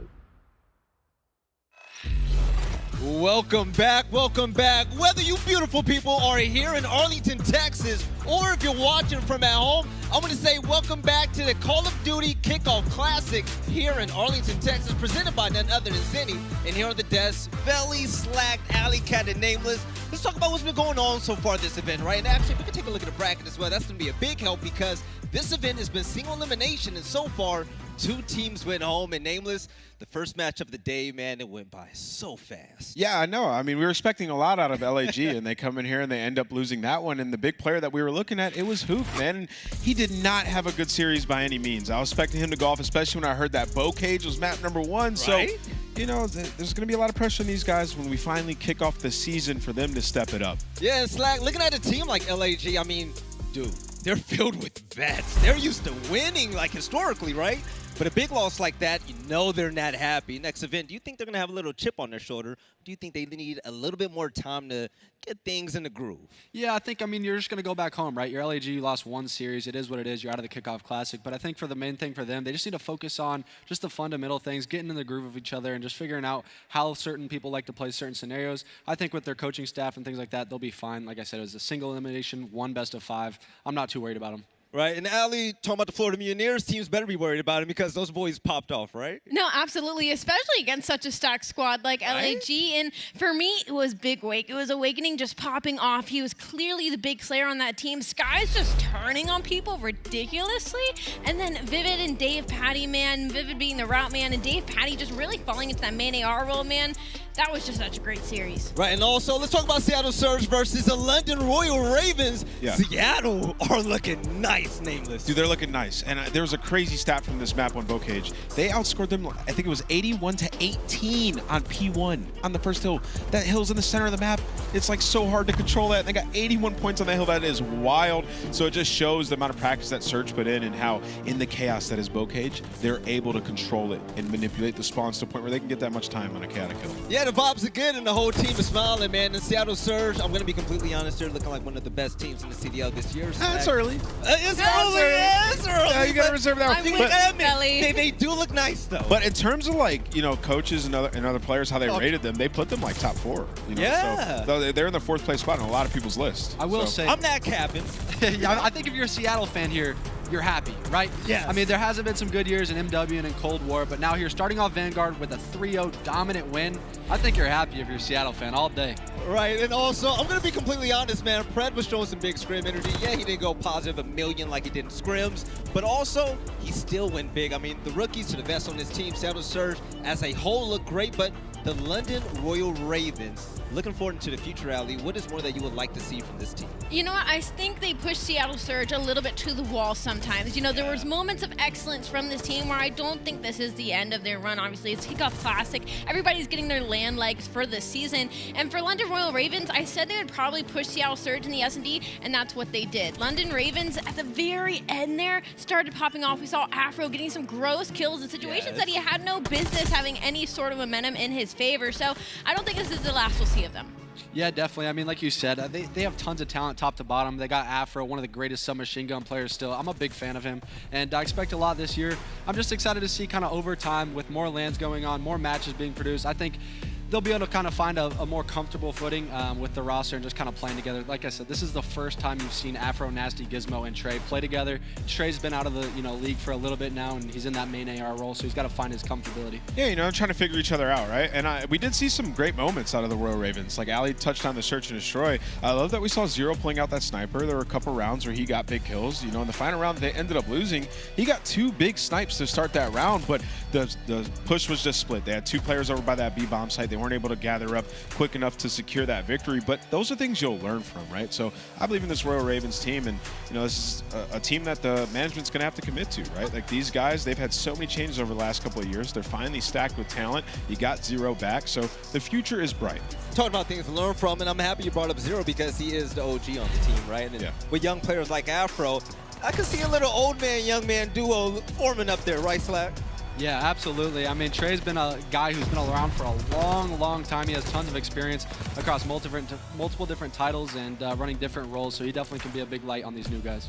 Touching off Veli, talking about that old man, young man duo. I'm looking at Skies and Awakening now. I'm sorry, Skies, I don't mean to put you in the blender like that, but you certainly did during this hard point on Bow Cage. Once again, Florida Mutineers, they were outslaying LIG by so much, but LIG still pushed them to the wall. They still made it a close matchup, and I think that's kind of the light at the end of the tunnel for them. But Florida Mutineers, again, their ceiling is so high, especially with Awakening popping off the way that he did. I'm excited for this team to move up the ranks. Yeah, I think the biggest W for the Mutineers in this series was like proving that they're good in their new roles. Like seeing Skies go off with the SMG on that map one, making the right plays while doing so, and then also you touched on Awakening. Like, since we started going back to LANs, he hasn't been the Awakening that we're used to seeing. Like, he was a demon online. And people know, like, for the OG CDL fans out there, I was the biggest Awakening fan ever. I used to gas him up so much, but he did have a drop-off in performance. So to see him come out here and do that in that series, I mean, that's good for them going forward. Right, and for those of you beautiful people that are currently watching this event, we're working through some technical issues at the moment, but once that is done, believe me, we're gonna get this game started, and I can't wait for it to go down. I want to see NYSL, man. But also, I want to have some fun. Here on the desk, we talk a lot, right? But I also want to hear what you guys, the fans, have to say. Between these two teams, are you guys rocking with the Boston Breach? Hey, we see the little Boston Breach poster right there. People getting creative with it. Okay, make some noise. I'm loving it. Now, if you guys like legends and OGs, who's rocking with NYSL? Make some noise. Okay. I think we got a winner. Yeah, I think New York has. I think we got a winner. Yep. So, if we're going to rock off what the crowd is saying, NYSL is going to, what, 10-0? Something like that, right? Allie, the prediction goddess on the desk, actually, I would love to get into predictions a little bit, Allie. So far, you are 100%. This is crazy. 100% on predictions and also the map count, which is absolutely insane. You're killing it, right? Nah, man. With this next prediction, I know a lot of people in the crowd are going to want to fist fight me right now, man. Listen, going to this matchup, I'm looking at NYSL taking it 3-0. But listen, Boston Breach has such a high ceiling, okay? I definitely expect this team to move up the ranks following later in this season. But I think right off the bat, man, I think there's too much that the Kings said they got to work out. And I just don't think going up against a team like NYSL, who is, again, built, like Nameless said, to be FaZe killers. Yeah, dude, and HyDra, that sub-duo who pushes aBeZy and Simp against the wall, I just don't think they're ready. Allie, you're killing it on the desk so far. Nameless, I want you to be honest with me, man. All right, can we keep it real for a second? Just keep it a buck. All right, so Toronto Ultra was the second best team in the CDL. You talk about the FaZe killers with NYSL, and also Atlanta FaZe are the best. Do you really think NYSL has what it takes to win ships this year? I think we have a few teams that are going to be able to contend with them as the season goes on. OpTic Texas and New York are the two that come to mind for me, just because of the team composition of these teams. But for New York, man, I think it's going to be a little bit of a rough start. I still think they're going to take this series versus the Boston Breach, but they're going to be out there pushing P. It's going to be lit. Slack, man. Honest opinions about this matchup. Do you think Boston is going to have a rough time hanging out the likes of this team? So I want to have a different perspective here on this desk, but I just don't know if I fully believe in Boston right now. I want to believe in it. I want to see these new guys pop off and do their thing, but I'm just not sure that they're going to be able to get it done in this one best of 5. I'm going to go New York here. I think, with the likes of Crim and Clay and obviously the new SMG players coming in under their wing, I think they got it. I'm going to be honest. I could be easy on this right now because I'm the new guy on the desk, so, I can make hot takes for predictions. Let's hear it. That's why you say, okay, Veli, you're stupid, whatever. I was watching Boston and Scrims. They're nasty. I love TJHaly. I love Nero. I love everything about this team. And you hear it. The crowd wants it. They want it as much as me. I'm going for the upset. We're going the full distance, hands down, baby. But Slacked, if Boston were to win, who would have to step it up the most on this team? I want to see Capsidal fry. I think he is such a key part of this team. He's the new guy on the block, and if he can do it, man, I'm backing it. All right, Allie, I'm going to throw it to you for NYSL. who's going to be the biggest standout on this team? You got the young guns, you got the OGs. Who's going to be the X factor? I think it's going to end up being Neptune. I definitely expect Crim and Clay to come out hot, and I think HyDra will as well. I think Neptune really needs to step it up and be there with his duo. All right, now, Nameless, what is the point of urgency for this team to just kick things off heavy and just try their best to be at the top? For New York? Yeah, man. I mean, for New York, it's the sub duo, man. If they're making the right plays while going out there feeling confident, these guys are going to be a force to be reckoned with. And then also, it's got to be Crimsix. If Crim can get back to being in top form, it's going to be huge for this team. Being that flex player in this game, it's so important. It's more pronounced in Vanguard. I'm looking at Crim once again. Get back to top form. Come on, Crim, baby. Matter of fact, you know what? We're having a good time on the desk. The crowd is getting involved. I say we get the casters involved as well. Lando, Steady. I'm going to put you guys in the hot seat as well, Lando. Starting with you, baby. Who do you have in the series, man? Oh, I got to say, you guys have made some excellent claims so far, but I'm going to rock with New York. I am. I'm going to go with the New York Subliners. All right, you know, bing bong, that's for sure. I'm getting some booze, and hey, you know what? It's all good. Although the crowd was just for New York, by the way. I don't know how it just turned in a matter of like 15 seconds, but I'm going to go with 3-1. I get Boston Breach a map. You know what? No, I'm going to go game 5. Screw it. Game 5. Okay, I respect it. Yeah, how about Belly, you don't even need to ask me the question because you know exactly where I'm going. New York 100%. I feel like we've been dominating that rivalry for a really long time. It's just another stepping stone for NYSL to come out here and get the job done. Oh, boy. I'm excited for this one. This is going to be great. I'm so excited. So wait. Yo, Jay, you telling me right now there's just no upset potential in this matchup right here? Nah, I don't think so. Okay. I think, like, you got veterans on the opposite side for NYSL. These guys have done it multiple different times. And on the fact of that Boston have 2 rookies, their first main stage match, they're going to probably against the 2 players that they've watched through their entire career. There's going to be some jitters there. If they can equal that out, it's going to be a little scary, but I still got New York. They're going to handle it. Yeah, I'm going to let you guys know at home. If you think Lando's smart, yeah, we're all right about that. But the guy's an absolute nerd. In the green room, he brought out binders with like notes and stats. Oh, he's the man. On everything, Lando. Do you have it with you? I got the binders here. You know, I got the binders. It's all good. Yeah. Everybody's favorite nerd, right? All right, yo, Lando, let me ask you this, okay? You're rocking with NYSL. But in Boston's case, if they were to make this game closer, even happen to win it, who do you think would step up, or why do you think this team would even be in that position?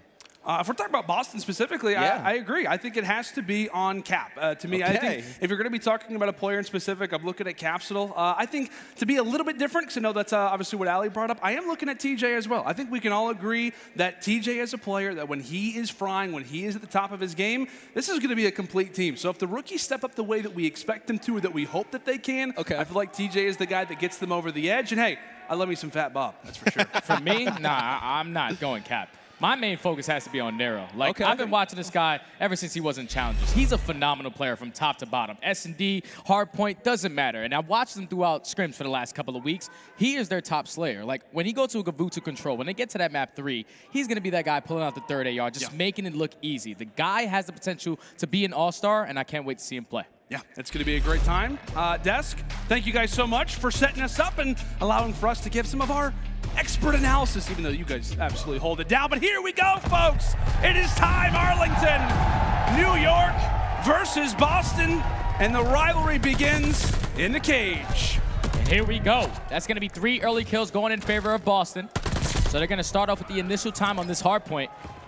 They're spawning all of NYSL back Grandma, so this is going to be a good chunk of time going in favor of Boston. You see what Nero's doing, just being super aggressive. He knows the spawns. They're still picking up those kills in the middle of the map, but Neptune's going to be able to find 3 in the feed.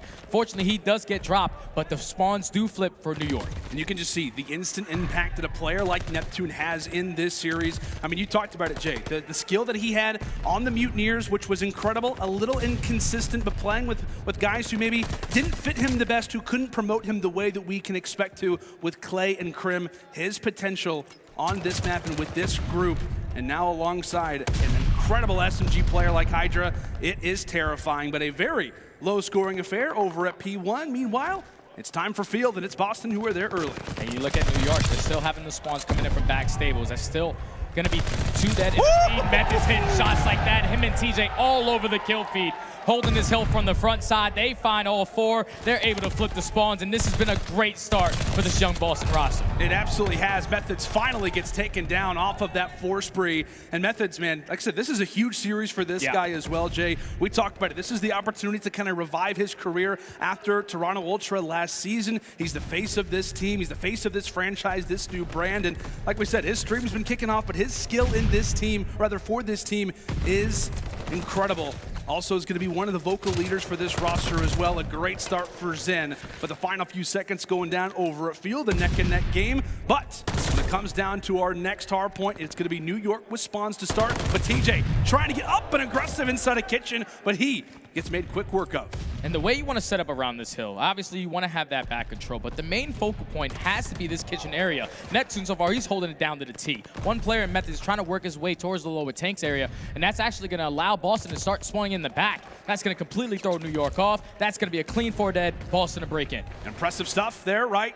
From the Boston Breach, Methodz, the farthest pushed up player, HyDra, making quick work of him, but 35 very valuable points still left inside of bottom house or grandma's, depending on how you like to call it. But this is exactly where Neptune loves to reign at 3 in a row. Ton of engagements to start, and he's going to have quite a few more as this Bocage game is still early in it. Skinny turn on Methodz, not going to be the case, but Crim is going to be there for the return. 15 left, and right now it's Breach.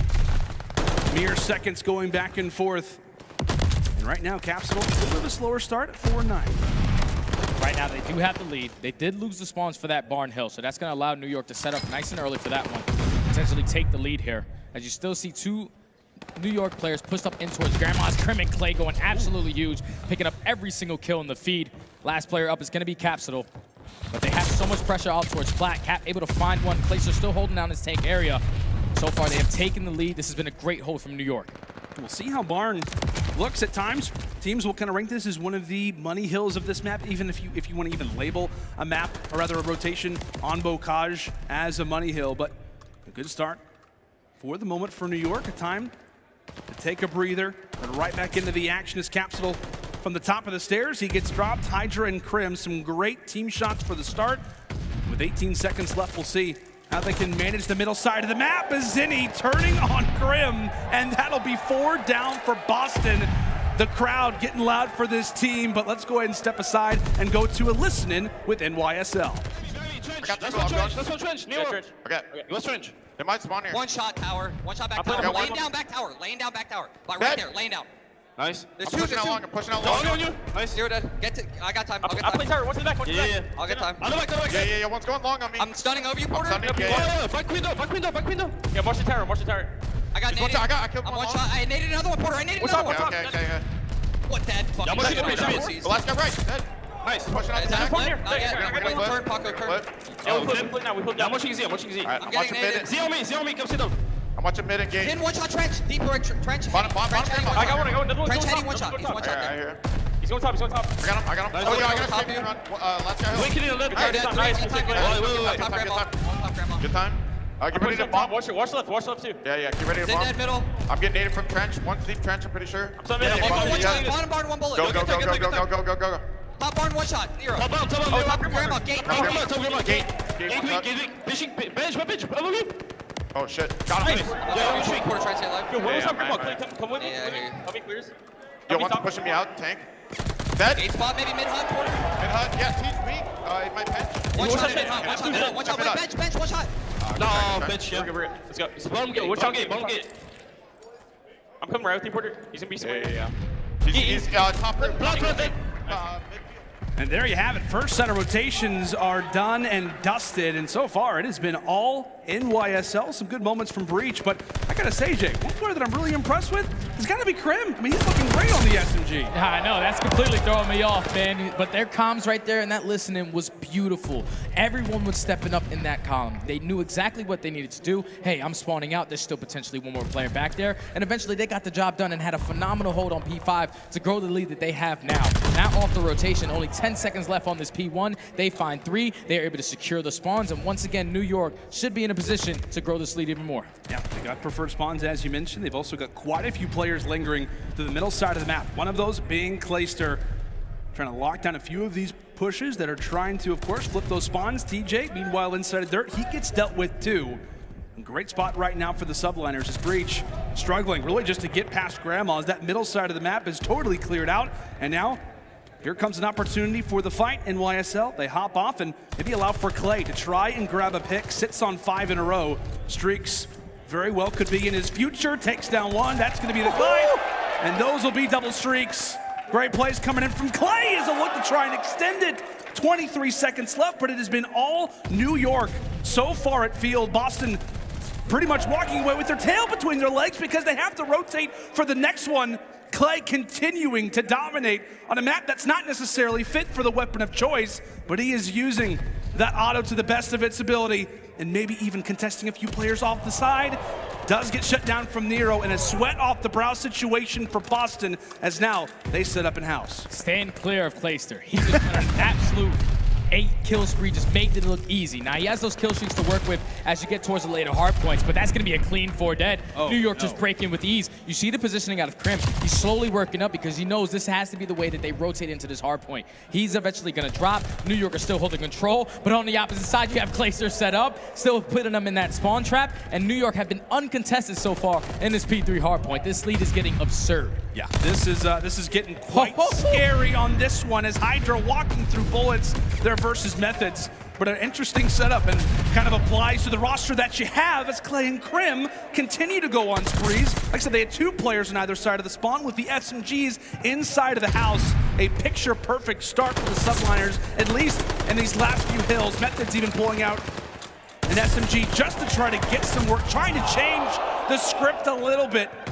Takes down 2, but it is NYSL who reached the double century mark. And let me tell you, Crim has a strafing run to work with. Clayster is fully streaked out.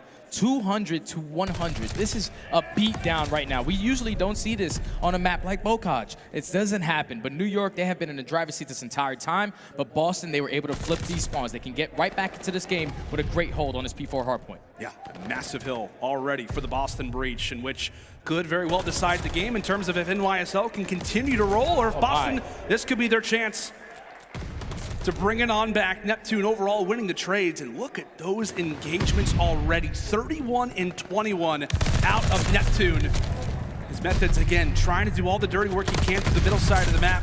NYSL continually putting themselves in the favorable positions, making a dent, but that really seems to be just about it. Final 10 here at Barn. New York now within 20 seconds of closing out this Bocage.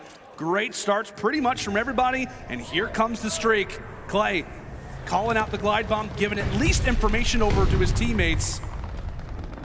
And they're continuing to win the fights. 238 and climbing. Only need 12 points away from closing out this game. New York have played this flawlessly. Look at Crimsix sitting at 32 and 28, really stepping up in the SMG role. And I know he has to be feeling really confident with that stat line because usually Crim is an AR guy. But the fact that he's going to be that flex player, he's stepping up tremendously right now alongside Neptune. What can Boston do? I can literally hear Clay from the stage myself, as that's going to be 2, make it 3, 4 down in the feed as New York continue to roll. Crim is beaming with an SMG from range, for God's sake. Still alive. 5 more points, and Crim, he's still alive, 36 and 28, leading the lobby. We had questions about if he could even run the roll, let alone lead the lobby in kills. They can't win it off of this hill, but you gotta think they're in the best of situations. A 5 spree right now for the GOAT, make it 6 in a row, final 2 points, and that will be it. A statement on Bocage, as it's the veterans leading the way. And that threw me off, man. I thought it was going to be HyDra and Neptune really leading the show, but Crimsix stepping up when he needed to the most, man. That's what makes him the most winning COD player of all time. He had great plays, picking up kill streaks left and right, but I think the turning point of the game had to be that P4 hardpoint, the P2 hardpoint. When Clayster was able to go on that 8 spree and pick up those kill streaks, in the back of the mind for all the Boston players is that P5 hardpoint is going to be basically impossible to try to get a hold on. Right. That's why they allowed Crimsix to push up to that back tank, basically get a 4-piece as they were running out of their spawn, and New York just made that look so easy on a map that shouldn't be that easy.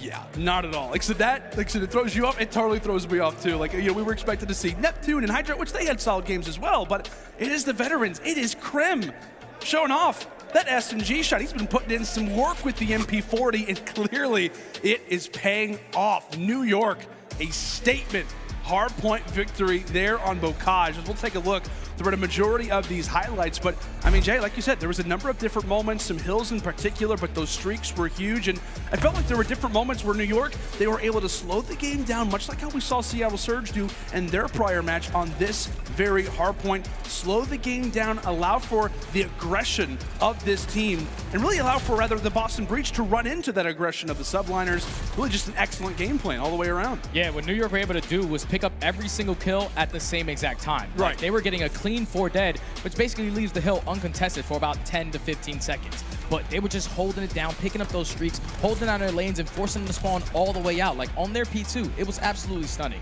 Even though Methodz, he was trying to contest it from the front side, once Clayster takes him down, he pushes up to the tank, they're going to be spawning all the way out towards back tower. Yeah. And they just made it super easy for NYSL to just get uncontested time and eventually walk away with map 1. Yeah, and you see the moment that we're discussing, right? The plays coming in from Clay, Crimsix as well. Just excellent, excellent end to what is a chaotic map on Bocage. Just excellent shots out of the veterans, but still, that's kind of shocked you a little bit, right? If you're the Boston Breach. Untradeable kills, non-tradable. 25, 26, 26. Yeah. Someone's got to get a trade on Boston. You definitely You can't win a map like that. No, and I think the score indicates exactly why that's the case. You know, 50 to 140. Not a solid start for the Boston Breach, but still, I think that we discussed coming into this series how important it is for the rookies, right, to get that first map under their belt. It's going to be a chance for them to really show off their SMG skills, to show off that reaction time, all of those things, and they're losing it to the oldest players in the league. Yeah, it doesn't really make any sense to me. And then keep in mind, they're also 3 weeks delayed on practice. Yeah. This is what makes them veterans. This is what makes them some of the best of all time. They literally played, I think they had 12 days of solid practice in New York. And that's absurd, man. Yeah. But the fact that you have Crimsix and Clayster, these guys have done it multiple times. Any situation, they can get your job done, and they make it look easy on that map number 1. So now we're going into a Tuscan Search and Destroy. And this is where those reps really come into hand. Because Boston, like I said, they've been putting a lot of practice. Watch them play Search. They're a great Search and Destroy team. But if you lose the Search and Destroy here, this is where Clayster's going to start roaring, and the NYSL roster is just going to have so much confidence to close it out. Like I said, I could literally hear Clay from here. From here. Like, I have a nice little bird's eye view of the stage, but I got to be like, what? I don't know how many feet away, but like I said, Clay is already getting loud on the stage, and that has got to shake you up a little bit, considering that this is a debut for both Cap and Nero. But at the same notion, when we talk about those two players, they're known as Search and Destroy specialists. Capsidal specifically, Nero, of course, very well known for their Search and Destroy game. There's been a lot of people talking about how if Boston can be great at hardpoint, that would be perfect, because this roster is well suited for a game mode like this one in Search and Destroy. But again, it creates a bigger emphasis. If you drop this, how does that control look? But you got to focus in. Methodz has got to rally the troops and make sure that they're prepared for anything and everything that New York will throw at you on a map like Tuscan. Yeah, Tuscan is going to be an absolute, it's going to be so fast, man. Clayster's actually going to have the sniper out towards the left side, but you see the pressure coming in from mid-map. Crimsix actually able to find 2 before Cap was able to find 1. So now in the 3v2 advantage, HyDra's able to spot Methodz, hits him with a nade. He's going to be a little bit hurt, but he does have that bomb. Just keep paying attention to where Nero is on the mini-map. Able to find that kill on HyDra, make it a 2v2. That's still alive, Clay. Shot whistles past the ear of Methodz is now. With that bomb, see what they can do with it. Still lingering through the middle side of the map, and player 1 and player 8 very well could meet soon, as now it's all gonna be on to Crim. It's gonna have to be the aces. That's gonna be 3 to start. Can he turn on the Methodz? Not gonna happen. It got a little dicey there for a moment. The hat trick there from Crim, but it's Methodz who sets the tone in the first round. And that's good work right there out of Boston, because defenses are kind of hard on this map to try to win. Usually on the offensive side, it's all about taking control of that middle map, getting that A-bomb as fast as possible down, so then you can just play the man advantage if you do find that first blood. But once Boston was able to attack middle first, it completely threw off the way that New York wanted to play that round. Cap, even though he was only able to find 1, Nero works his way through the late flank to even up the numbers, and then eventually finds the second to close out the round. All right, now it's Boston Breach's turn again. We know how attack works on this map. You're going to see A hit quite a bit, and no shock that 1 smoke is going to be tossed there, but the nade spot out of Crim. Excellent work to stop the early plant. And HyDra with the engagement on the Cap is the wave goodbye for now. And just look at the mini-map. Look at what Clayster, the positioning he was able to get. He's going to be their side view. And he does have that sniper, so you hear that rat going off. He does have a great trigger finger, even though he's kind of old. But Neptune's able to at least find the second, force it to be a 4v2 situation now.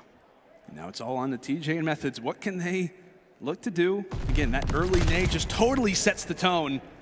As Methodz falls, it's all on to TJ. Takes down one onto Crim. NYSL aware of his position. And again, the attacking side already displaying its struggles, especially if you have some good mid control. That's just good work by Crimsix, hitting that nade on the player on bomb. Once that player drops, that allowed Clayster to push all the way up the A street. I don't know why Boston didn't have anyone on that side of the map, but that was the game changer of the round as they were able to clutch up there. Now they're going into another offensive round. We saw the way that Boston attacked it on defense was being all-out aggressive towards middle. They're probably going to slow it down here because Crim was able to pick up a couple kills that last round, sitting at 5-2, having himself one hell of a series. This is a great start already from Crim. Here we go. Is it going to be the snipe? Does not look like it, at least based off the mini-map, but it's Crim again with the nades. The nade spots out of the vet will then set up the plant from Neptune. Some great utility already from the Subliners as Capsidal looks to try to ruin the setup, but bing bong from Clayster. A good old headshot there on the Cap as we say goodbye to Methodz as well. And good night to Nero, a plant, a round secured, and again, the wonderful nades. Just great first blood coming in from Crim. Once they find that first blood, even though the bomb was already planted, that's usually how we see a lot of our offensive rounds on Tuscan. You work that A plant quick, you play your man advantages. Unfortunately right there, if I'm Nero, if you would have took the long route around the back alley, you find Clayster. Unfortunately for him, he got sniped in the back, bing bong, and now that's going to be New York up 2-1. By the way, crowd, anytime we see a sniper from New York, yeah, it's we're calling bing it bong, guys. It's bing bong. Yep, it's official. We just go ahead and decided it. And that's the way we're going to roll. 2-1. All ready for New York. Again, Crim having a great start. And there is another first blood. Whether it's nades or the shot, he is out for blood. As there goes TJ, one of the faster rounds that we've seen. Methodz wondering, what just happened to my teammates?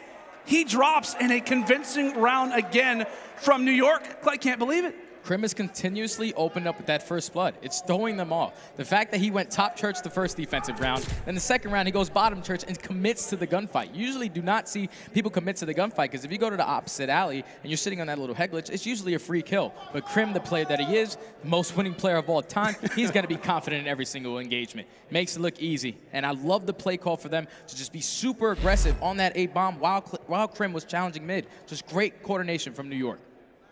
I'm just curious what Crim has in store next. I mean, like, are we actually going to see another nade to start? Oh, you bet we will. You bet we will. Is it going to land? Look at the strategy coming in from New York. He's actually going to commit this toward B. Nero's, he's going to be able to find one at least. But Clayster not able to spot him through the wood. Going to force it to a 2v2. Methodz finds two. Now it's all on Crim. Already on a 4 spree. Does not have that bomb to work with. Has the potential to pick up some streaks here if he can clutch this one up. See how he looks to play it. TJ hanging out toward the tank. A matchup that I look forward to every single time. You know, seeing TJ versus Crim, there's some history there. It feels extra good to take away Crim, given the nice little rivalry between the two, but also because Crim has been destroying you, to be quite frank. Crim has been absolutely dominating so far throughout this series. But this is a good answer for Boston. Slowly but surely just creeping their way back into this game. Down 3-2 now. Going into an offense. Capsidal not having the best of a game, sitting at 1-5. But it's all about just working this A-bomb. Just get it down as fast as you can. Early sniper battle, you know that Clay's got it as well, and he's got the better shot. The veteran showing the rookie a few tricks as well. As he'll lock down field, again, the first bloods favoring the side of the Subliners. And that plant, it is going to get down. Crim with instant visuals through the middle side of the map, so they've got quite a few lanes right now due New York. As Nero takes down Clay, it is a 2 versus 3. Subliners with man count advantage, but that looks to potentially change. Methodz quick to get out of dodge. Meanwhile, it's Nero who has to make sure that nobody is going to be on the defuse. Methodz playing the long route, able to bring it to a 2 versus 2. Time continues to tick away. HyDra and Crim looking to go for the play. Smoke begin to dissipate, but here comes Nero. And once more, Boston Breach fighting back again. And that was a 2v4. That round was specifically all on Nero. The fact that he won his one-on-one versus Clayster, obviously Clayster has a sniper, but then he continuously pushes through, flanks the guy in towards Church, and allows his teammate to just work it. All you have to do, Methodz, is get one kill. He got that done, and then Nero closes out the round. Just great plays from Nero to call the adjustments on the fly. 2v4s usually don't happen, but they get the job done there. Yeah, and sometimes plays like that, clutches like that, can get you back mentally into a series, get some confidence under yourselves. As they'll bring it now to a 3-3 scoreline. Some early checks from that mid alley, and I think it's fair to say, Cap, learning from that prior round, you don't want to contest Clay, especially right now. You see New York, they're delaying their A plant. They know that eventually this attack has to come to the middle, but Nero with a good first blood on the HyDra. TJ finds Neptune. So now it's all on the vets. Just try to clutch up a 2v4 of their own. Bomb is going to be down on that A bomb. Clayster does have that snipe, but the way that Boston are set up right now, they have full rotation to B. They have everything at middle map. And they know the bomb is down there. This is going to be a difficult round for New York. Methodz watching out for Cap right as he tossed the nade. Could have been the opportunity for a shot, but Crim, the early kill onto Methodz. Also has the bomb as well. Cap has pushed up. And Crim knows someone's going to have to go for him eventually. Nero making the long route. Meanwhile, Clay making a route of his own. He'll reference all the way back. He's going to plan it. In toward B. In Boston, they're not prepared for this at all. Look how far pushed up that they are at A. Meanwhile, Clay's on the opposite side of the map. Now they cannot lose track of Crimsix. You see number 5 on Capsidal. They have. Trying to still locate him, but Crim's able to find the second on the round. Almost for the third, as TJ's going to win a huge one-on-one. So now it's on Clay in a 2v1 situation. He's got the sniper in the best of positions. Watching over that bomb continually. Cap and TJ, a huge round for them. As Cap will hop on the defuse, spots TJ, bing bong for the first. And he'll toss out a fake shot, Cap.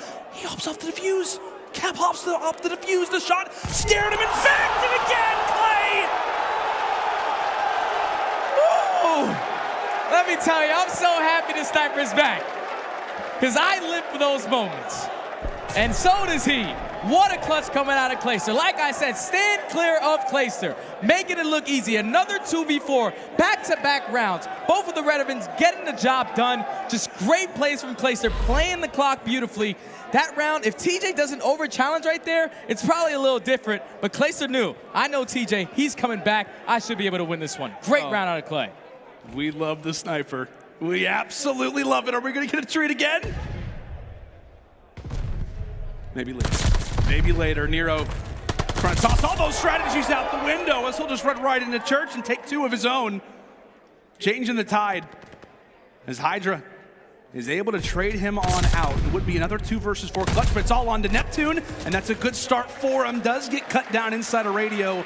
But again, you love that play out of Nero to try to change up the pace a little bit. Runs right to the middle of the map, gets inside of Church, takes down 2. Catching the subliners off guard. Just great work out of Nero right there. Like you said, man, he just knows the opening on the map. He knows that Clayster's been sniping aLLeY every single time. So as long as you find that first kill in Church, it's a free 2-piece. He, no hesitation, broke through that door and find that second kill. Just great work out of Boston to not let the previous round get to him. Tied at 4-piece. This can go either way now. See what New York have got planned. Early utility toss from Nero over the top, and not feeling nearly as comfortable with that A plant for obvious reasons. As they'll reestablish some control inside a well. As they'll hide out for the moment while the other subliner players look to try to find that early pick. You notice Clayster toward the top side of the map. Something to keep in mind as the pressure on the Church only looks to elevate, but a plant with nobody looking. That one's gonna go down scot-free, and HyDra as well.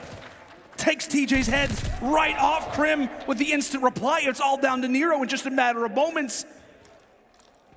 But what can he do from top fire? 30 seconds left. And what a huge clutch this could be. Set the tone in that last round, but Clay continuing to be over at the field. Lanes watched, and New York, they get the plant for free. Boston instantly challenged, and from there, it is a subliner round. That's just another beautiful setup out of New York. Like, they were slowly working up towards that A bomb, but they worked it so well that Clayster was able to push up to the opposing side of the base. So now he's not allowing Breach to wrap back and try to break it. They all have to try to attack this through middle and through the flank, and they had the perfect crossfire setup for that. HyDra finds one, Crimsix finds another, and then Clayster eventually closes out the round, man. Just great work from New York on such little practice. Yeah. They're making this look easy. They absolutely are. Crim has been practicing those nade spots. That's without question. Meanwhile, Boston fights. The engagements are going down inside of P5. TJ is there. The plan is successful, and he'll have some words for Crimsix. A quick 3 for Tej in Boston. Just like that, send us to overtime. It's time for round 11. The first one of the season. Unbelievable. New York had 3 players push towards P5 right there, and TJ took all 3 of them down. That's something you usually don't see. Now we're going into a round 11. This is crucial because I feel like the team that gets offense here is going to be on the stronger side.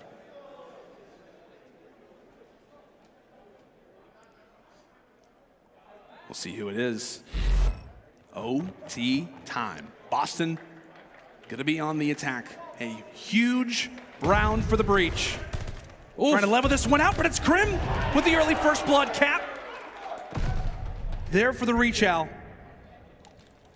A 3 versus 3, but that bomb does in fact get dropped. Meanwhile, Cap trying to make the route. And look at this potential for HyDra. Gonna try to play his life. A minute on the clock. And here comes the engagements. Neptune ends up getting found out once more from Capsidal, but again, they have no idea that HyDra is in this position. Most likely here's a call up from a teammate notifying that they have wrapped around the back. And what can HyDra do in this position? What could totally explode the rest of this series?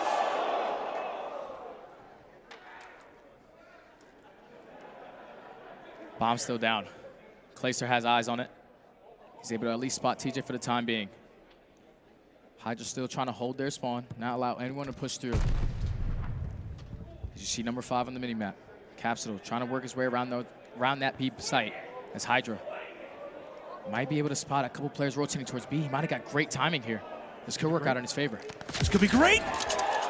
TJ's still alive. Got a plant. Making him have to plant. Clayster falls. HyDra there, aware of his position, and Boston clutching up in overtime.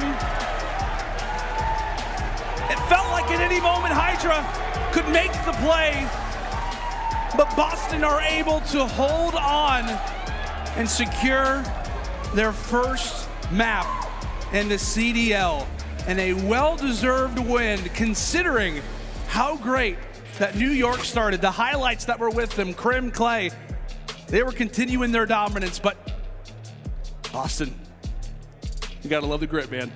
Those last 2 rounds were absolutely insane. They were. TJ getting a 3-piece in P5 to clutch up and force it to a round 11 was huge. But then when we get to the 5-5, Crims opens up with that first blood, and that was the bomb carrier. While Crims opened up with that first blood, even though he was traded, Clayster pushes all the way through that A bomb. Yeah. He's giving the comms to his teammates like, hey, they're either hitting through middle or they're pushing all the way through B. And unfortunately, HyDra, he put himself in a position where he really couldn't watch anything but plat. So now they were able to sneak through the back of the spawn and then eventually take control of that. And then it kind of got scary towards the very end. Like, Breach, they couldn't have, they almost had the opportunity to not even plant. But once they secured that kill on Clay, it's a 3v1. It was just great plays from Capsidal. I'm pretty sure he actually picked up the ace on that round. He wasn't having a hot map, but the guy in the final round of the game picks up 3 or 4 kills to close it out. Great work for the young man. And that just makes you question too. Now, how does this rejuvenate a roster like the Boston Breach? Given that you have some younger players on this team, they wanted to have some confidence. We talked about a number of different players, right? Nero's push inside of Church, how that changed things. TJ's play inside of P5, and then Capsidal going big to close out the game. Again, a number of different highlights. I gotta say, man, I could not be more stoked. I could not be more stoked to have the sniper back. This is great. We're loving Vanguard so far, but the series, it's been a treat. Just great work from Boston, man. Especially TJ in that final round. Like, the fact that he was able to play his life the way that he did. Crimsix was having himself a map, opened up with first bloods left and right. But it all just came down to that round 11. The fact that Clayster was able to push all the way through their spawn and not give any information to his teammates, but the fact that they were pushing all the way through because HyDra was laying down flat, that's what eventually cost him there. Like, if HyDra's sitting in that corner, he at least spots 2 players trying to push through. Potentially gets at least 1 or 2, and then eventually Clayster goes in for the trade. But now this series is tied up at 1 apiece. We're going into a GvU2 control, and this is where it kind of gets scary for New York, because I love Neptune with a submachine gun, but he's going to be their 3rd AR. And on the opposite side, for the Breach, TJ is also the 2nd AR, and then Nero is now going to be the 3rd. So this is going to be an absolute bloodbath between both of these rosters on this map 3. Yeah, and we've seen them both during the offseason a little bit scrimmage on a map like GvU2. So like you said, it definitely sets the pace a little bit, but we cannot understate how important that map was for the Breach, just to get some confidence. Again, if you allow for Clay and Crim to walk away with that series, they were not, or rather with that map, they were not going to allow you to forget it for the rest of the series. But as we said, folks, it is the rivalry. New York versus Boston at a 1-1 scoreline. Who will take the lead? We'll find out on GvU2 Control after this.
The Call of Duty League is brought to you by Game Fuel. Victory in a can.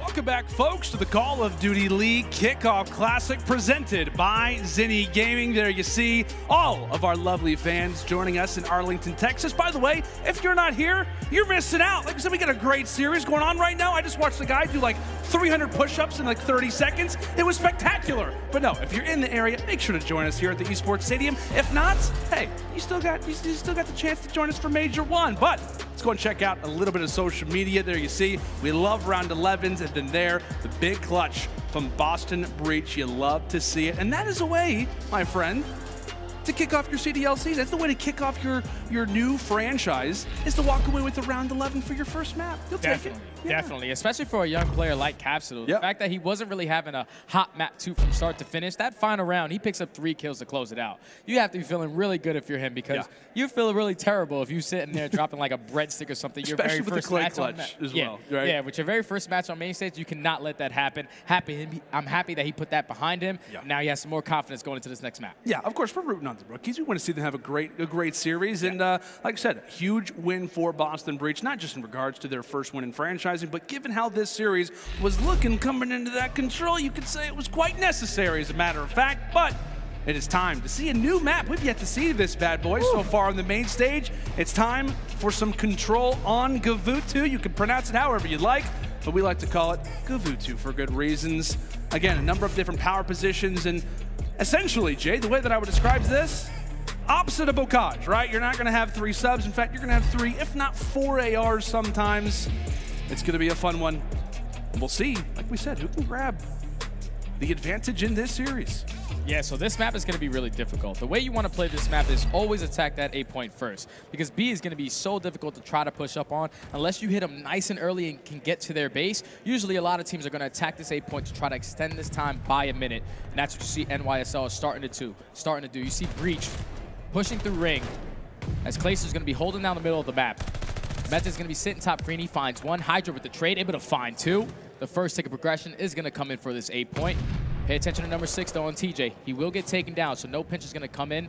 That's going to be almost a second tick progression coming in for NYSL so far. And keep in mind as well, while this progress is being made toward bottom ship, you also do have HyDra, who's not just being annoying at B, but also cutting off your spawn as well. So a number of different things for Boston Breach to worry about. On top of that, you also have Crim, who happens to be sitting at top gun, one of the more difficult positions in the entire game of Call of Duty Vanguard. HyDra over at that power position. He finally gets cut down, and the farthest pushed up player being Crim, trying to be as annoying as possible. He's got the trigger finger finally dropped, but it was a good old 5 spree from C6. And there goes Nero, able to at least even up the numbers, finds 2 in the feed. TJ finds the 3rd. So now Neptune, the only player pushed up in towards ship. Second tick of progression is going to be completed. Now all the players are going to be spawning out towards that back cliff side. Just want to make sure you pick up the kills when you can. 3 live advantage currently for NYSL. And this would be huge if they can potentially pick up some streaks going into that B point capture. Yep, live count, nothing necessarily to write home about, but it could start to turn into that. And granted, how New York can look to push this off of top ship. TJ looks to wipe them away. The big thing for New York is once they capture this point, they have the ability to push in toward your green building.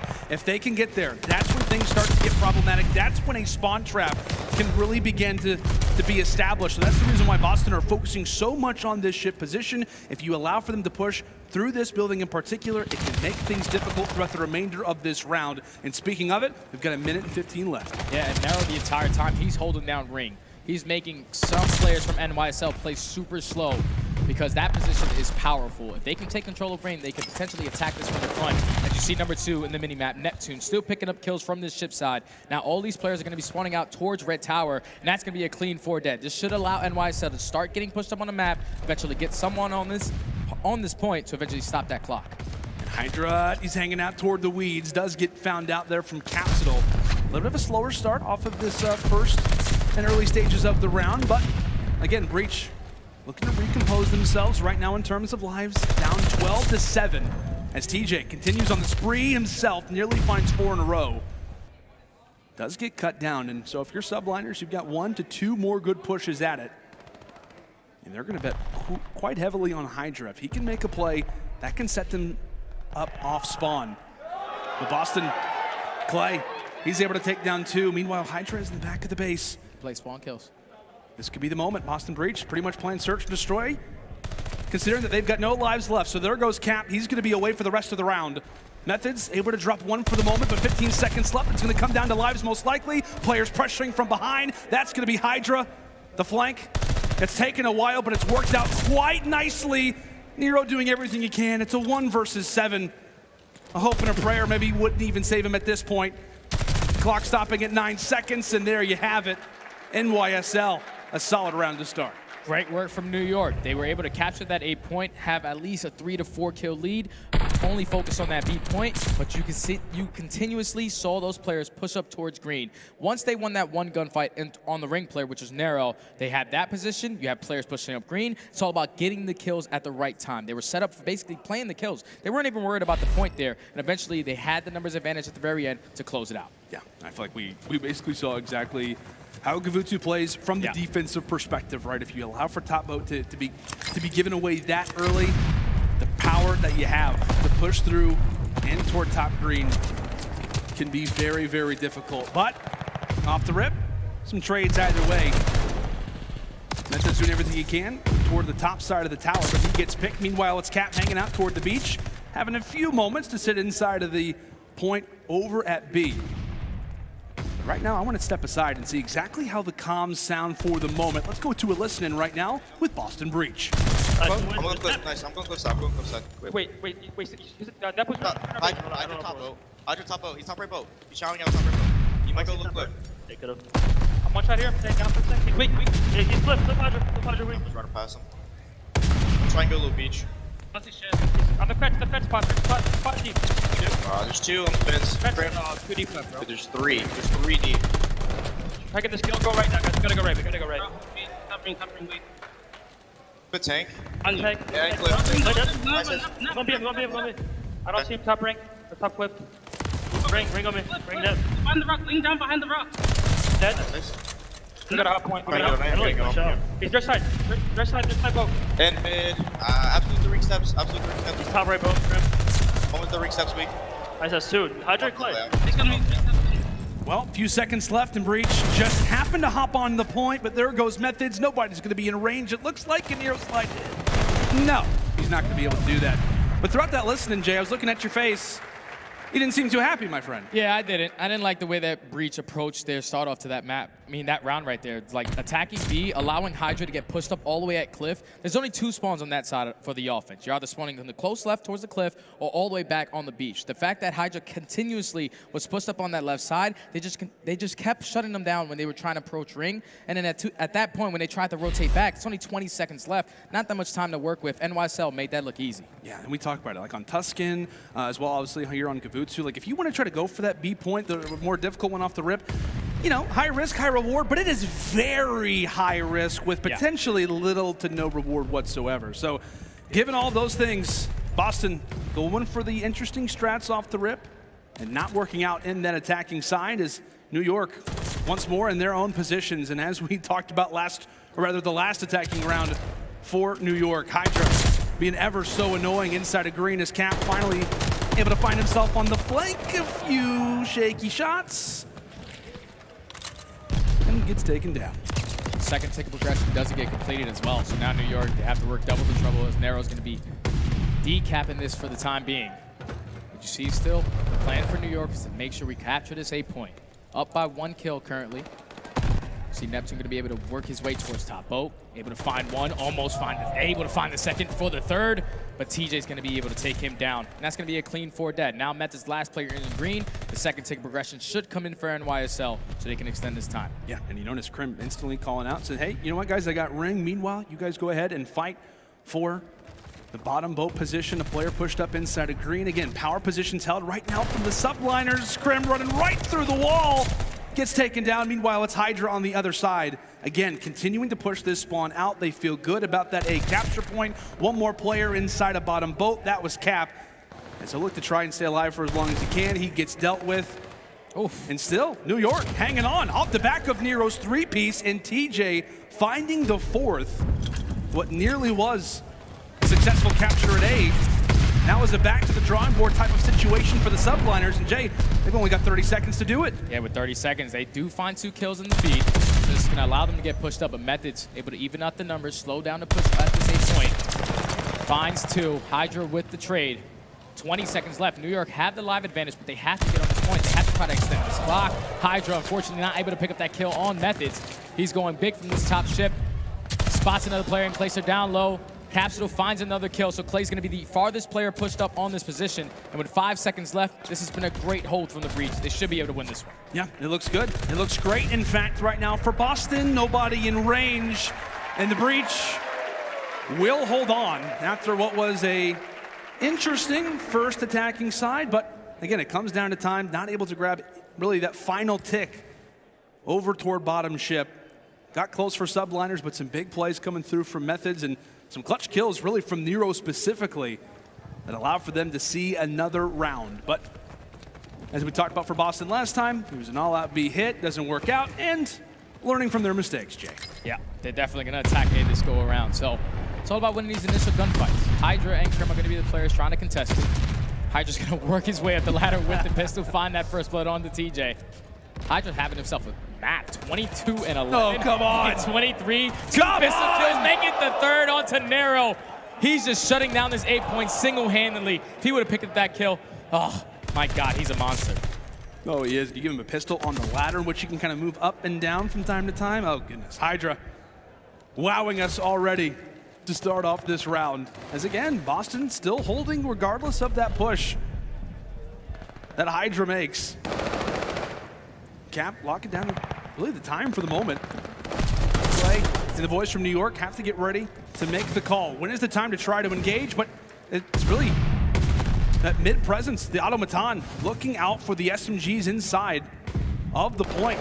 As Cap sits on 4 in a row and inches ever closer toward a successful capture here at A. It looks good potentially as Crim, the only player still up. He gets dealt with in a minute, gets added to the clock. That's great work right there from Boston. Now you have 2 minutes to just work this B point by yourself. Now, you just have to find a position of Clayster because he's so far pushed up in their base. He can cause mayhem as Capsidal's going to be on a 5 spree. Clayster trying to pick up the 2 in the spawn. Able to do that. They still do not have ring control though. Huge one-on-one coming in towards lower beach. As Nero is not going to win that Crim. Huge engagement there. As they're going to take control of top ring, or at least attempt to, but still a lot of pressure coming in from Boston. Here comes the strafe. Here comes the strafe from Cap. Or at least it says that he's activated it.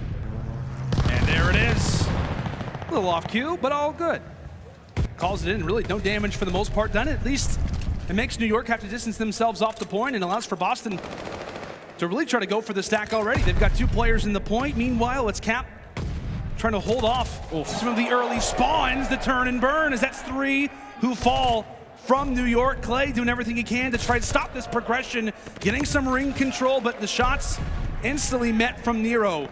Moments away are Boston from sending us to a round 5. Can New York do anything off of spawn? Neptune at least does a little bit of damage. He does the job that he has to, as now it sets up Clay for a big 1v1. He locks it down, and Boston, all of that progress starts to fall moment by moment. NYSL, you see it. No respawns left. A 4v13. A minute left. It would be a miracle if New York can hold on to this, but Cap, the quick challenge, he gets taken down. And if you're Boston, you got to be careful. You don't want to throw away these lives. Want to take your time. You want to find these kills, at least get trades on it. As TJ was able to find 1, Methodz with the trade. Now it's a 2v10.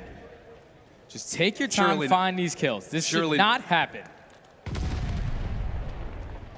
Neptune finds 2 in the feed. Nero's going to work his way around the long flank. TJ with a great nade on the HyDra. So now it's all on Neptune. Pretty much an impossible task to get done in Boston. They have brought this map all the way back. We're going to a round 5. We are indeed. These maps, not easy for the Breach. NYSL making them work for it, but we saw round 11 in that search and destroy, and now a round 5 here in the control. It's based off of kills to see who gets that defensive side here in control, at least to start off the Vanguard year, so we'll see who exactly that will be. And it's going to be New York. New York are going to be on the defensive side. This time they cannot allow to give that 8 points so much, so easy the way that they did first go around. If I'm Clayster, you see him he's slowly pushing up towards that right side. Crim and HyDra able to find 2. Is they going to go on the immediate flank here? This can throw a couple players from Boston Breach off. It looks like it just might, right? They put 2 players toward the close cliff watch, if you will. Meanwhile, Crim trying to go big inside of the point. Clay from one side, but it's the fights that are being won inside of the bottom ship.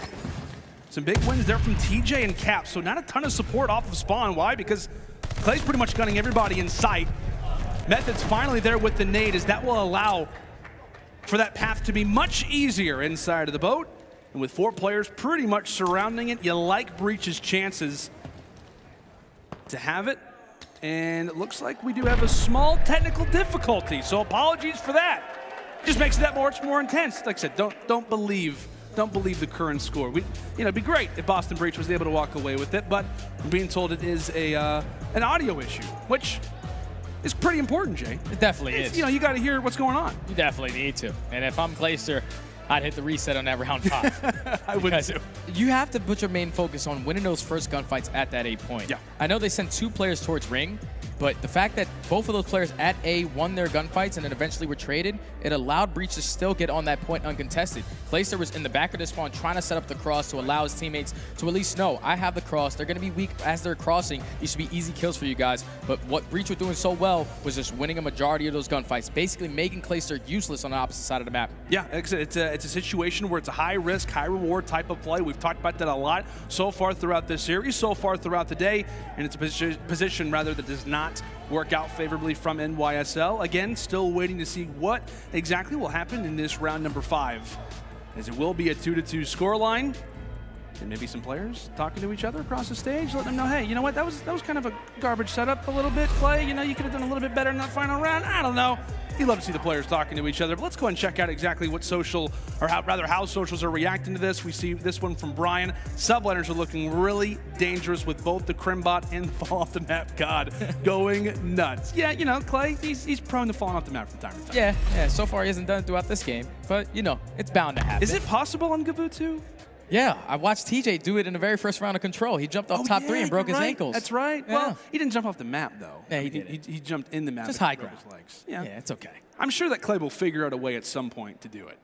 Has he already done it in scrims? Like, has that been like a clip that I haven't seen? I haven't seen it, but I know it's bound to happen. It definitely is. Hopefully not in this round 5, because that would just not be ideal whatsoever. Again, if you're a Boston fan, which it sounds like we have a lot in the crowd right now, you would be rooting that on. But again, still waiting for an official update to see what exactly, how we're going to approach this round number 5. Again, as we discussed, we kind of knew the sides. I don't believe anybody had some streaks. No. I know Cap had earned some, but I'm pretty sure he did use that in that round number 4 to help things get secured. But again, we're just here to banter. We're here to talk back and forth and just give the information that we have, which is currently nothing, but that's all right. It hypes up this round 5 that much more. Yeah, it's okay. Yeah. It's okay. I'm just excited to get right back into the game. At least we got a map 4 to look forward to. It's true. And that's going to be great. I really hope we see a map 5 only because of the sniper. I'll be honest. Yeah. I just want to see the sniper again. On Berlin, too? Oh, yeah. That'll be good. Oh, yeah, absolutely. You know Clayster, he's going to be shooting. I'm ready to toss out some more bing bong. Who's a sniper for Boston? Do we know? Cap. That's right. Cap had it out a few times. That's right. So, oh boy, like we said, only sets the stage that much more, maybe makes the intensity a little bit. You wonder who's going to have their head in the game, if you will, when it comes down to this round number 5 that is still being set up. Like we said, folks, we do apologize for a little bit of a delay, but you see the coaches trying to keep everybody engaged, trying to keep their mind in the game, which it can be easy, being in a series like this where everything slows down to kind of zone out a little bit, to not really be focused in on what we just witnessed. But speaking of what we just watched, Jay, some highlights of what we got to see so far throughout our first 4 rounds of These first 2 rounds from New York were just beautiful. Yeah. The fact that Crim whips out the pistol right there makes it look easy. HyDra's just been running around the spawn of the Breach players the entire time. Offense, defense does not matter. But at least early into this game, New York looked like they were going to walk away with it with ease. Yeah. But now that Boston are right back into this game. They made the adjustment on their offensive round to not attack B. They know they need to get A, and they have such a great coaching staff that Zed, he's an objective mind player. I love the fact that he's their coach because he's always going to think about the win rather than everybody just playing for stats. So the fact that they were able to get themselves back into this game, it shows that they were composed. They knew exactly what they needed to do. They just needed to execute. Yeah, I got to say, I mean, it is great, obviously, to have Boston Breach in the CDL, but you cannot give them more props, right? Yeah. From the coaching staff, the GM that they put in place, both Zed and Dens, obviously have a lot of history with each other, from Reciprocity, also part of that Paris Legion team back in MW, but I could not agree more, my friend. I have to say, I've actually texted Dens or like emailed him a few different times. One of the most eloquent speakers that I've ever actually seen. He's beautiful. It's actually unbelievable. His vocabulary, it's probably best in the league, I'll be honest. Yeah, it's definitely better than mine. It's Guy's also definitely better than mine. handsome. He's really handsome. He could be a model. He definitely promise. Could. Yeah, it's definitely in his future, but I think this Boston Breach thing is working out 100%. Well. It's working out well so far. It is. You know, we tied 2-2 going into the control. Round 5. Both of these teams got to know what they need to do to get it done. Yeah. Like, if I'm New York, I'm sending 3 players at that A point. I'm not allowing us to lose the initial gunfight. I think they learned. Yeah, they have to, right? There's no way they can make You'd like to think that you'd learn. You know, you do get that little bit of a reset, which nobody wants to have happen.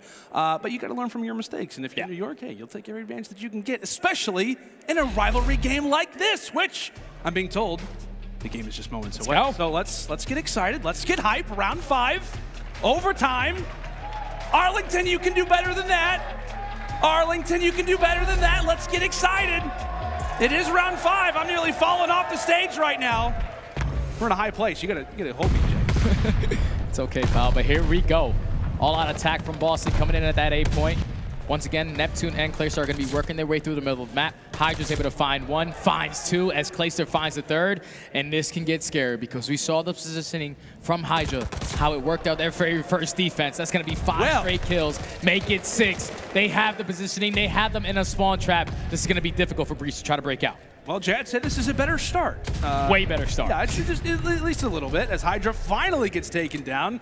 First kill coming, at the 30-second mark there for Boston. Few picks, and there we have it, 3 down. But again, the one player who continues to put himself in towards that cliff position, trying to watch the cut, is going to be Clayster, still alive, but Capsidal to take him down. Nero watching the flank, and Breach, after what was a very, very slow start to this round, finally get the opportunity to take a look at that objective. But the point currently going to be vacant. Fights is being established for that top boat control, as Cap currently sits on 4 in a row. And time's starting to dwindle. It's only 30 seconds left into this round. They were able to take down Clayster off, though. That's going to be 3 dead, but Crim still causing problems at this B point. This is going to allow for Breach to get on that A point. Allows for his teammates to eventually get pushed up, but HyDra, he's going to be able to take him down, and time is starting to dwindle. They do get on that B point. It's only a matter of time before NYSL should be able to take him off. They have full A control right now. You see on the minimap, HyDra is going to be pushed up towards ship. What? Right now, Breach are just committed. They're committed to this B point. Thought the tank would surely be stronger than that. It was a great play, right, from Cap to hold on for as long as he did. Obviously, to gain some time at B, but to at least stop the clock. But Nero there for the trade, trying to get to a position as he ends up getting dropped. Meanwhile, the fight continues to progress over at that A point. Methodz tempted to maybe try to make a route, trying to make the flank. Time going to be stopped at 9 seconds and some change. Neptune jumps on in, the pistol is out, and it's firing quite well. Does get traded. HyDra, the last line of defense toward the bottom side of the boat, is able to turn on to Nero. Time continues to tick away, and Boston, they've got to do something. They have to hop onto the point. One player's going to be here, and it's Capsidal stopping the time for a second. He gets off the time, and NYSL will clutch up in the round 5. They get the chance for the restart, and boy, did they take advantage of it. A wonderful start and a great finish. Oh boy. The trap that they set them in right off the rip of that was beautiful. Clayster made the adjustment though. He doesn't full flank around ring. Him and Neptune both cut down the inner ring steps, and they were able to find not 1, not 2, but all 4 kills. Now this allows your teammates who push through that A point to push up towards Cliff. It allows Clayster to push up towards the right side because they're all going to be spawning back P4. Just easy. They started up 7 kills without anyone dropping right off the rip. And with only 30 seconds left, it was just really difficult for Breach to try to get anything going on that A point. It was just going back and forth the entire time.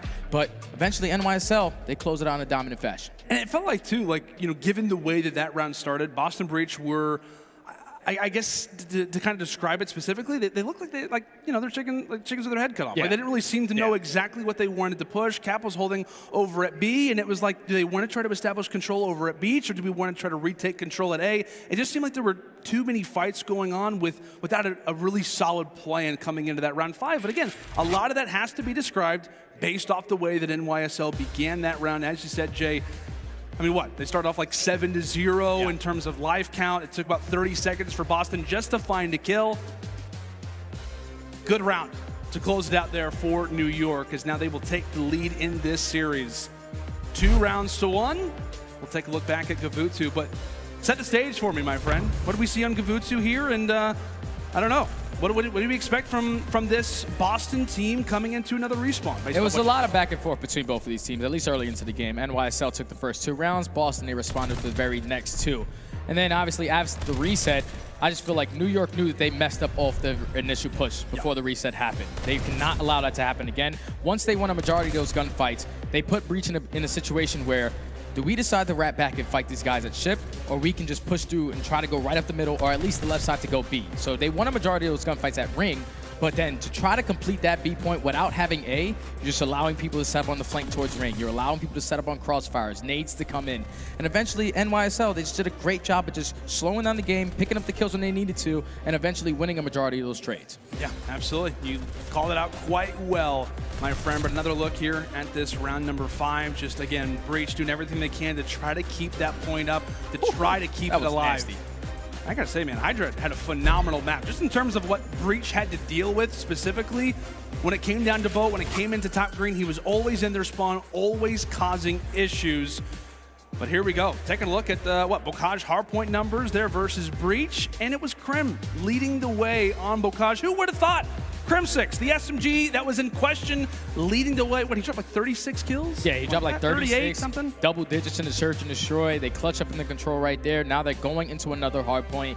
And this is a hard point that I feel is going to favor them a lot, because you have veterans on this team. They know which one are the money hills. That P3 on Berlin, you have to make sure you're getting control of that street. Once you shut down the street control, it's all about holding fire. There's no way they flood through the front. They're going to attack it through fire. They're going to attack it through front. As long as you shut down their initial push, New York, at least the way that they played the very first map, they know exactly how they want to set up in hardpoint. Yeah, at least if you are Breach, the one positive coming into this next hardpoint is that, hey, at least it's not similar to Bocage. It's going to be a lot different, right? You have a lot more longer rotations. You can definitely see that auto get involved much, much more from players like Methodz and players like TJ. But talk to me, man. What's your confidence level, right? Like I said, we've seen some very, very close maps in the search and destroy and the control. We go to round 11 in map 2. We go to round 5 in game 3.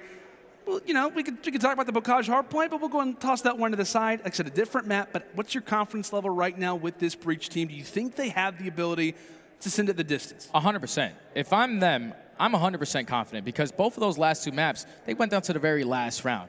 A couple key mistakes, if you just fix those little things, it potentially would be your map. These guys are playing some of the best Call of Duty players of all time, really tight. The fact that they're only down 2-1 in this series, keeping it as tight as they have, they can go into this hard point and just say, hey, we need to make sure we're doing the things right. We cannot allow it to go 4 dead at the same time. We need to make sure we're prioritizing the spawns on this map, because it's huge.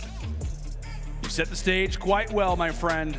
As we mentioned, the greatest sports rivalry ever meets esports. Is this where we call it for their first encounter of the CDL? Or can Boston clutch up, continue to fight to send us to a map 5? Here we go, in toward map 4. Breach, potentially their final map here at kickoff. We'll see what they can do. As New York off the rip with the preferred side in terms of spawns, they have the ability to get here first, and in fact Gold just happens to sit on their side of the map. So given that, we'll see what they can do with the control. A few early kills going either which way, but majority of points, of course, going the way of Subliners, 18 unanswered. good work from New York, but this is, look at the minimap, you see number 8, which is going to be Nero, trying to set up the pinch for Plat, able to find one, tries to take down the second. Huge one-on-one between Neptune and TJ to secure the rest of that time. That's going to be basically all this P1 hardpoint going in favor of New York. You have to start thinking about that rotation. You see number 1 cutting off through middle broken. That's going to be Clayster. And then also HyDra, he actually attacks broken too. I would have liked to see him go up street. You want to make sure you secure that side of the map. But he's able to find one, not able to find a second, and that should be breach off the rotation. Yeah, one thing too, Teach decides to go and challenge Old to try to put some pressure on the players that were locking down the final few seconds of scrap. You gotta imagine they weren't expecting that particular strategy, but as you called it, early Hill held down well from the Subliners, and now it's about the rotation game. A big Hill already off the rip here in Library, and Clay finding a lane, running through walls, and, well, has a few players in his line of sight potentially. He's got some players off of spawn. They're going to do their best to try and support him. But trying to lock things down. One player toward the top, that's going to be Capsidal. Breach, they look to force the issue, coming in from mid, coming in from that train station side. The pistol is out, and really Breach, despite having this rotation, it has at least been a majority contested time, or rather going the way of New York. Not the way that you want necessarily if you're Breach, but with only a 10-point game, these final few seconds are big, but you got to be aware of that next one over and fire. A good delay there from New York. A lot of contested seconds as now we've got a money hill set up for fire. Now it's all on New York to hold down this initial push on street. They shut that down. They're keeping control. That's going to be a clean 4 dead. Now all these players from Breach are going to be spawning out towards Plat. This should allow HyDra to start getting a little bit more aggressive towards the middle of the map. You see he's going to be playing it towards Statue. He finds one. He will get traded. But Boston, they have to attack this through fire. You have to try to pinch this from the front and fire if you want to break it. But multiple players are attacking the street. They have flipped the spawns now. And New York are going to be spawning out towards the front. That's great work from Boston to not give up all this time. Yeah, that is a great flank, specifically there from Nero. Is able to make his way up the street, finds one on the flank, and again, an unpredictable type of situation, and he's able to make it work. A huge hill in which Boston are able to break on in, and with these final 15 seconds, we very well could have a tie game. But let's go and step aside and listen in with the comms. Let's go do a listening now with Boston Breach. iLLeY done. One shot P5, he's just in behind the fucking P5 death, P5 death. Lane top. Take close. He does one P5. Cutting. Okay. Oh, he's top P5 nice. That is it. Go back right. Nice, stay down. I'm going P5. Yo, you can pinch P5. I don't see top tower. Stay down. Get time. I get timer. Actually, I'm gonna go top tower. Stay down. One back left, guys. One P5 here. Top house. P5. Take a step. One top P5. I don't need it. One I went P2. Oh. I'm trying to hit left. I'm watching my 50%. One shot. Go front out. One shot. There's 2. Front out. Back. Yeah, front out. Crane, left side. In my back. Going with time. Going P5. Good. I'm gonna go There's one in front of me. I'm being fired right now. Yo, take it low. I don't see him. No, wait, top fire right now. Fire attack, HyDra. Grim back alley. Nice. Stand left, give me low P2 on me. Low. Low P2, HyDra. I'm gonna go left. I'm trying to go left. I'm Work left. I see time. I don't see him back alley. Close. Watch that time, watch the Nice, shit. I'm going P1. Nice. At least P2, I'm in P1. Only 30 seconds more in our first set of rotations, and I gotta say, Jay, I like the comms there with Breach specifically. I felt like Capsidal, who was not just going on streaks, but making plays, obviously having a big performance there over at that train hill. This guy is looking to finally really pick it up. He's had a few slower maps, but I guess he's finally caught his bearings. Now 16-9 and forcing the issue on the flank. He's inside of their face, as that's gonna be 5 in a row. How about 6? It's 6 for Capsidal. He is woken up and erupting right now on the Subliners. Make it 8 in a row. Boston feeding off the hype that this man can provide. 21-10. Big Cap. Welcome to the series, my friend. Woo! He's going to be fully streaked out, man. And Boston, ever since they went into that listening, they were able to break that P4, have a good, at least scrappy hill for P5, but they are just taking control of this game. Big Cap is going huge, not only in the comms, but in the gun skill as well, man. 128 to 100 right now is going to be NYSL still holding down this P1. 25 seconds remaining here. If I'm number 7 on the min-map, which is going to be Methodz, I'm starting to think about that rotation. I want to work that way towards this deep street. It's going to be a huge one-on-one between him and HyDra. So he was able to secure it. Methodz may not know that somebody's already pushed up toward the backside of the docks. In fact, Clay, he's going to make his job that much more easy. Cap at least gets some visuals before getting picked off, and that will allow for Nero to go there for the 1-for-1 trade. It is New York, somewhat late, but also getting to the hill earlier than the breach can. 24-12 right now from Capsidal. You can just feel that this guy is really starting to pick things up, helping break open the setup there at Library as he'll find 2. It's an overall 3-for-1 trade favoring Boston. They did a good job at P1. And this could be their opportunity to really start to extend this advantage. 30 valuable seconds left here at Library. And you see the big-headed play coming in from Breach. That was Methodz. He pushes his way into fire. He was able to flip those spawns. So if you're New York, you have to get this remaining time, but you also have to flip it once again. You see that number 4 player in Crimsix spawning all the way out towards Warehouse. If I'm Boston, I'm just sitting back. I want to make sure I'm setting up the cross, but I want to play it safe because this hill can be a full 60 if you can hold it down correctly. A huge hill in store. Kind of Breach. Look to play this again. You've got one player established toward the dockside. That's going to be Methodz. As long as he sits here, you can imagine his team is going to hold on to control. A few early shots in the HyDra. But again, a power position right now from Zenni. The longer he stays here, the more difficult it is. As we said, Neptune finally there to shut him down. But again, for New York, it is a multitude of different players you're going to have to take out of positions just to even get toward this hard point. But Clay, he's found a lane inside of Black. Nobody's looking over toward this position, but he's made his way in, and that's going to be 2 for him. Boston's still spawning close, but Clay, a great little turn there, but at least sets his teammates up as New York, they're rushing on into the hill. And this is great work from New York. They knew that they cannot allow Breach to get all this time on P3. Capsidal still has those streaks to work with. So this will be an easy break as Crim finds 2 in the back on a 4 spree of his own. Huge one-on-one versus TJ gonna come in. He's able to win it as well. 1 kill away from picking up that strafing run. You see off the rotation, look at it. NYSL gonna be set up early, but you have to keep in mind, Capsidal does have those streaks. So if you're New York, you have to play this a little safer. We'll see how they do look to play it. As you mentioned, how often do we see teams go from P3 to P4? Not super common, but it can be one of the more deadly streaks Spawns in the game. Capsidal bringing down the glide bomb. Not going to do too much damage. 80 as a matter of fact. But again, with that flipping of spawns, it allows for New York to be in a much better spot. They know exactly where they're coming from. Right through the train station is where Boston try to funnel themselves through, but Clay primed and ready for it, as that's going to be 4 in a row now for him. Unfortunately, he gets naded there, so not any streaks to work with, but New York do take the lead. Just great work from them. Even though Capsidal did have streaks to work with, sitting at 31-19, the young man is having himself a map. He's trying to force this game 5 at any cost. But Clayster with a huge 2-piece off the rotation. New York are going to be spawning at the warehouse side.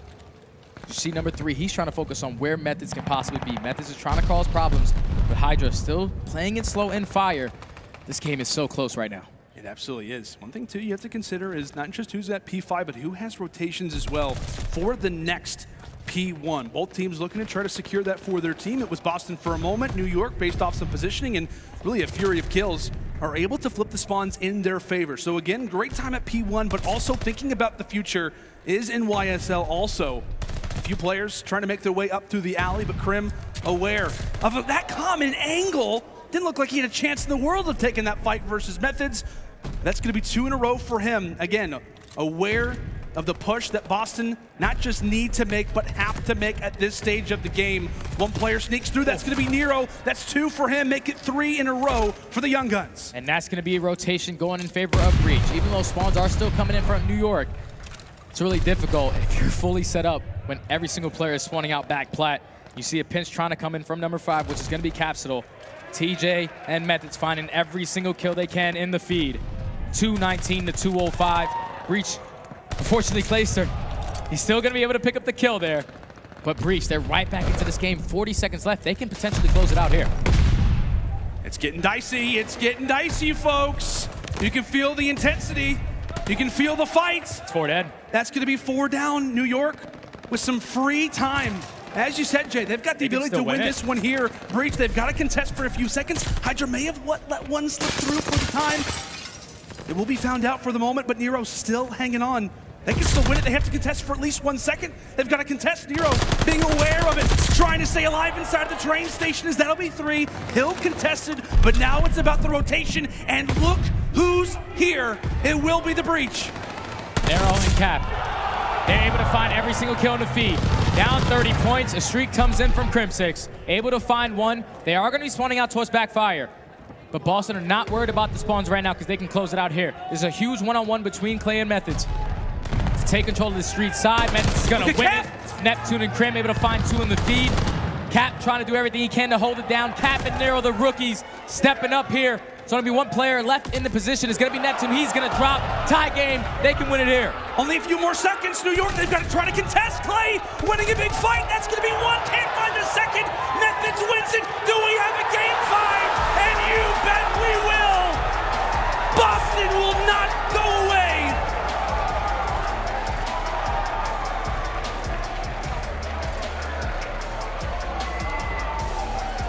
You have got to love this rivalry. There's no way to there's no better way to start it.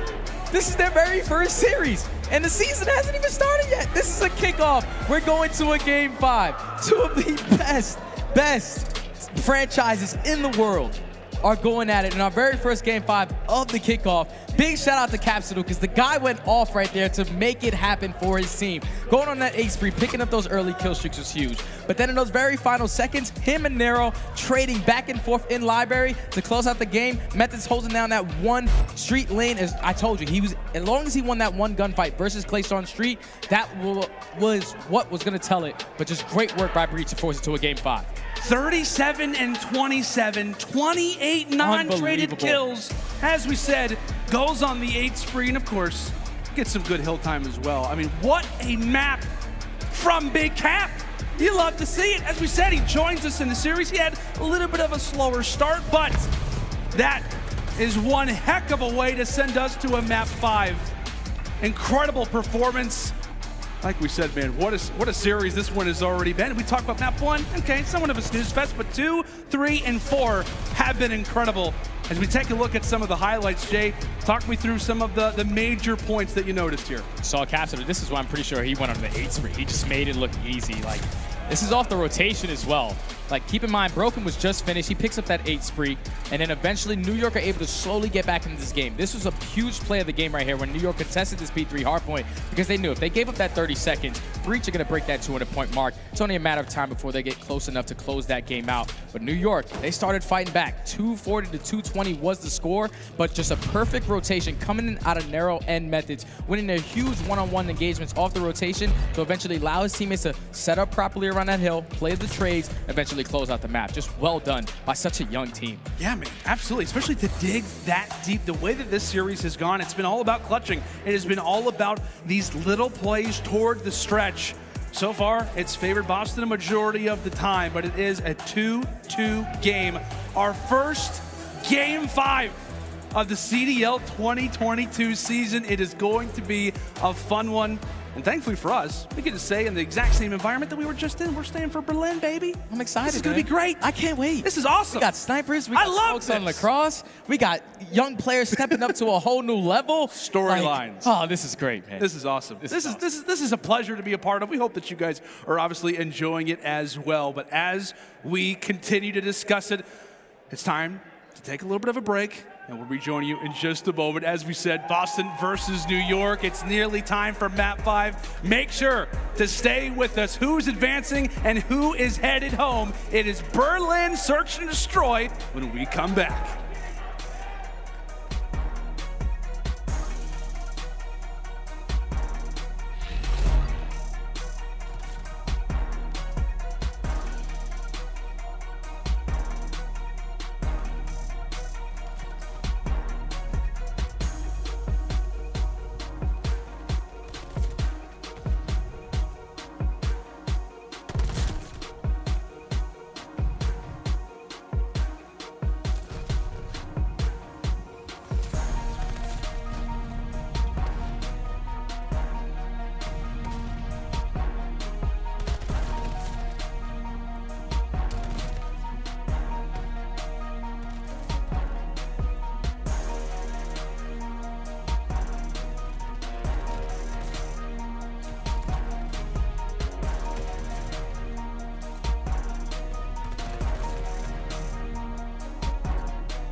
The Call of Duty League is brought to you by Zenni Gaming. Armor your eyes with Block's gaming glasses starting at $24 by visiting zenni.com/CDL.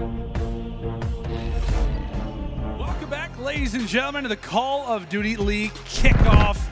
Oh boy, what a series it has been up to this point. New York versus Boston, the rivalry we've all been waiting for, sending us to our first Game 5 of the year. And the reason why we're here in the first place, Jay, is because of that man right there. The young Big Cap.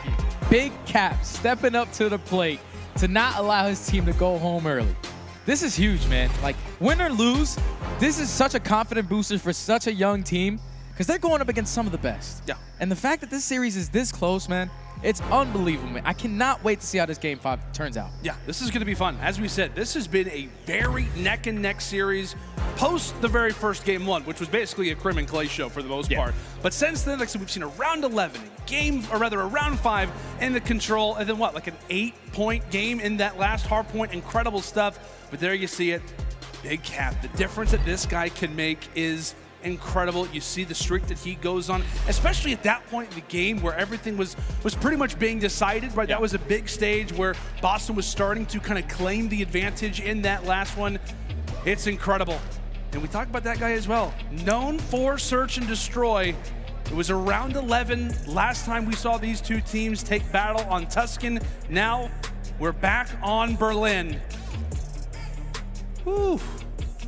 This one's going to be scary, man. This is going to be fun. Because it's going to be scary, fun. It's going to be everything. You got to keep in mind that NYSL are without practice for 3 straight weeks. And this is where that chemistry can really come about for this young Boston roster. So let's get into it. You hear the crowd. They are so excited for this round 5, just like me and Lando. So here we go. First Game 5 of the entire year. We called it too. We did. I knew we were going to get one. Yeah, we did call it. We'll give ourselves some props at the end of the series. But here we go. In toward the round 1, it will be the New York side on the attack here at Berlin. More often than not, you'll see that B bomb site attacked. A few A hits every once in a while, but it comes into Game 5, so you can pretty much toss some of those strats out the window, as it is a slow one to start off our first. And you see the positioning already from TJHaly. He's pushed up all the way through docks. He has the rotation if they try to bring this back towards B, but some shots right there is going to give it up. Now you have to wrap back, play your life. But so far, this has been a slow and steady round. Crimsix with another first blood. Able to make it a 4v3, an advantage of NYSL. But look at number 8. Here comes Nero on the flank, able to take down one before he is traded. Now it's going to be a 3v2. Oh, and a big win there from HyDra as well. Going to leave Methodz now all up by himself. A 1 versus 3 for the face of the franchise. Tries to turn, but not able to secure it. New York play it slow off the rip.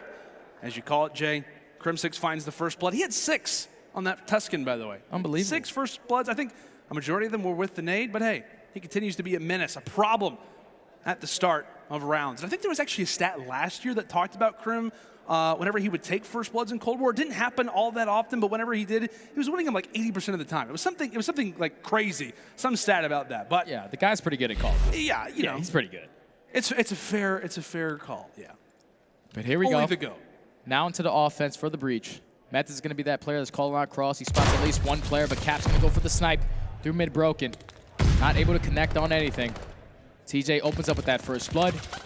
Cap's just trying to overextend to try to pick up this kill, but Nero, he's actually going to fly out and give up his life for free. Crim's going to find his second, and just what went from a breach man advantage is now going to be New York in a 3v2. Yeah. Cap in back-to-back rounds, giving up his life and really allowing for New York to take advantage of that man count. 2 versus 3, and it's going to be up to the vets of the breach to try and secure this. Inside of fire, doesn't realize that Crim happens to be at the very, very backside of the map. And now it's going to be all on the Teach. Those 2 players are in fire, put shots on the 1, and takes out Clay in the process.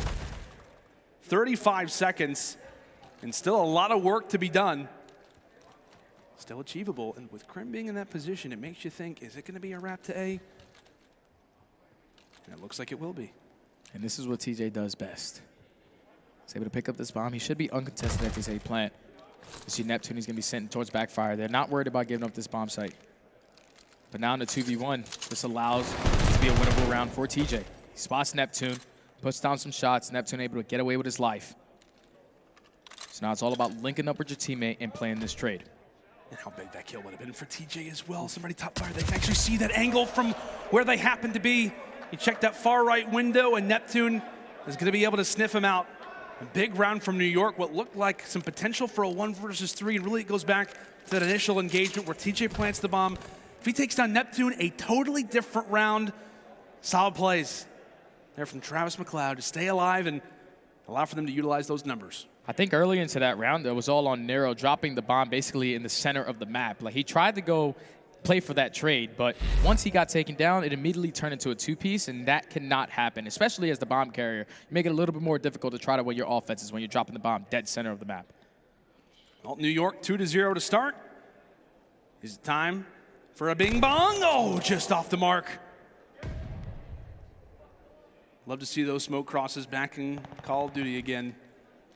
But just a miss there for Clay. Meanwhile, TJ able to shut down HyDra. That bomb sitting heavy right now inside a library. And with HyDra dropping in the fashion that he does, Subliners look to reference back, join alongside each other, and try to find a pick. HyDra was their guy. By him falling, you know the Boston Breach, given the way that they've been dropped in open areas, they don't want to allow that to happen again. Yeah, if you're New York, you're just trying to find a pick. You're trying to even up the numbers, make it a 3v3. But Breach are not giving up anything easy. You see the positioning out of TJ, just playing super safe at B. Clayster, he does have that sniper in his hand, so he's going to try to work for TJ, but time is starting to dwindle. 29 seconds left. They have to eventually work this bomb. It's looking like they're going to commit towards A. The player's actually working his way through middle. Neptune finds the kill, makes it a 3v3, finds the second as well. Just like that, we went from a 4v3 with about a minute left. It's now going to be a 3v1, all left up to Methodz. And the bomb has not been planted yet. The bomb has not been planted. Methodz knows it. Methodz aware of it. Clay, oh, the chance. I thought for a moment, I was like, wait, the bomb's not down yet? No, not at all. Methodz was primarily aware of that. Not able to take down Clay. But a what-if type of situation there for Methodz. Things go slightly differently. Maybe if you have a player in that situation who's able to stay alive, Cap, who is obviously hanging out inside of gold. Somebody to help out Methodz in that situation. But a little too scary there for New York, but they're able to stay alive. And that's 3 rounds uncontested. This is a must-win for Breach. And I hate to say it, but Cap, 0-3. Yeah, so far, from what I've gathered from Breach side, is that they're always trying to play for the trade. Some kills, you don't have to do it. Like when Neptune pops that kill in A, no, you don't have to go in there and try to get that kill because Neptune was able to find 2, and that's going to be an early 2 kills for New York. Now it's going to be a 4v2. Bomb is going to be down at this B. Bomb. It's all left up to TJ and Methodz. This is going to be a difficult task to get done as Crimsix finds the 3rd, all left up to 1. And this is just picture-perfect COD so far right now from New York. Granted, you've had a few close situations, but I feel like a majority of the time it's been a 1v3, 1v4, players getting picked apart, players getting dropped off the rip. I mean, what, to start off that early phase there for Capsidal, he's not even expecting 2 players to flank him from that dock side. Methodz able to take down 1, but again, it's just the trades from New York, the amount of players that they have alive. 4-0 to start. And Breach, you've got to wake up. They're just letting a couple rounds get away from them. Like the last 2 previous rounds before that one, because that was a super clean round out of New York, they have the man advantage, and then they're over-challenging and then losing that man advantage. You need to make sure that you're continuously playing as a team, playing for that trade, and you need to get at least 1 round on the board to start that chain from starting to go. Yeah, you see the rookies as well. 1-4 from Nero, 0-4 from Cap. Oof. Just off the mark again from Clay. Bullet nearly takes Cap's head off once more. First kill does get traded out. So Neptune with control over that bomb site, and by Cap being in that position, it is going to be a free plant over at A. Boston looking to siphon everybody through the train station, but Nero doesn't check both ways before crossing. He gets picked. TJ is there for the trade. A 2 versus 2, and Breach, you finally have a situation where you're not in a 1 versus 3, but Clay's still holding down with that snipe.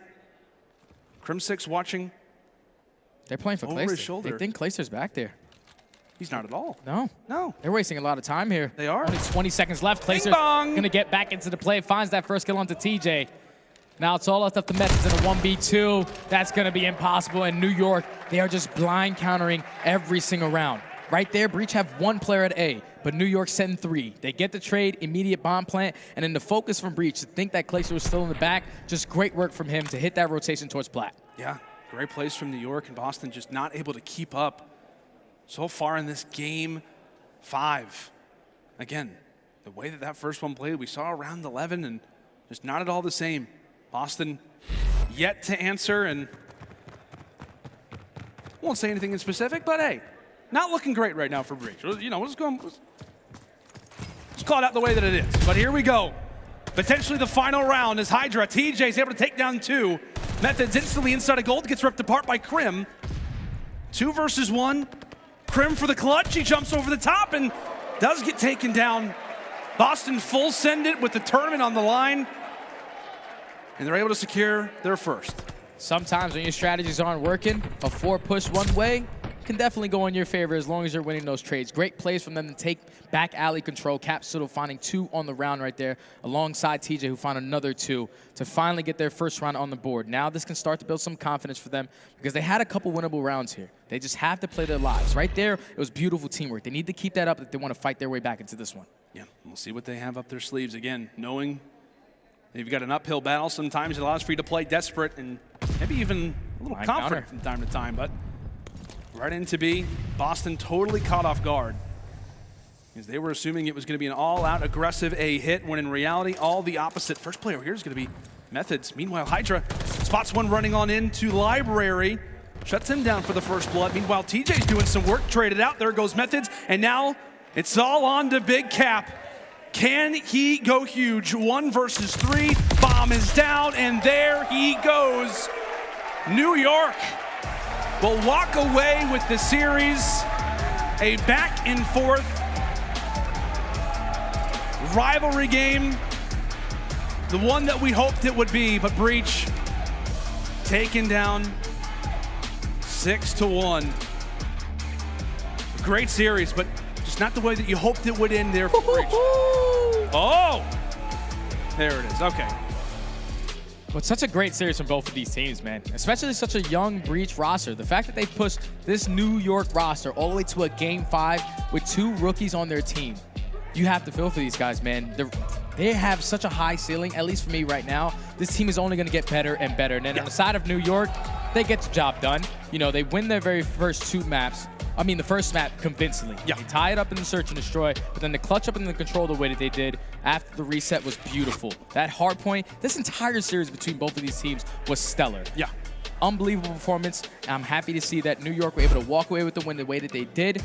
Just dominating that last search. If I'm Boston, just got to go back and just get some more teamwork in your search and destroy, because the respawns, it's there. Yeah, it absolutely is. And like I said, there's a lot of positive to take away. I know we end this, this game out with a solid, or rather a dominant loss in terms if you are the Boston Breach. But like I said, there's a lot of positive to take away from this series. The way that Cap was able to perform, end that game 4. All the hype around this Boston Breach team, which granted, it is one series. You take it the way that you can, but the way that they were able to play, the way that certain players were dominating, the way that they were clutching up at certain moments, I think you're still happy if you're the Breach, regardless of a round 1 exit. For your very first game, after being the brand new team in the CDL, you have to feel good, man. You're going up against some of the best players to ever touch Call of Duty. You push them all the way to the very end, man. Even though it wasn't the performance you wanted in this Game 5, I just feel like it just came down to a couple situational plays. Like if they play a little bit more teamwork oriented, not always playing for that trade kill in search and destroy can be a huge factor. Yeah. Because if you lose that man advantage, that's what changes everything. And this was the play right here that honestly changed it for me. Once Neptune finds that 2v3, because it was only 40 seconds left. They found that first blood nice and early, but when Neptune finds that 2, works the bomb plan, and then eventually they just clutched up on the rounds, man. New York were great at clutching up during this game. Yeah, they absolutely were, and that's one thing too that we have to talk about. Boston Breach being as highly regarded as they were coming into this tournament, you know, being in everybody's top 5, if not top 6, coming into the kickoff, the grind that they were able to do, the scrimmages that were obviously constantly on all of our screens, and for New York, off of less than 2 weeks of full-on practice to come through and beat this Boston team the way that they did, it's impressive, man. It really is. You got to give these guys a lot of props. The way that we thought they were going to come into this tournament was, hey, this roster is going to be great at some point throughout the year. Yeah. The fact they're doing it on such little practice, You got to give them props for that. I know, and it's only going to get more and more scary as we go throughout the season, man, because they're going to be able to develop these young submachine gun players. They're going to get more consistent on maps that they usually don't like to play. Like Gavutsu, they'll clean that up. There's no way they're going to make that mistake ever again. And then also on Berlin, just came down to a bunch of clutch 1v1 gunfights off the rotation. If they win those, they have the potential to close it out there. But just a phenomenal series from both of these teams. Got to tip my hat to young Cap, man. To play against two players like Clay and like Crim in your very first game on LAN, and to do what he did to help his team go to a Game 5, I'm excited to see what the future holds for him. Absolutely. A bright future for this Boston Breach team, but it's New York right now who are able to take the very first installment of what is going to be a legendary rivalry here in the CDL. But we'll go ahead and toss aside. It's Blaze, joined alongside by Clay. Thank you very much, Lando. Give it up one more time for the Subliners, everybody. Woo, Clay. Okay, y'all was looking good to start off that series, but at the end of the day, we made it to Game 5. It got close, but as we entered that Game 5, we learned that some things you can't teach, and you only get lessons you learn by going through tough matchups over your career. How did y'all stay composed throughout being in that difficult spot? I don't know if we did stay composed. It got a little squirrely there at the end, but we had a pretty dominant S&D to finish it. I mean, the maps were pretty close, I would say, all around, except for the first and last map. So if you bookend a series by blowing them out the first and last map, I mean, that's a good thing. Then that is a good series, right? It's how you finish it. Now, when it comes down to that, your squad, okay? You're back with Crim. You got HyDra and Neptune on your squad. How you finally feeling about this Subliners team, the new squad?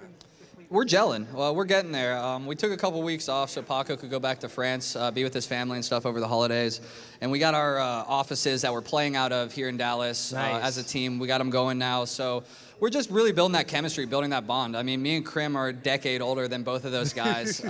Double that with experience, you know. So it's definitely an interesting dynamic, but I think we all have a good time. We all know how to joke around, have fun, and best of all, we know how to play Call of Duty. Yeah, you guys definitely do know how to play some Call of Duty. And even watching you and Crim playing those first two maps, honestly, the show was all about y'all. And I need to figure out, how the hell did you find the Fountain of Youth, okay? Why was you still shooting so good? Dude, I think I'm like fine wine or something, dude. Just the older I get, the better I get, man. It's great. Hey, you heard it here, okay? Clay is like fine wine, everybody. Give it up for him one more time. Veli, take it away. Thank you so much, Blaze. The game fuel victory highlight. And ladies and gentlemen, I was gonna say make some noise. They're already doing it for us, but that was such a phenomenal game right there. We're having fun all around. Game 5 and New York Subliners and Boston Breach. Up this rivalry lives out forever. But let's go ahead and talk about all this on the desk. I'm Veli, Slacked, Alley Cat, and Nameless. Nameless, starting with you, man. It was good seeing Clay and Crim do their thing, right, man? Dude, it was amazing. And on Bookage Hardpoint, like to kick things off, they were lining up. Dude, Crim was going off with the MP40, and that is what we wanted to see. Crim stepping it up in this game in that flex role. Like, New York looks good, man. And you saw Studdy and Lando talking about it. Like, they didn't have too much practice. And to come out here and play Breach like that, that's impressive, man. That was a great series to start the Boston and New York rivalry. Right, and Allie, that is the power of having two veterans being a duo on a team like that. But it's not just them. Let's talk about the sub duos. Oh, the young guys picked it up big time. I love Neptune. Oh yeah, no, Neptune was like a big playmaker for me because he's so good at respawn. He's so good at hardpoint. But when it came to S&D, especially last year, and we saw it a little bit in the beginning of this series, he seems to struggle a little bit, but he picked it up there in that game 5 and to end it in 6-1, beautiful. Now, also talking about Clayster once more, Slacked. This is just normal Clay things. I mean, talking about what the 1v2 clutch with the scope and everything else, the man gets it done every single time. Yeah, man, it's super impressive. I mean, it reminds me of like the Unite days back in the day when I teamed with him with a sniper, just the crazy clutches and all the great plays. And obviously you see in this clip, he makes a fantastic play. He plants the bomber his teammate did for this alleyway. He basically is just playing the time at this point. He knows that the clock is dwindling down and the enemy team has not hopped on this bomb yet. He's playing fantastic. He knows he's playing his timing windows. He sees TJ here in this alley. TJ hits him with an ego chow. He hits a great shot. This right here to me is literally playing with your prey. He knows it's Capsidal. He hits him with a pre-fire shot. He can't even see the bomb and just completely outplays him. Perfect textbook play out of Clayster. Yeah, and that was also kind of a blunder on Capsidal's part, right? Like, he could have just stuck that defuse and he would have got it because Clay couldn't actually see that side if Capsidal would have stretched it. But you know what's crazy to me is that Capsidal was able to turn it around and start to perform better after a play like that versus Clay on the main stage. You get clutched on, right? Like, you're starting to think like, man, maybe I'm not it. Well, no, he didn't think that. He turned up throughout the second half of that series. You're right. At the beginning of the day, aLLeY, you're the one that said that Capsidal was kind of flying under the radar. He didn't have, the prestige as Pred or Awakening when they came out of Challengers League. He wasn't at the top like that, but the man is showing that he could bang out with the best of them. Those are legends on that stage. No, absolutely needed some disgust. He put a couple of them in the blender a few times. And what I'm worried about, though, now is seeing this series go as far as it did with Cap. He pops off near like the end of a map. He starts off pretty slow, and then he suddenly just finds his groove. And sometimes it was just a little bit too late. So I'm worried that he's kind of the do or die for this team. Right, Slack, man. It feels good to see a rookie pop off like this, and the fans at home love him. Yep, and you know, for a Boston Breach fan, you're happy with this, right? Obviously, like I said, you're going to use this event as a stepping stone. And I think for Capsidal, you go back, you take off, what was maybe going wrong, why you were starting slow, and you try and add on to that, right? And I think you saw later into the series and even later into some of those maps, he started finding a rhythm, he started frying, and this clip was absolutely insane. I love how the crowd got behind it, and I can only imagine how he was feeling during this moment. Yeah, when he went on that big 8 spree, I mean, the crowd got up and started going crazy. I thought everybody in here was a Boston Breach fan. Yo, when you get your opportunity, like when you come up from the amateur scene, when you get your opportunity in that first big match where everybody's watching, this is a play you want, right? Like, this is what can start some people's career. I know people who've been playing for 5 or 10 years who don't have clips like this, right? So this was exciting to see. This guy, I think, goes on officially a 9 spree, I think is what it was. Like, this guy is a monster for that. And I'm excited for the future and see how he develops, man, especially with that SMG in his hands. aLLeY, this is the year of the rookies right now, and what we see from them so far, Pred, Capsidal, whatnot, everybody is absolutely bringing it, but I gotta say it, Boston Breach lost in a single elimination tournament, and they will be going home, but we gotta call it. This team is something special. And for those of you out there in the crowd, let's go ahead and make some noise to show them love for the Boston Breach. Let them know we love them. There we go. All right, so looking forward, I mean, they're going home. Of course, they're going to be a little bit sad, but you see a big future in them. Yeah, I definitely think, like I said, you can take a lot of positives away from it. They took New York, a really good team, all the way to map 5, and you saw some good highlights from some of your rookies. You saw Zenni make some good plays to close out that map 4 as well, and TJHaly was kind of getting in that role, so I'm excited to see what they can do over some time. Right now, aLLeY, we have one more match here on the day. This is going to be a big one. We have LA Thieves facing off against the Paris Legion. And from what we've seen so far, do you think that this one might go down to the wire as well? Coming from the prediction goddess herself? Absolutely not. Absolutely not. I don't want to listen. Paris Legion, their squad is full of vets, right? And I have a lot of love for them. Decimate is a player that, I really have always had high hopes for a year, time and time again. Fellow has made his proving grounds through the challenger scene last year to prove that he still got it, But this team on paper is so weird to me, aBeZy. The chemistry for me just isn't there. I love it, but you know what? I'm about ready for that. So ladies and gentlemen, I want to thank you for tuning in so far, whether you're here at the venue or you're either at home. Make sure you can make your way here for Saturday and Sunday as well. But we have one more matchup of the day between one of the newer teams in the CDL facing off against Paris Legion and Slack. I'm saying, man, this has been incredible so far. aLLeY Cat, you've been killing it. Nameless, I love working with you, man. One more today, and I wish you could continue going on, but we'll catch you on the other side of the break for some more CDL kickoff action.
by Game Fuel. Victory in a can.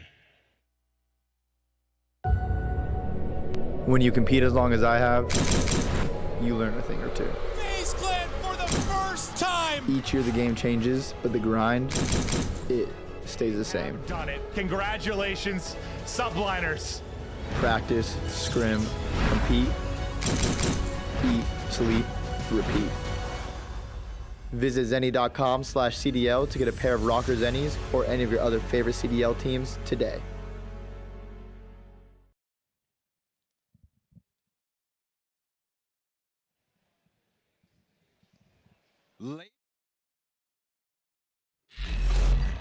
Ladies and gentlemen, all of you beautiful people, welcome back to the CDL Kickoff Classic presented by Zenni. I'm Belly, your desk host, rocking things with aLLeY Cat. We got Slack, we got Nameless. We having fun today, right? Yeah. It's been dope today, man. That last match was incredible. Right, we got a best of 5, but now we're heading into the last series of the day with the LA Thieves and also Paris Legion. Little NA versus EU action, but let's go ahead and break it down just a tad bit. Now, Slack, looking at LA Thieves, man. You got Octane on the roster, and from what I know, Octane is an absolute beast. He's an animal. He is just disgusting at Call of Duty.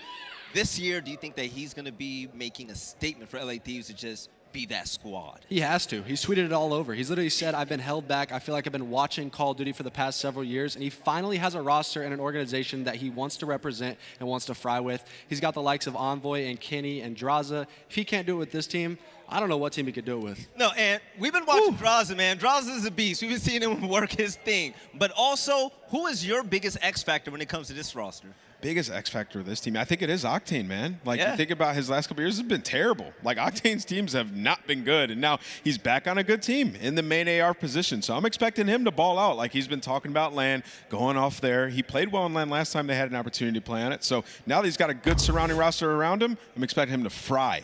Now, what were the main issues last year for LA Thieves, and do you think that they're going to get rid of that heading into this year? Was there any type of inconsistency? The biggest thing was them just changing their roster like 3 or 4 different times. They never committed to one single roster. And with this one, you have great teammates all around. You have players who can basically play any role. You have Draza, who is one of the most versatile players in the entire game. So I think this year they should be good as long as they commit and get through all their issues. All right, aLLeY, talk to me about Paris. Okay, you said that this match is going to go to a map number 5. You think this might be a quick one like the matches we had earlier, right? Paris, they have a lot to prove. They do, and again, this is another one of those veteran squads. We saw a veteran squad earlier in LAG, and it wasn't that promising. Now, you know, I look at this and I see Fellow. You know, Fellow came up from Fantastic Four and Challengers, and they dominated, okay? And I'm so happy to be seeing him brought up. And, you know, I want nothing more than to see this man win. And then John joining later on in the year and just frying the competition. Okay. But, man, this squad, the chem is just so weird for me. Something just doesn't feel right. And as per scrims go, they've been kind of getting smoked. Well, we hope that they actually get better, but you know what, though? I can't wait to see what God Blaze is going to do. He's on the main stage. He's ready to get the teams out. Blaze, let us know what the deal is. All right, what's up, Call of Duty fans? What a day it has been, and it's not over yet. We still got one more series for you out. And with the 2 teams that we got left, I know they're trying to max that energy of that last series that we had. Coming out first on the main stage, I give to you the Los Angeles Thieves!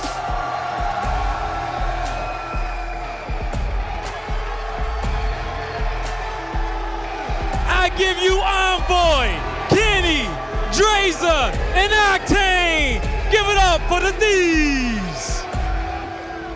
The boys are looking happy, and let's talk about it, Nameless. My eyes are on Envoy and his sub play. Dude, my eyes are on this whole roster. It is so stacked with talent, man. And, you know, talking about Envoy, that kid's a beast as well. Coming from that OpTic team, looking at him going into this roster, expecting him to do big things. Right, Blaze, there's an underdog that's ready to take the main stage, man, and I'm ready for them to get things popping. Yes, Velly, I am as well. The underdogs you call them, but we're going to see if they can be the big dogs. I give to you Paris Legion!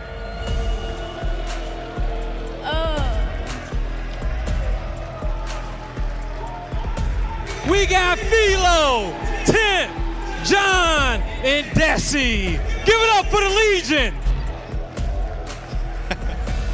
All right. the crowd is kind of not nice today, but you know what? I love this team. They're rebuilding, and I see a face up there that I love a lot. It's going to be Temp, and I think he's going to be a big deal for this roster. Yeah, man, Temp is looking good. I'm excited to see what he can do in that submachine gun / flex roll this year. All right, Blaze, let's go ahead and lock this thing down. Yeah, you know, one team got more cheers, the other team got some boos, but hey, watch out for Legion. They play off that energy. Veli, take it away, because it's time to get this series started.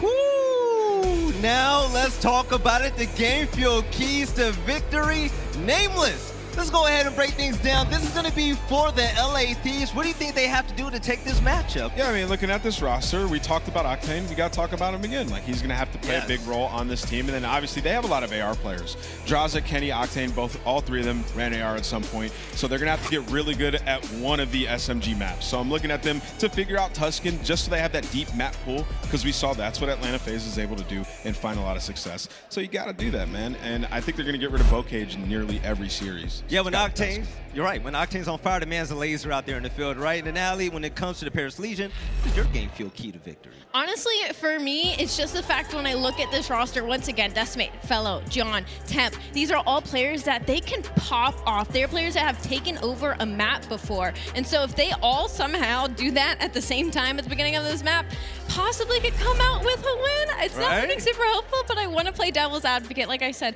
I have so much love for this roster, but we got to see if they can pull it off. Right now, when it comes to Paris as well, Slack, you've been out there on the main stage. You've been going to war with these guys here and there. What do you think Paris has to do in order to win this game? So something I want to see from Paris, and mainly just Temp this year, is I just want to see him commit to his role. We've seen time and time again, even last year, he switched between the AR when things go wrong and the submachine gun. He feels like he needs to put the game in his hands. And in my personal opinion, I think he just needs to stick to that flex role this entire year. Let Fellow just be the main AR, and he kind of takes the back seat and just flows with that submachine gun, gets in a rhythm, and sticks with it the entire year. And then obviously we have another face again in Fellow. This is his LAN debut again. He's kind of been in the pro scene before, been thrown into challengers, and now he's back in the pro league. I'm expecting a big series out of him. He needs to make a statement here. I'm loving the game fuel keys to victory from everybody on this desk, by the way. But let's go down the line when it comes to predictions. You know what, Nameless? I'm going to call you first for this one, man. Are you rocking with the Thieves? Are you going to rock for the underdogs, Paris Legion, that nobody out there really thinks has a chance in this? Brother, I think it's going to be close. Really? I think it's going to go game 5, yeah. I'm going to go 3-2 Thieves. All right, aLLeY, you've been on fire lately. Last game, you kind of, you were easy on us. I know. Who do you have winning this? You know what? Boston Breach game, those two is typical, okay? But Paris Legion versus LA Thieves, I got to go LA Thieves going 3-0, man. But again, Paris Legion could come out the woodwork and surprise us. You never know. All right, Slack, what you got, baby? I think I'm going to go Paris here, right? I just think they're going to turn some heads. I think their S&D is going to be on fire, and I'm expecting a big series out of my boy John. You guys should have seen aLLeY's face. Her jaw dropped right there. Me, myself, I'm going for LA Thieves. Why? Because Kenny is just simply that guy. That's my analysis. Yes. But ladies and gentlemen, let's go ahead and send this over to Miles and Chance. Boys, go off and take it away. I can't fault any of the thing that anyone said there. Kenny is that guy, and Slack's a big John fan, right? I mean, this all checks out. I can fault everything, or at least what Slack said. That was cap. I'm not a believer at all in the slightest, but Veli also had the best analysis on the desk. He's right. Kenny is that guy. He can take over a series, but we got to watch both of these teams, and like Fellow was a talking point, right? He's one of those guys that in my mind is like the argument for the old guard. One of the complaints is like only 18-year-olds are getting picked up. It's all these fresh young faces. Well, Paris, they went to the depths. They're picking up some of these old veteran players. John as well is another example. This is an opportunity to prove that the old guard still has it, can hang with the young kids. We can see what they got. Well, we'll find out. Here is our maps and modes for the upcoming series. The last one of the day, friends. We hope you've enjoyed the show so far, and I tell you what, we've got a good series ahead of us now. Gavutu Hardpoint, our first Desert Siege, Gavutu Control, and then something. Didn't quite get there in time. Your boy's memory's getting bad in his old age. However, Chance, Gavutu's a really cool pick for LA Thieves fans. Can you tell us why? Well, it's an AR-heavy map, and they got Octane on the team. I mean, it's literally, they already pointed it out, right? Drazah can also run an AR. Kenny is a menace with any gun you give him, and we've seen these guys play on this map in scrims. They look like the Terminator squad once they get going. And Octane, a man that is looking for redemption to find his way back on top. And this is the map made for him. Well, look at he's back on top of that palm tree. First and foremost, John and Fellow. Okay, they're having a great start to this one.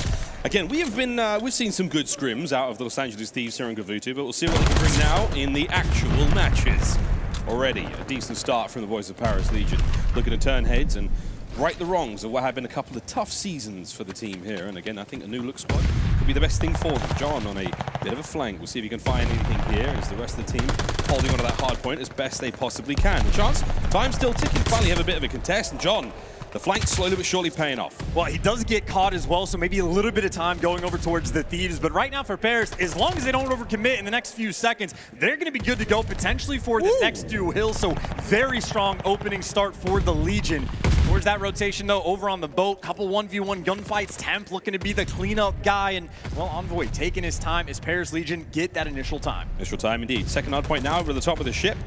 Decent shots out of Temp there is going to cut down Envoy before he can really get involved. Over to Octane now. No one on aLLeY Thieves really popping off just yet. They've been a bit slow to start here as Legion have had their way with him in the first hard point over to the second now, and it's still looking decent. They've still got a few more players to deal with here as Paris Legion, the white arrows on the minimap, holding the line. Tyler Bello, almost said maybe like the second, but Envoy will be there for the pickup. The trade still flying through over to Donny Temp now, trying to get involved and through the fire and the flames. He'll carry on straight into the hard point over to Envoy. Lovely shots indeed as Temp. The movement was good, but again, difficult to check every single nook and cranny of the top of that boat. And now the kill still flowing away. 20 seconds remaining here. Thieves should be able to get a bit of time if Draza can find a kill or two. And Chance, it's proving hard to kill the Paris Legion players. I mean, they're just in full control right now. Like, Thieves are having to fight for their life just for these, like, final few seconds of scrap time. Meanwhile, this is going to be 3 rotations, or 3 hills in a row that the Legion get there first. And we are going to a money hill in Vanguard. Number 7 Temp, already inside the point, collecting time. It's a 40-point lead, and with the map control that Thieves have right now, it's looking like it might get a lot worse. Yep, bring your flip-flops and bring your shorts. We're going over to the beach, friends. Envoy's trying to make a play now through the jungle side of the map. And again, the pinch is on. But can they manage to get the players there? The Thieves, 1 kill at a time's all good. They're now finally into the hard point. Time now ticking their way. Paris Legion still spawning at the low right-hand side of the map, as close as you like. Can they flush Kenny out of that little amphibious vehicle? John's going to be the guy to try, but not quite able to get it. 30 remaining on this point chance, and the hold is good for Thieves. And you talk about the perfect time for Kennedy to start to go on a spree as well. Again, this is a money hill. If you don't get this break, things can spiral out of control, but he's on a 4, can't make it 5, but at the very least, you just took away a ton of time on a money hill. And of course, for Thieves, you're spawning on that left side of the map. If there's a money hill on one side, well, there is a money hill on the other. This time it'll be Paris Legion trying to get this break, but even still, if they got a 50-point lead, they are feeling good. Feeling good? Still haven't dealt with John, though. Now slowly but surely making his way across map. Going up against Draza in that situation, not an easy kill, but John, patience pays off. 2 players now on the hard point for aLLeY Thieves. Where they're going to spawn, other side of the map. Good news for Paris, but you got to get going right now. Number 4, he basically spawned in the back pocket of that player, but Dashy turns around, gets the kill. Easy peasy lemon squeezy. 45 on the clock. Bello, forward they go. There's 1 player left for the Thieves, and it's Kenny. No easy kill indeed. Can they flush him out and finally get some time here? Yeah, Kenny finally gets hunted out, and there's the break. That is a money hill that, again, from the last hill, they made the adjustment, carry it through. It was a 50-point going in. And honestly, 30 seconds left. Thieves, they are too far away, do not have map control. This lead, much bigger than I was expecting going into a map like Gavatu. Things are a little bit out of control, and I mean, Thieves, honestly, they're gearing up just to fight for these final 15 seconds. Bit of a bold call. Yeah, the radio tower is a difficult spot to deal with indeed. Desi and Fellow through the back, Octane alone, and they will deal with him. Desi having a lovely time so far. For those who may be confused, Desi, formerly known as Decimate. That's right, same guy, still frying. 10-11 so far, leading the team at 121 points for Paris Legion, looking fine. And Legion, you saw that beach control, by the way. If you manage to get control of beach, the squad spawns will actually occur in that area. It makes it so much easier to actually fight for those back spawns. Right now, number 5 for Legion, putting in some serious work, but even still, they got a long way to go before they're actually blocking them. 20 seconds already off of this hill. Thieves finally collecting time. The swarm is in, but Legion on the flank, they are taking it very slow. Very slow indeed. The dock, the final hard point here. There's only 30 seconds remaining on it. John with a vantage point now to work with. Draza with the angles above him. Can he find anything here through the window, through the crack? Not able to get too much done. Envoy's keeping the fight safe down low, but the numbers for the Thieves starting to dwindle as Octane. 5 and 11 on the point. He's got the time, and now he's got position. Can he find anything more here? No, John. Up and about he comes, and look at this, still alive. Envoy's up next. John will finally fall as the final 10 come through. Chance, we go back over towards the center of the map. First hard point in the ring, and so far, relatively well contested for both teams. I mean, it is a little bit crazy. The right pairs, Legion probably had the edge on 4 out of the 5 hills, but that 5th was good enough for the Thieves that they are right back into this game. Rotating over towards this new hill, though. Temp, the next AR player right now for Pairs Legion, able to find a couple. Octane, the last player nearby. He's looking for the second he connects, and Thieves putting themselves in a solid spot Again, only a 20-point gap right now between these two teams, and Thieves, it looks like that comeback is nice and secure. They got the right side spawns. This is basically the opposite of what happened right from the jump. Thieves clean it up. Thieves with the time, and they're able to possibly get themselves back into this one, but it's going to be a solid hold. Looking at the mini-map, though, don't have to worry about that map position. They're going to have to get themselves across map towards boat if they want to get that P2 right off the rip. But again, in this game, Chance, we haven't quite worked out the best way to play Gavutu yet. Are you good for the breaks? Are you going to go for the early rotates? We will see. Octane not able to get too much more of that, but Fellow cleans up 3. Temp now holding it down as well. You've got a little bit of scrap time, and you still have a semblance of control. Over now we go to the boat. Envoy trying to make the leap in, but will he be able to find those kills? Flush those players of Paris out. John was the one. Should be an episode, you know, like what, the USS Thieves now, right? Hey, they'll take the boat. They'll take whatever they want. Envoy right now, the cutoff man, 2 in front. He's just going to get dropped. Now it looks like Fellow fighting for control. By the way, P1 control in this map is important on almost every single hill, so worth fighting over. 2 kills going their way. Fellow gets the second as well. Last player on the tank, he gets dropped. Spawn's still not flipped, but at the very least, Paris Legion finally getting control, and well, that'll be what, the 3rd lead exchange that we have seen. Yep, back into it we go. Paris with a decent spot to be in. Draza, first player up. Tip of the spear now for the Thieves. Waiting for the reinforcements to get there. They're going to take this hit as a full fighting squad. Still, from upstairs we go. Decimate down low.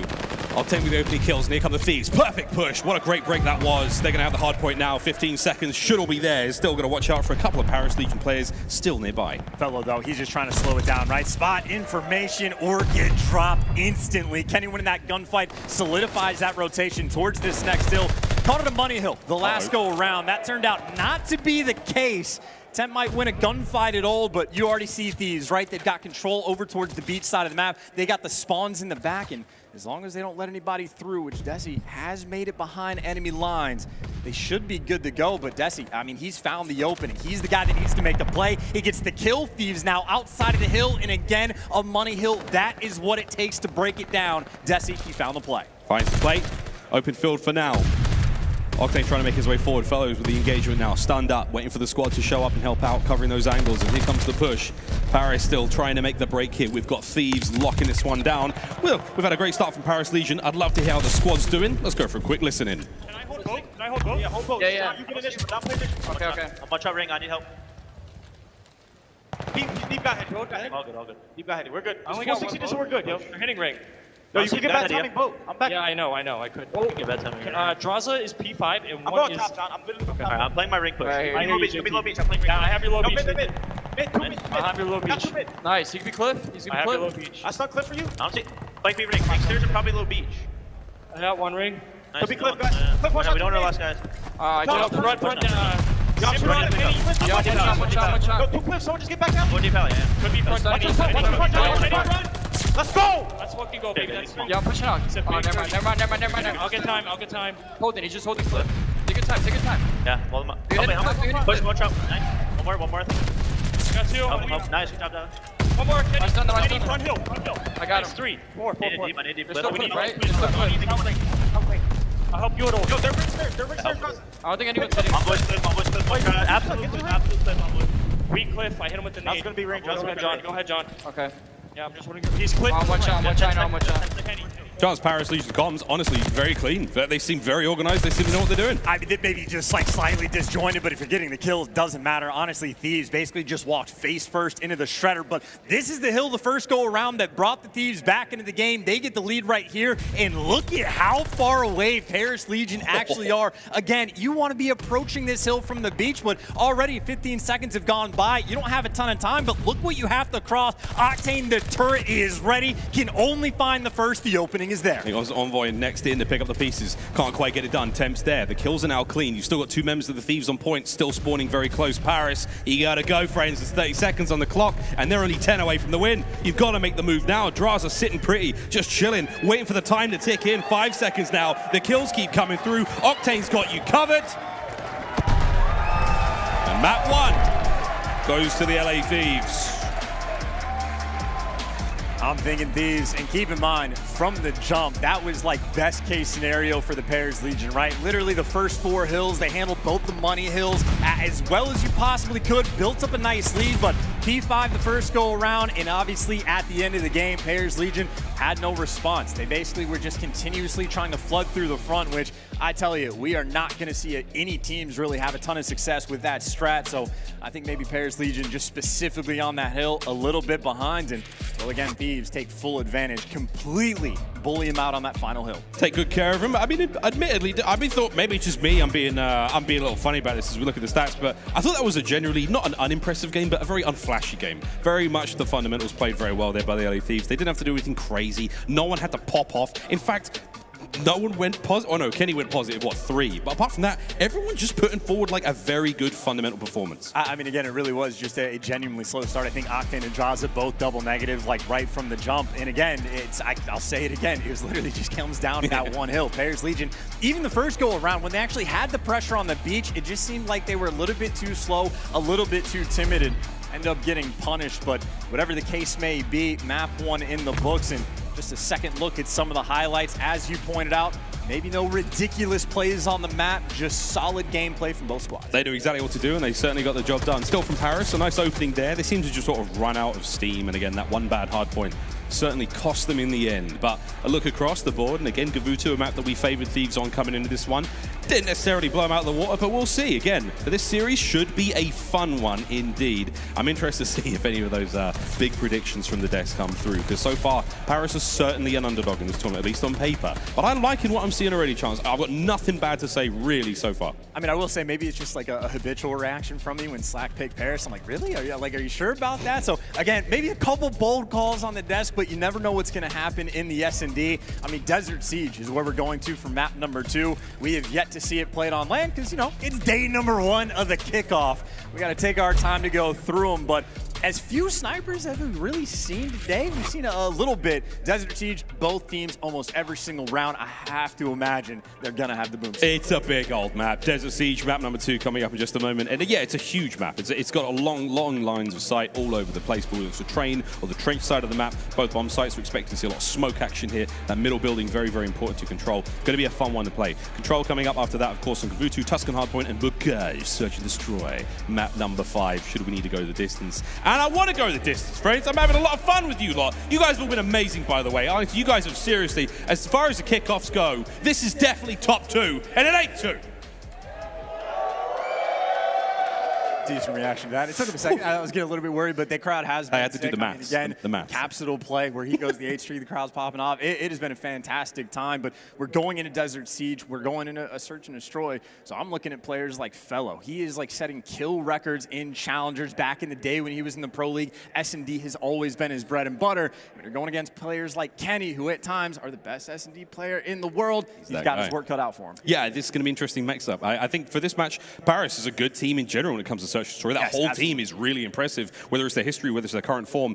That is making for a very, very solid squad. Let's see how it goes, though, because in theory, on paper, and in game is very, very different. But so far, we'll see how it goes. Desert Siege coming up next. Again, the last match of the day here for Kickoff Classic day number 1. And man, it's been wild, Chance, for everything we've all thought about what Vanguard was going to be like.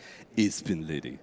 Yeah, it has been a fantastic day, exceeding my expectations as well. You bring up some of the snipers as well. John, one of the best snipers we have in like Call of Duty history. Yeah. It's wonderful to see him back on the main stage. And then Octane, that's like his bread and butter. He came from like the sniping scene before he hit competitive. It has been too long since we've been able to see these players show off what they can do. And again, on a map like Desert Siege, it will be constant battles. To be quite frank, I mean, even a double snipe strat is not the worst thing you could possibly have. Both edges of the map wide open. And then, of course, well, it is as mixy as it could possibly be in the dead center of the map. The fight for mid control, obviously, going to be for power plays. It's going to be a lot of fun. We'll see how that goes now in Desert Siege. Loading up now, players are getting into the lobby. And Charles, I want to bring up another talking point in this series for me. It's the tremendous rivalry that we've been seeing developing over the sort of the last few weeks on social media and imagining game as well. I mean, and that rivalry, it's Kenny and Draza. Yeah, best rivalry in the league by far. Those two are absolute comedy nonstop. One of the most entertaining streams I've seen this year was they were playing 1v1s on Dome, and I've never seen more trash talk in my entire life when those two guys are going at it. By the way, fun fact, Draza spelled backwards is Hazard. Every year. You can say it once per year, and like 30% of the chat will be like, oh my God, I didn't think about that. That's so obvious. Mind blown. Well, you're about to have your mind blown once again, friends. First time we see Desert Siege here in the league. Search and Destroy. This is map number 2. Also, in that 1v1, Kenny got smoked. Drazah actually whooped him. It was brutal. I mean, you didn't have to bring it up. It was brutal. It was. I'm sure there's a video. I'm sure they YouTube that bad boy. But here we go. 2 bomb sites. First to 6. This is going to be a lot of fun, and I'm hoping to see some snipper snipes all game long. Here we go. Map number 2. Oh, we're on that. POV! That's what we wanted! That's what I'm talking about! He don't miss! Octane again, that he was born for it. The bomb gets planted. He got the sniper on the outside of the map. This is going to be a dub. First round win. Thieves, make it happen. Temp's in. Smoke's clearing. Get out of there, man. That bomb's down. John's got the sniper on the other side. Will he be able to make anything of it? There's Octane. He's downrange. That little glint of the scope's going to give it away. A nice shot from John.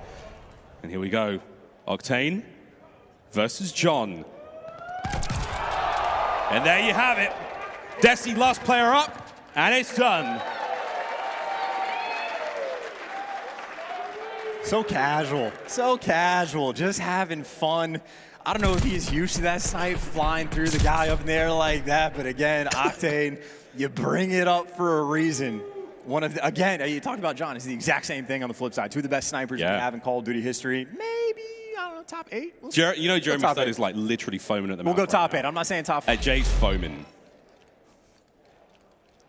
Welcome me round. Let's get it. Another round now. We'll see if history can repeat itself. Octane's taking the other side of the map, but the bomb's going over towards A, so we won't see too much crazy snipe action, but oh yeah! Temp saves the day! Wow, the Guardian Angel's getting ready for the big old Kool-Aid Man joke there, but nope, that goes the other way. Man advantage, Paris Legion.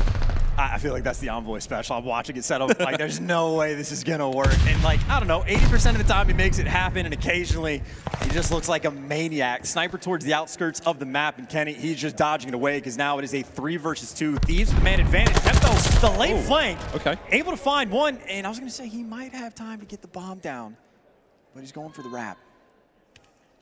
Father and son duo versus Temp. Temp, oh my God, blessed. It's a 1v1. Kenny, last player up. And if he didn't get shot at immediately, he has to know that Kenny probably rotated. Oh, Kenny playing the man. 30 seconds. Oh, plays him very well. Kenny, Thieves with another round. I was thinking for a moment, Kenny obviously like earlier in the round was playing up to watch over the A site, so I figured if he didn't immediately get Drazah's trade, Temp might know that Kenny roamed over this direction, but he just tries to fake it out. Kenny, again, lives for search and destroy. That is his bread and butter. That's where he came from, all the way back to like the Ghost days. Quavo Kenny. He wins his ones. Round 3. Yeah, we're watching Octane off the rip. Where's he going? Going away. I like it. Here we go. All right, not quite as explosive as the others. John, but okay, but there's John. Nades exchange, Desi with the opening blood. And we're going to see a slight shuffle now. But, I mean, Envoy is out there alone right now. He's in trouble, but a lot of footsteps, the pitter-patter of Temp across that middle building, and we'll see if he can't catch him. Oh, my word, this is so tense. They're incredibly close to each other. Envoy with the first. 3v3. Fellows in the back.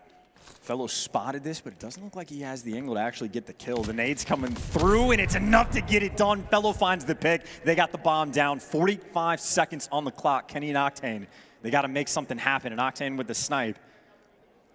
It feels like it's on him to find this pick, but for the moment, Paris giving him nothing. And he also sees nothing. We all know that bomb's down. Desi's in a great spot here to watch it, and I think he saw him. Quick plant. Kenny on the coverage. Here comes the push forward. Kenny with a good coverage. Great coverage. Gets 2 of them. He's on a 5 spree. Fellow last player left up with the bomb planted. This has gone from bad to worse. This is a tough 2v1 now with 35 on the clock. And Fellow around the outside. And there it is. Thieves. 3 straight. Kenny's got him, bro. Kenny's got him easy as it can be. Again, they were giving him nothing with the snipe. They figured that out after 15 seconds. The man with the sniper has to go for the bomb and the coverage on point. And honestly, it's one of the very few clutches we've seen today. Obviously, Clayster showing off the 1v2 a little bit earlier on, but LA Thieves deliver. Good rounds, though. Thieves are edging these ones out only just. It's 3-0 so far. Here we go again. And also just got to give, credit to Envoy, even things up, and it was a 3v4. Credit where credit is due, can't be overstated. Once again, though, Paris leaning towards this ace site. But a very fast flank coming through Draz. Draz is already in, man. He's in. Looking to find his first, potentially. Oh, what the hell? What in the red? He's seen fellows. Red in the red. Hello. Okay, Draz makes it work eventually. It was a little strange. It got a little bit weird. And okay, he's still making it work out. Can John stay alive? He's moving, he's shuffling, and somehow, Draz, what is going on? This is the weirdest fight we've seen. John stays alive, Octane manages to nail one, puts the sniper away for a brief moment, and Kenny has yet to die. Dashy now. Oh my God. Yeah, he does manage to make Kenny finally drop 1v1, as Dashy could get Paris on the board right here, right now. Or not. That's just tough. Tough from Decimate, or Desi, excuse me. Flying down, hot Octane one shot. And just couldn't, head. Octung. That's the amount of force he brings with the sniper. Good save. TNT in his hands, in game. Big clutch once again. Thieves looking at 4-0 right now. Serious focus on John's face. He's been here many times before. Another round. We go back to it. Once again, starting things off with Octane. There's a lot of players going over towards A. And here we have it. The Battle of the Desert, and John wins it this time. John misses once, does not happen again. The adjustments are there. He read the spot Octane was going to be playing. Picks come through, and by the way, Kenny sitting on full streaks, not too bad to have. Another pick comes through, and all of a sudden, Kenny in a 1 versus 2. Knows exactly where John is, has the bomb down in the middle of the map. Plenty of time to work with. You got 2 streaks as well. Frankly, wouldn't be impactful at all, but he does have them. He is slowly but surely making his way behind these players. John and Fellow may be holding hands, but the Thunder Buddies may be in for a real treat as Kenny slowed right down, and this has just changed it. Doesn't have the bomb, has to make something happen, a chance. Oh, well. There we go. Just gets dropped. Trying to clear out so much of the map, but Paris Legions is working together. And I think Kenny has been a part of 2 clutches already. The 2v3 earlier, he's watching over, picks up 2 with the Automaton. 1 is 1v1. This time, Fellow takes care of business. Paris Legion making sure to add another one to the board. Obviously, got to give credit to John again, those first bloods with a snipe. If you open up with a sniper and take away that threat on the other side on a map like Desert Siege, it takes away a lot of the nerves. Yeah, finally able to breathe, able to make something happen across map, and we're going to go back at it. Octane is downrange in a slightly different position. John is combing through that overturned train car, hoping to find something. An Envoy, again, the aggression. The Dark Prince is creeping forward, finds it. Kenny, 1 to match as well, and now it's a 4v2. And that bomb down just in such a tough spot. Oh my God. Just going to sniff out everything. Desi for a 1 versus 4. And again, it seems nigh impossible. And even if something crazy happens, Kenny, this would be a round where the glide bomb can make an impact if you need it. But you don't. Thieves, a clean and easy round. Everybody finding picks all across the map. Both Envoy and Kenny deliver. Is Envoy able to get a couple, and this is just Thieves on cruise control. They're not sweating at all. Not at all. Easy looking round for them for Paris. That was a really tough one. Almost as bad as the new Matrix. Almost. Here we go, though. This is map point. This is to put the Thieves up 2-0 in the series. The boys are flying forward. They've got themselves all the courage in the world. The confidence is on their side. Here we go. Straight onto the B-bomb site, 2 players making their way forward through the trenches. It's going to be Fellow on that side of the map. The flank now on. Here comes the fight. Draz may be able to slow him down, but this is going to be a big one. Eyes on Desi at the very least, trying to cut these players off. Oof, Octane's getting slowly blinded, and the battle on the flank still raging. The little tippity top of Fellow's head not gone yet. Nice shots indeed. 2v2 now on the retake. Oh, I'll take it back. 2v1. And they know exactly where he is, and this is a retake where you got to go across. And well, there's the glide bomb to find him. Clean him up. The job done. Boredom on the face of Kenny as they storm through map number 2. The desert is their home. That was that straight desert power from the LA Thieves, looking extremely confident on that map. snipes their bomb rotations, you know, and Kenny just going mad. It was like 7-0 at that point in time. He managed to get himself full streaks, looking absolutely fantastic. LA Thieves 2-0 in the series. And I think even as soon as Octane gets that first blood round one, hitting that snipes, oh, it's like that? That's how it's gonna be? And then the clutches galore again. Kenny won a 1v1, the 2v3. They're able to clutch up when he's watching over Octane going for the bomb down. That was much simpler once the guns got hot for the Thieves than it was in map number 1. But again, first blood's on point, clutch is on point. Kenny 11-2, one of the better stat lines we have had in Search and Destroy today. And again, I mean, a 6-1 victory, there's only so many things you can say. Yeah, 1446 damage there from Kenny. Great stuff out of him. That's one for the highlight reel in certain ways, and we're going to be seeing that highlights indeed. We get to watch that first snipe back, and what a banger it was. Desert Siege. Looking forward to seeing many a snipe battle here, as there it was. Clay pitch and shoot fellow did not know what had hit him. But yeah, snipe after snipe after snipe, we saw some goodies, and Octane showing certainly that he's one of the more formidable long-range fighters in the league. And a nice little mini battle as well, right? John did bounce back. That was the only round they had any sort of success is when John found that pick. But it's nice to see snipers get used. And, you know, maybe not absolutely dominate, take over the game, but they can have an impact, you know, like they always have. They have indeed. Impact is back. And again, at 4-1, this is where Kenny really started to take over. And the full streaks, they've certainly come into play. And a map like Desert Siege, I mean, I would strafe and run. You think about how far away those players are. Fellow in that kind of situation, you could hit him with that. And we have yet to see anyone in the league really pop off and hit a very, very solid strafe run. It's not an easy kill streak to use. Very, very situational. The glide bomb, no, it's a 7. And as long as you've got, you know, if you don't have what fortified on, then you're a dead man. I don't know. It's a very strange thing. Glide bombs, it's almost detrimental to call them in at times. It feels like you don't even want to in a lot of situations, but that's a different conversation for a different day. LA Thieves up 2-0, and again, if that SMD was any indication, they are certainly warmed up and ready for the next Gavutu. We go back to Gavutu for control, but first and foremost, friends, we need to take a quick commercial break. Don't go anywhere. When we come back, could be the last map of the series, could be the last map of the day. We'll see you after the break.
The Call of Duty League is brought to you by Zenni Gaming.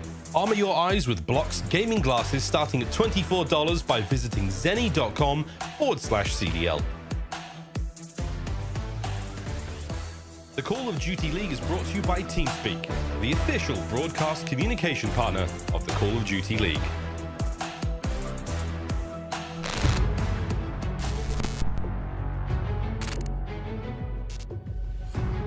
Kickoff Classic, it's a preseason, but it's more so just like how we feel as a team on LAN. So it feels good, and it's like a good start.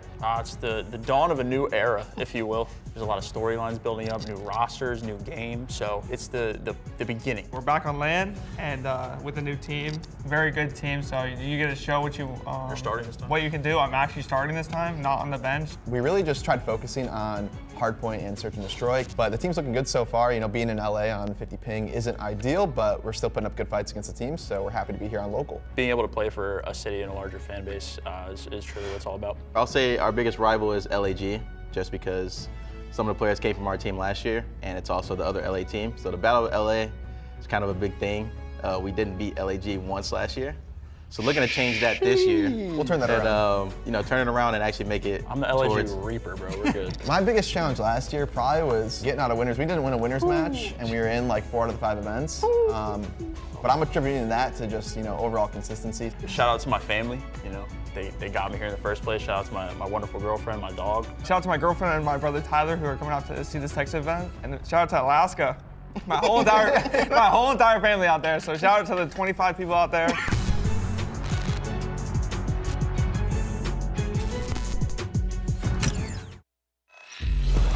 Welcome back, ladies and gentlemen. Might be the best banter in the league, LA Thieves, or we will see. Because man, that was fun.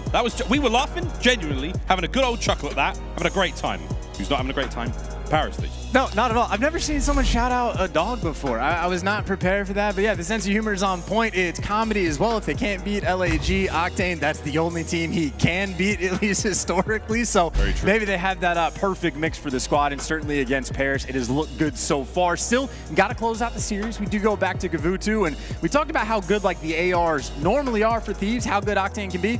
Didn't really show it off in map number 1. I think Kenny, the only player positive for the squad. Maybe though for Thieves, the guns are hot, or maybe for Paris, an opportunity to get the momentum back in their direction.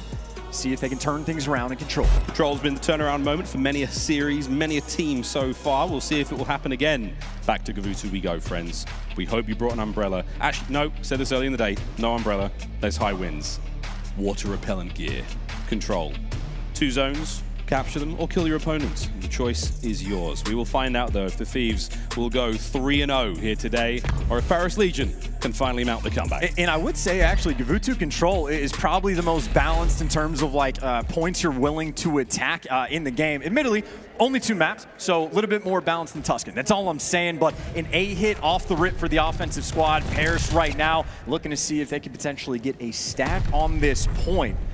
Really just looking for the first blood. Right. Pistol OP, Draza taking him down. Draza almost managing to get the seconds, but not able to quite get that last shot. Still, kills going good so far. Pressure over towards A. Legion on the offense and managing to get themselves close, but not quite onto the point just yet. Temp's looking to find the kill. Flying forward towards Octane. Will he check it? He does. Cuts him down. No one able to quite get on there just yet as the defense still holding the line chance. And you're really just waiting for that moment when you actually get the clearance. Once you get rid of like the final player on defense, and that should be Kenny, but now Draws is there. But if you ever actually get that map control and get that boat, well, then you will be wheeling and dealing. But even still, Draws that last player up just enough to cause problems for the squad. That's inside the hill. Gets taken out eventually. I imagine in the feed it pops up, there you go. And no ticks of progression have come through, and that's a ton of lives and a ton of time already taken care of. 25.9, the clock finally gets stopped there as it's Paris Legion managed to get another point.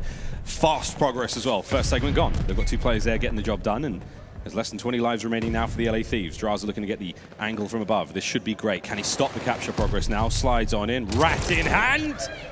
Nails it, gets the kill, drains the segment, and keeps the clock flowing. 20 seconds left.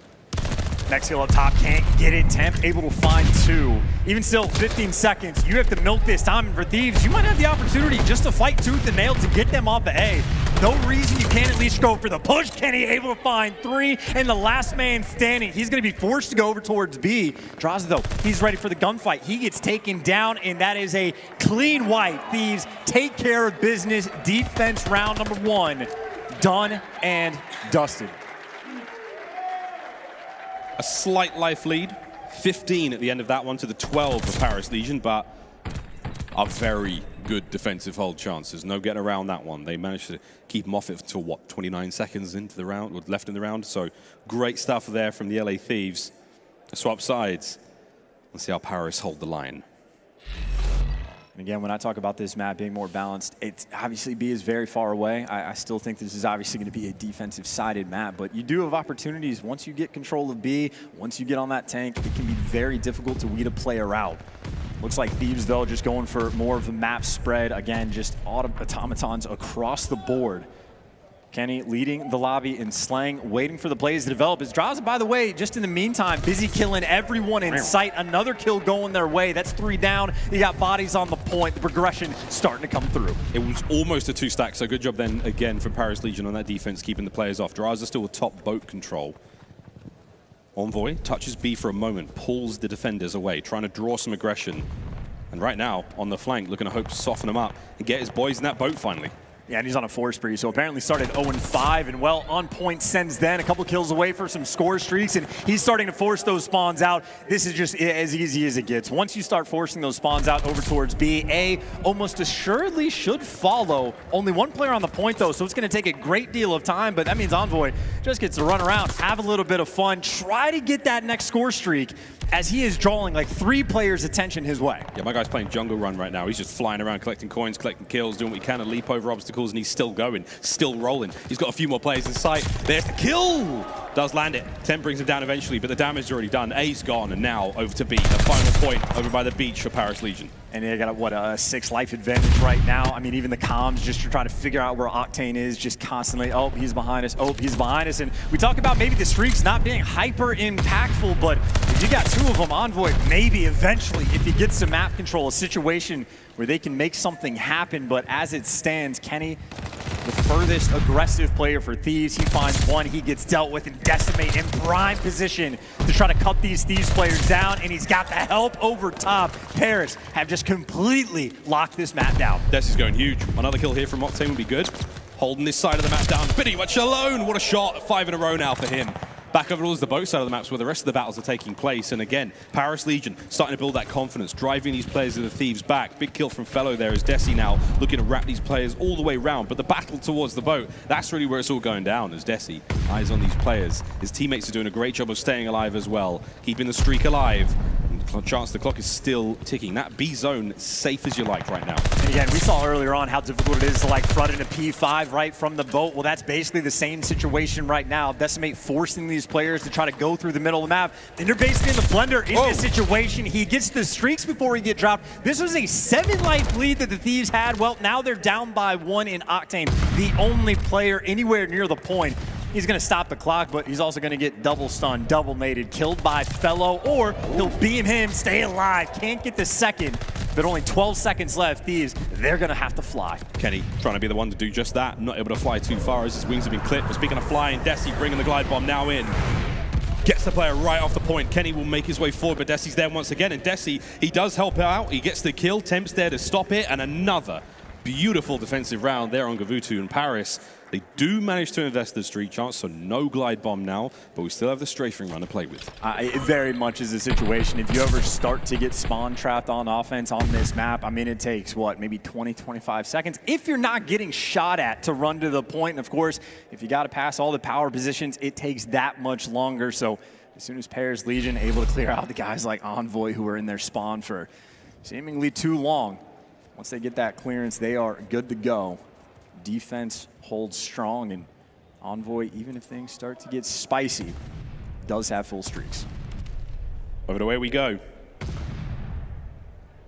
Paris have managed to get in. They've checked every possible corner. They're not quite got on the point just yet, but they should be there in a moment. Fellow with the first blood. John in a very, very precarious position. He could go huge. Get on that point, slow these players down, and here we go. Stopped at 102, capturing a slow and steady progress, and it was real slow, and now there's 3 of you dead. Paris could have hit the gas a little quicker there, I feel. And Kenny being safe as well, though. He's flying out towards P1. I say being safe, he's flying over, and he picks up 2. He does get dropped, and I think that's the Kenny special. He's probably YYing the entire way there, but even still, again, Draza on the boat. If you get this mid-map control, it is just so difficult to find your way through all of these automatons in the feed. As Thieves, again, just in their comfort zone. That's exactly the same thing we saw in their first defensive round. Envoy now getting in the mix. Way, nice 2-piece. Temp's up next.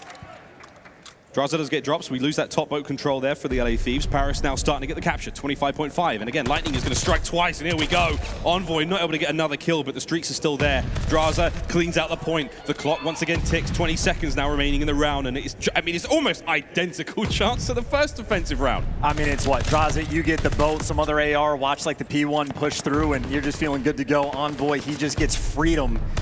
10 seconds left on the clock right now. Paris, anyone is just trying to fight to get near the A point. No one anywhere close. And that is as dominant as a round of defense you will really ever get to see. Comfort zone for the LA Thieves, but obviously that just means 3 for 3 on defense.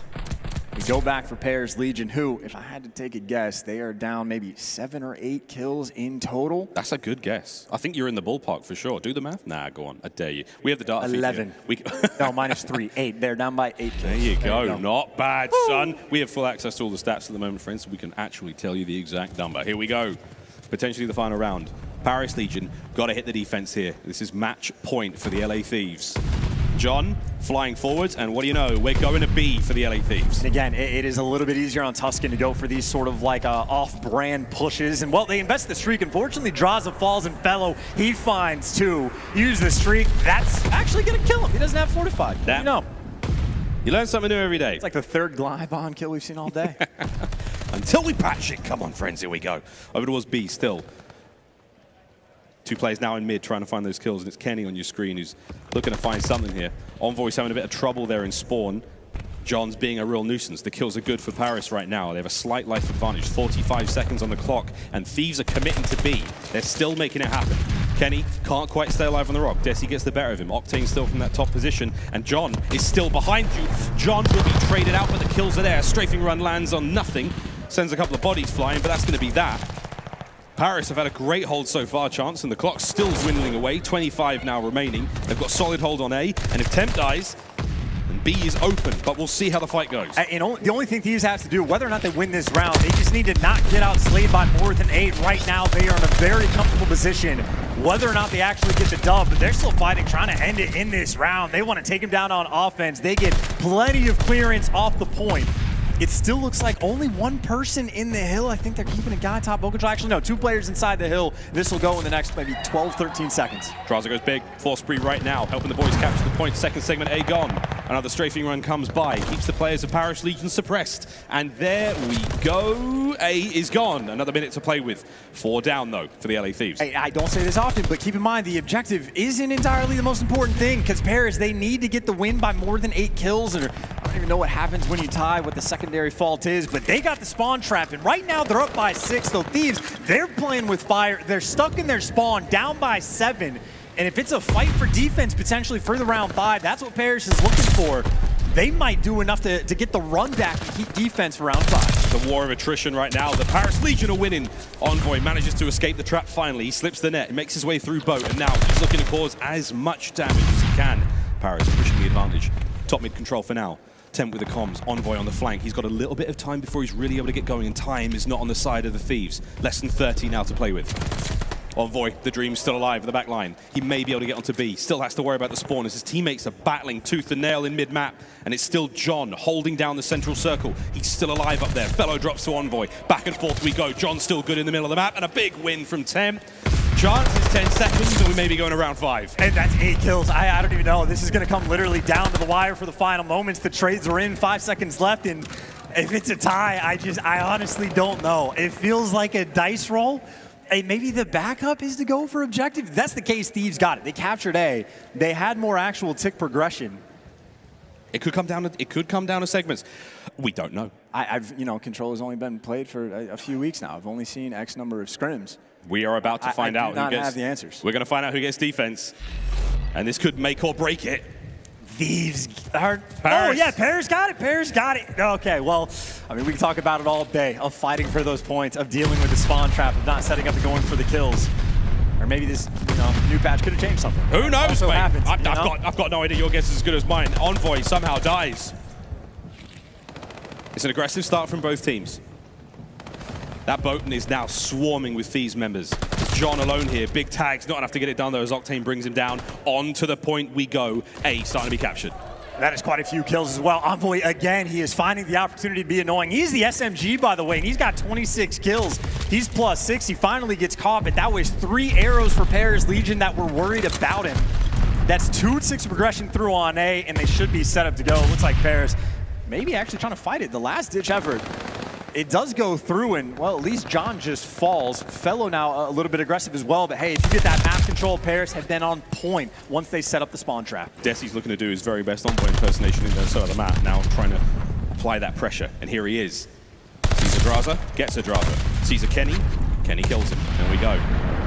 The time's still ticking away. Paris Legion down by a few lives, but for now, they can take that. The clock is on their side. 1 minute and 35 seconds. They have to hold on, stay alive in this series. And Envoy has been the playmaker. He is the guy to make the play. He has been consistently able to get behind enemy lines, and you can't find the timing there. They hunt him down. John taking care of business. The sub strikes from the either side, and again, it is just a hike to go across the map.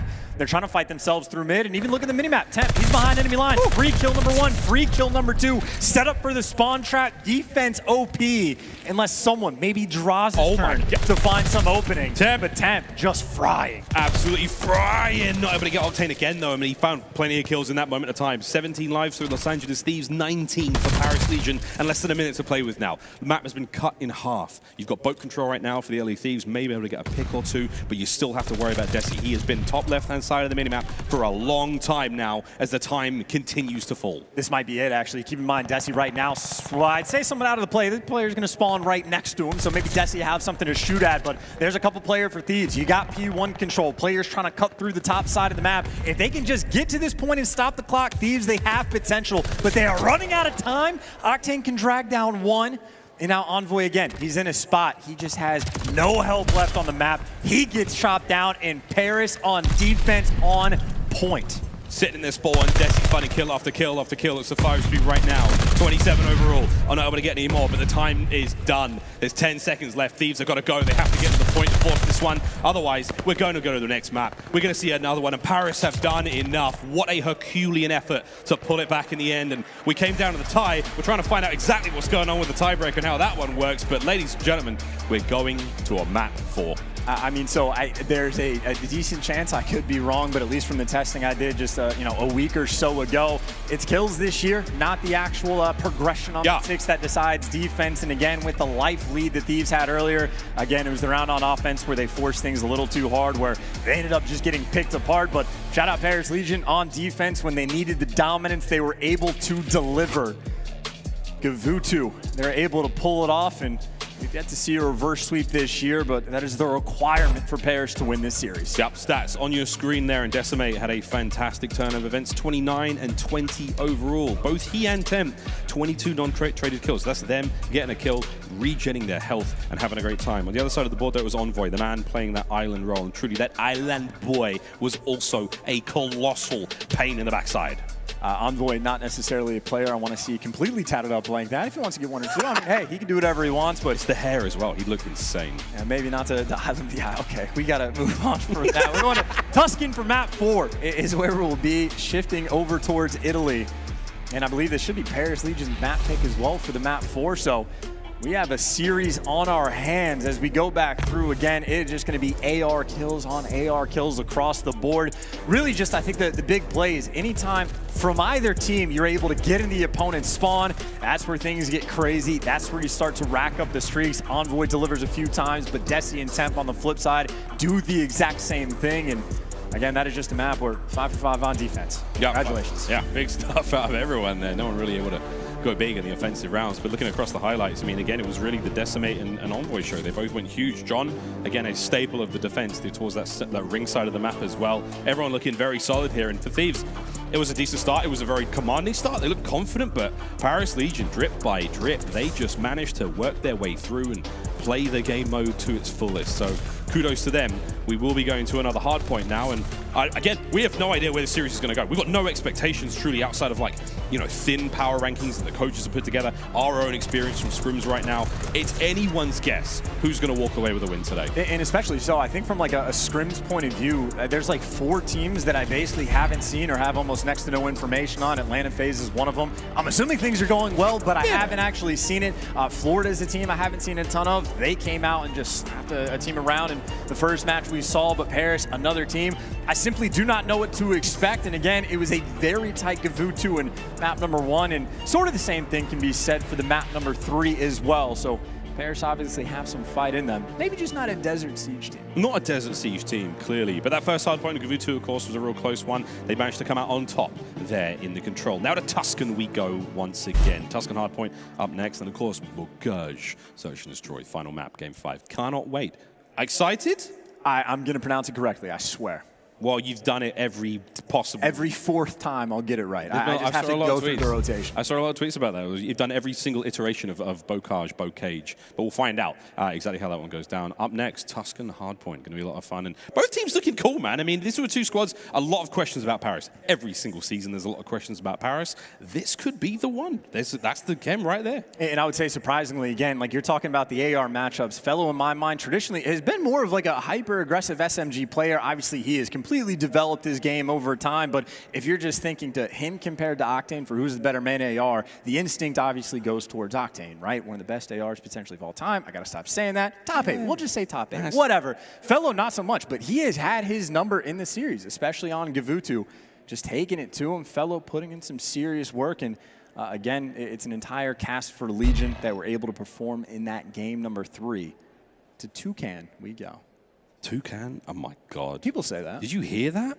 Did anyone else hear that? Not a single laugh in the crowd. Not one. That guy liked it. Here we go. Toucan Hardpoint. I'm going to hell. Tuscan up next.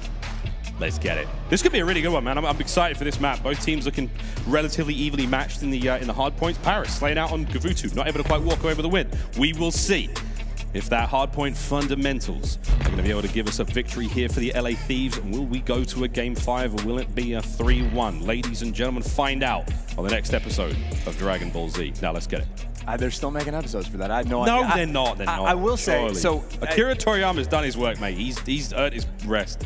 I'll take your word for that. No idea what you're talking about. I will say Vanguard has been somewhat of like a game of extremes, right? We talk about like the P1 on Bocage, one of the most extreme like hills we've ever had. P5 on this is just the quick reminder that we don't have trophies in this game. P5 is a nade fest bloodbath. There will be more stun grenade kills on that hill than we have ever seen stun grenade kills in Call of Duty history, as Thieves open up with the perfect break. 4 down, pushed up, get some map control already. 15 seconds they have. All dead, all time going their way. Now looking at the minimap, got to watch out for Dashy once again, looking to hit those flanks. Now Paris flooding out the front side of Church. Straza catching them unaware, gets himself 2. Dashy's up next, but he did manage to slip through. That could become a bit of a problem. I was going to say, if you slip through and you start forcing the squad spawns on the wrong side of the map, that could actually be a dire situation. It turns into a 1v1 on the hill. Envoy delivers, finds the second, gets the read as well. Ton of time on P1, as good as it could really get for Thieves, is now they take their slow approach. A couple players coming through Church. They're looking for the flip. And again, that's that thing about scrap time in this game. So important. Fellow with the first tips of the hard point in the second now. So going over towards Column. It's a big old statue at the base of the stairs. Fellow still alive and kicking, finding that time. Stunned up. How long can he hold on for? A little bit of a bunny hop as Octane gets involved, gets himself 2 more, and the kill's still flowing, and everyone's here. We're all here. It's going to be an absolute bloodbath. Thieves, back and forth we go. John with the kills. Octane, the last member of his team, up and about, and if he buys his time, 10 from the top rope. Yeah. With that, dead, 30 seconds left. And finally, Paris actually get that plat control, right? That was sort of the thing they left open, but now that they're here, they should be able to collect the final bit of time. 24 seconds left, and actually, they flipped spawns. I think it was Destiny that was able to get out, push far enough up that now Thieves are spawning on the quote wrong side of the map.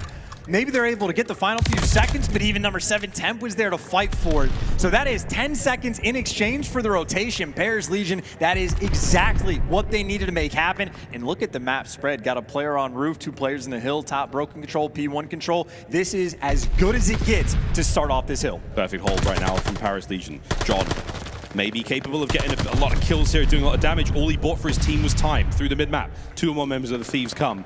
Dashy making his way forward, and right now, the problem is not necessarily getting the hard point for Paris. It's holding onto this map position, and the kills are coming through. Thieves have done a lot of damage. They've snuck in through the back, and it's Envoy who's managing to make his way out now. Temp finds one, traded out immediately. Dashy up next, does get involved, does get the kills. You got a pinch still developing here on the point. Thieves not out of the fight just yet. There's the kill, there's the flip. This should be their time. And that was fantastic. Not only break, but map awareness as well. As soon as players started spawning out P1, you actually saw Kenny there turn and expect the roof spawns. But as good as the awareness has been, the final few seconds are going to be a little bit scrappy.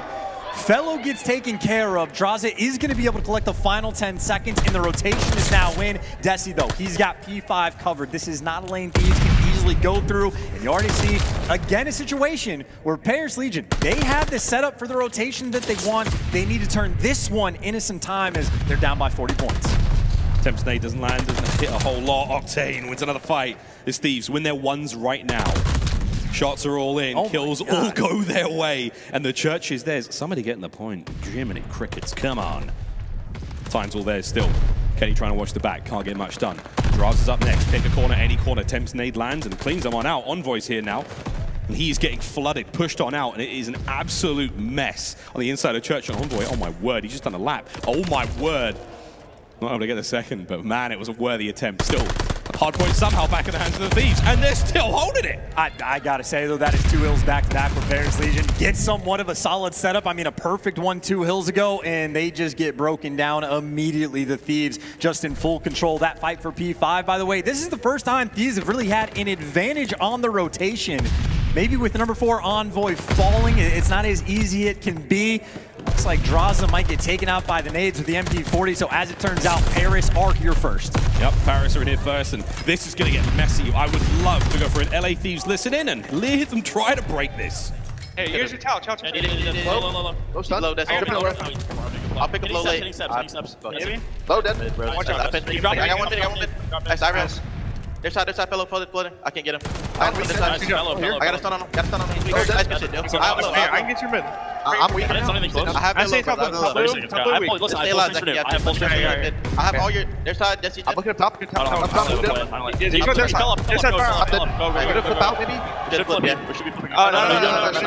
Yo, I have mid from old. I'm there. I'm you. I have your cut. They can be our side church. How many down? One shot. I have a play. Where'd he go? Where is he though? They're Ivy right now. Let's do it. They can push to our side. Let's play him. Okay. Play our side with me, Loki. No, let's go mid. Okay. I'm going top 3. Give me a second. I can tell him. I'm behind the blue. Leave mid alley. In a second. He can be left corner mid alley. I'm looking at fellow. Absent mid alley. Fellow close right. John, I'm leaving our side church. Their side. Nice, that's 2. Nice, our side probably. Our side. Lay down. He pre-fired me. He's one shot. Oh yeah. We're coming. Yeah, I'm going behind me. Another one behind me as well. Nice. I naded over. I got naded, bro. I'm playing hill. Go ahead. That's 2. Go. You should go mid. Go mid. I'm playing hill. I don't know where. Nice going. Nice. Try to cross it. All good. Do it. We play right. Let's play right.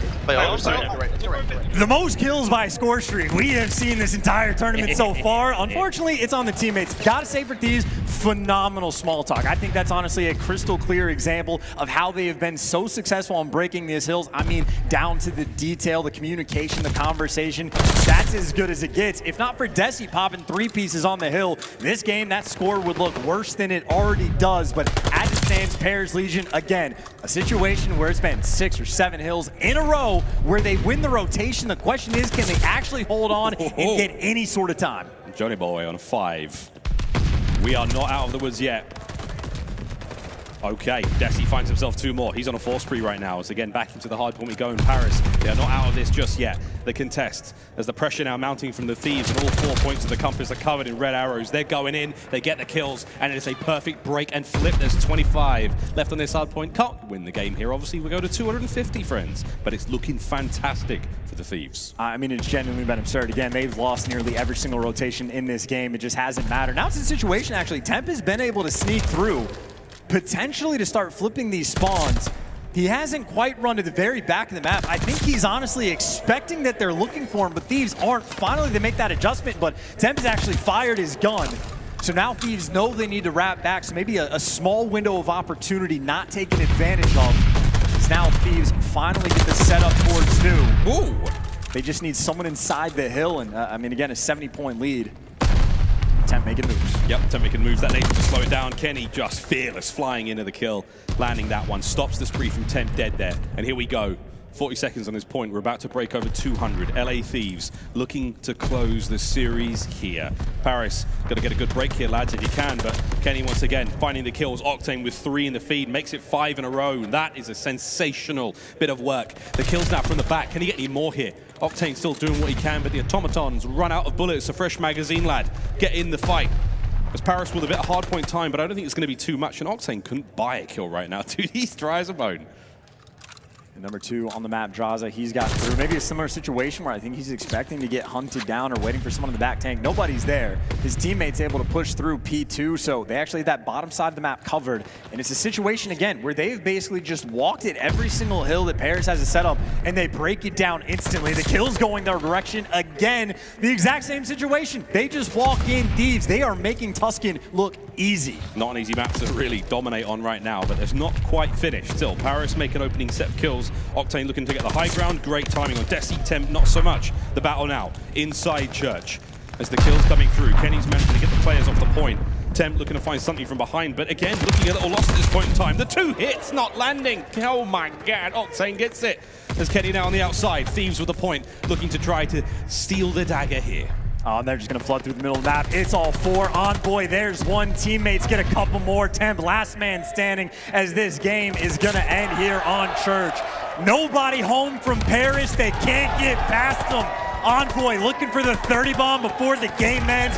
Can't get it, but they get the dub. And it's a 3-1 as Arlington erupts. A lot of Thieves fans in here, clearly. And a great showing from them, aside from the Gavutu. A very, very dominant search and destroy performance there on Desert Siege, and both hard points, not bad whatsoever. For Paris, still much to be desired.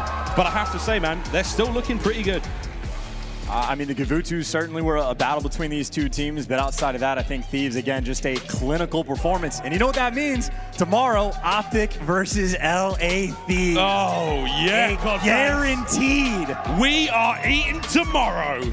That's going to be a lot of fun. A look at the series, though. 3-1, our final score as we say thank you to Paris. But, hey, that's the way it works in the Kickoff Classic. It's a one and done, baby. It's a bit of a sweat. But here we go. Chance to look at the stats. Anything wild, crazy that sticks out to you there? I mean, obviously, the Envoy, 29 kills, leading lobby and slaying is absolutely a standout. But honestly, if there was a stat of just number of hills broken, I'm not joking when I say almost every single hill outside of 2.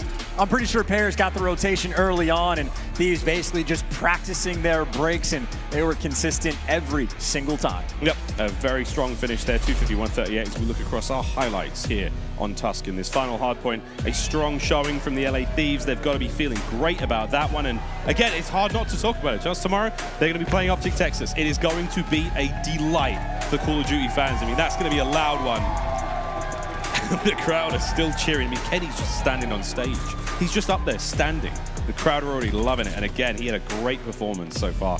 Highlight plays all around, man. Everyone looked good. I mean, we saw him on Desert Siege, right? He could just be standing on the stage, but he probably accidentally clutched something while he was up there.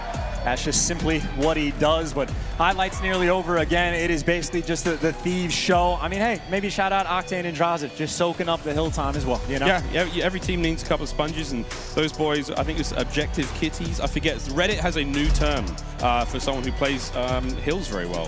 I think it's Objective Kitties, or Hill Kitties. I'm I not forget. saying that. No, it's a good one. No, it's a good one. It's wonderful. But there we go, friends. Maps and modes across the board. A strong showing from the LA Thieves and a nail-biting Gavutu control, but less of that. More of what's going on stage, because here in the stadium, we're having a lot of fun, and it's been a great day. It's been a fantastic day of COD. Vanguard's it's lit. This game is nuts to watch, and it's even harder to cast.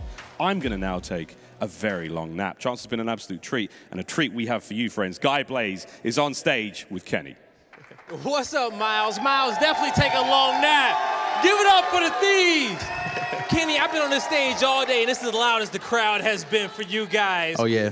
What a matchup. You come out on top. Tell me how you feeling this season. It's the Kickoff Classic, okay? And you're back on this main stage. How you feeling with the squad? Feeling really good. I mean, the first match is always big for the season, just for momentum and confidence. Just went in and tried to do what we did in practice, and it showed that at least our hard point and S&D practice looked pretty good. Yep. So it's just good to show that practice paid off. Yeah, the practice definitely paid off. And now with the new team, okay, you got Draza, Envoy, and Octane. Now, moving forward here, you know, come down to the last year champs, it wasn't the best showing, but the new squad kicking it off. How you feeling about the boys, especially moving forward? You guys got to go up against OpTic tomorrow, and I know you've been looking at the bracket, and you ready to go. Definitely going to have to prepare for them. I feel like our squad right now is really, really good. Just because our minds and how we take practice and our criticism and everything has been really good. Hasn't been too hostile of an environment or like went overboard. I feel like we've had good moments where we fix stuff instantly, and then also we take days to fix stuff. But like I said, it hasn't been any hostile moments, and just overall good practice for us. Except for the ping disadvantage most of the time. But other than that, practice has been going well, and the team's feeling good. We've been vibing, so excited for the season. All right, so the practices have been compounding, they're vibing, and they are ready to go. Kenny, any shout out to the fans out there? Shout out to all the fans, my family, my girlfriend at home, and my dogs. Thank you, guys. All right, yo, that's going to do it for us here on the stage. Veli, close it out and take us away. Lots of smiles and big love for Kenny and the rest of LA Thieves for pulling out that big win, but still 11-2 and a 5.5 KD on hardpoint.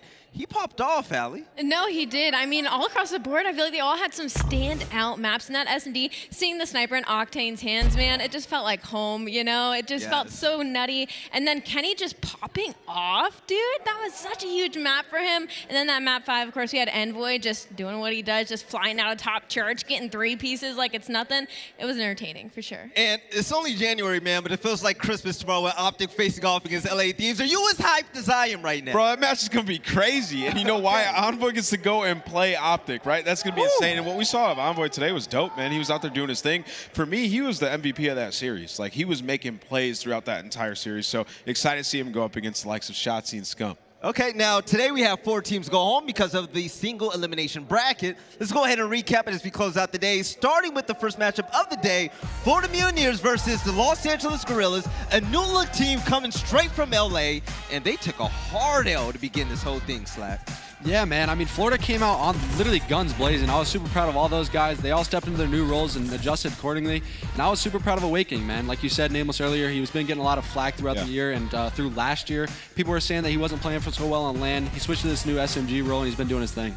Yeah, I enjoyed that match a lot. You know, going into it, I was picking LAG to win. I thought that they were going to come out hot, but Hook, he did not have the best series. So I'm looking at him to bounce back. And honestly, everybody on that LAG roster, it's a prove-it year for them, like we said at the top of show, and they definitely didn't prove nothing this match. I mean, it kind of hurt watching that, right? Because every single player on that roster had moments where they just started to shine, but then we just didn't see the W at the end of the day. But thankfully for them, this is just a Kickoff Classic, and they can get better when the CDL progresses. Exactly. Definitely a wake-up call. Allie, last thoughts about these two teams. I mean, LAG, again, these are all very individually talented players, but the problem is they're going to have to kind of live up to the expectation of these young guns going with such a veteran roster. And for me, I think they just really needed to start playing more together. The team chem just isn't there for them yet, and they're not meshing. Now, the second match of the day, Seattle Surge, they were able to send the London Royal Ravens home, and wow, Seattle Surge, they're hot, Allie. Seattle Surge, man, and going into this, I was like, if London's going to push them anywhere, it's going to be in the S&D, and they did exactly that. So I have some hopes for London Royal Ravens, but Seattle Surge, I mean, Sib played as consistent as is expected to do, and he's done that every year he's played in the COD League, and to see him on a roster like this that he feels really confident in, I'm hyped to see what they do for the rest of the year. Yo, Nameless, you think Lamar and the boys are going to go far tomorrow? I think they're going to go pretty far. I like this roster a lot. They're very aggressive. Mack seems to be super comfortable on this team. You got to remember, like, Mack has only been playing for 2 years on a pro level, so now he has that experience under his belt. He's going to be able to do better things on the map. And back at you, baby. The NYSL team going off against the Boston Breach. All maps were played, man. That was nuts. Dude, that match was by far the best match of the day. Boston versus New York rivalry. It's a thing going through the rest of the season. I like it. And seeing Crim pop off, man, Crim's still nasty. Yeah, man, I absolutely love watching these guys play again, and to see Clay get hyped in some of those cool moments that he had, that 1v2 clutch specifically. Yeah. You can see he's got that adrenaline flowing through him, and he's really in that LAN environment again, so it's awesome to see them, and can't wait to see what this Boston Breach team can kind of do over time with those, you know, 2 new rookies. You got Nero and Capsidal, obviously their first LAN debut. Excited to see what they can do over the course of the year. And we didn't give too much love to Nero in that series that he had, but on that Berlin, like, he was making plays going over towards P3, so, you know, love what I'm seeing out of him. Let's see it develop. We're definitely going to see it more soon. And aLLeY, the last match of the day, the Los Angeles Thieves popped off in such a big way. And I called it. I said, Kenny's going to go crazy. And he did exactly that. He did go crazy. Him and Octane on this map was just a pleasure to watch. And man, Paris, I know I predicted this being kind of a bit of a sweep, but they pushed them to the limit a couple of times. You know, like I said, I saw Fellow going off a couple of times. And, you know, Fellow, he has so much to prove, you know, coming out of Challengers, like I said, he has so much on his belt, as well as the rest of his team of John, Temp, and Des, again, another vet squad that's just really struggling to get on their feet. Nameless, you think Paris Legion are going to look a lot better as this season progresses on, or do you think that these are going to be just growing pains with this team? They're probably most likely to make the first roster change. Okay. Keep it a stack. Like, Paris, their roster, it's a solid team. You know, I could see it maybe getting better over time, but I cannot see them winning. I think they're going to recognize that, and they might possibly entertain making a change. Well, hopefully some positive change comes through That's for that really team. early, but exactly. I'm putting it out there because it looked bad. All right, but you know what? Let's go ahead and take a look at the bracket because something is about to look good, and that's going to be the matches that we are about to see tomorrow. You do not want to miss it. We're going to kick things off with the first game of the day. Woo! Atlanta FaZe versus Seattle Surge. Slacked. I want Jamar to be here right now. Yeah, I mean, I can't wait to watch Atlanta FaZe, right? We obviously have been gassing them up like crazy. They've come off a hot year and last year, and they're looking to do the same thing, right? They got the exact same roster, no changes needed there. And I just can't wait to see them in form, right? They're going up against the likes of Seattle Surge. We saw them play today in a hot 3-0 fashion. It's going to be a good match, man, but I don't know. I don't know who's going to take it. It's going to be a great match. I don't know who's going to take it. I want Brett to pop off, and man. Atlanta FaZe is taking that match. Come on now.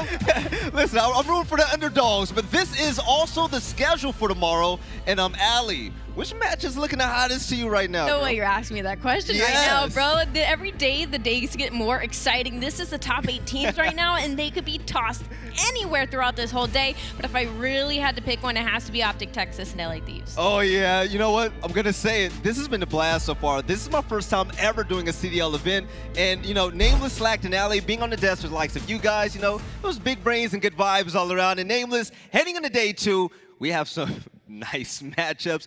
Tell the people at home about how excited you are to see them. Bro, it's going to be lit. The Game Fuel marquee match that we have, OpTic Texas versus LA Thieves, that one's going to be absolutely incredible. And we get to see Toronto Ultra play their first match. Like, I haven't been able to watch the Toronto Ultra scrim the entire time. I know they weren't scrimming too much. Some of them went home, you know, had some time over in Europe, and I want to see them come back with that teamwork they had last year and see Cammy come light it up once again because he was a superstar last year. All right, ladies and gentlemen, it's about that time to lock it down and get ready for tomorrow. It has been such a long and beautiful day, and for those of you at home, I'm going to say you definitely missed out. You should have been here. And for the people that was here, you heard the crowd. They went crazy, and we all had fun. But here at the CDL Kickoff Classic, presented by Zenni, I can't wait to see the top matches take place tomorrow, especially our marquee match, OpTic Texas versus LA Thieves. All of you beautiful people, stay safe. We love you. We'll catch you next time for more CDL action.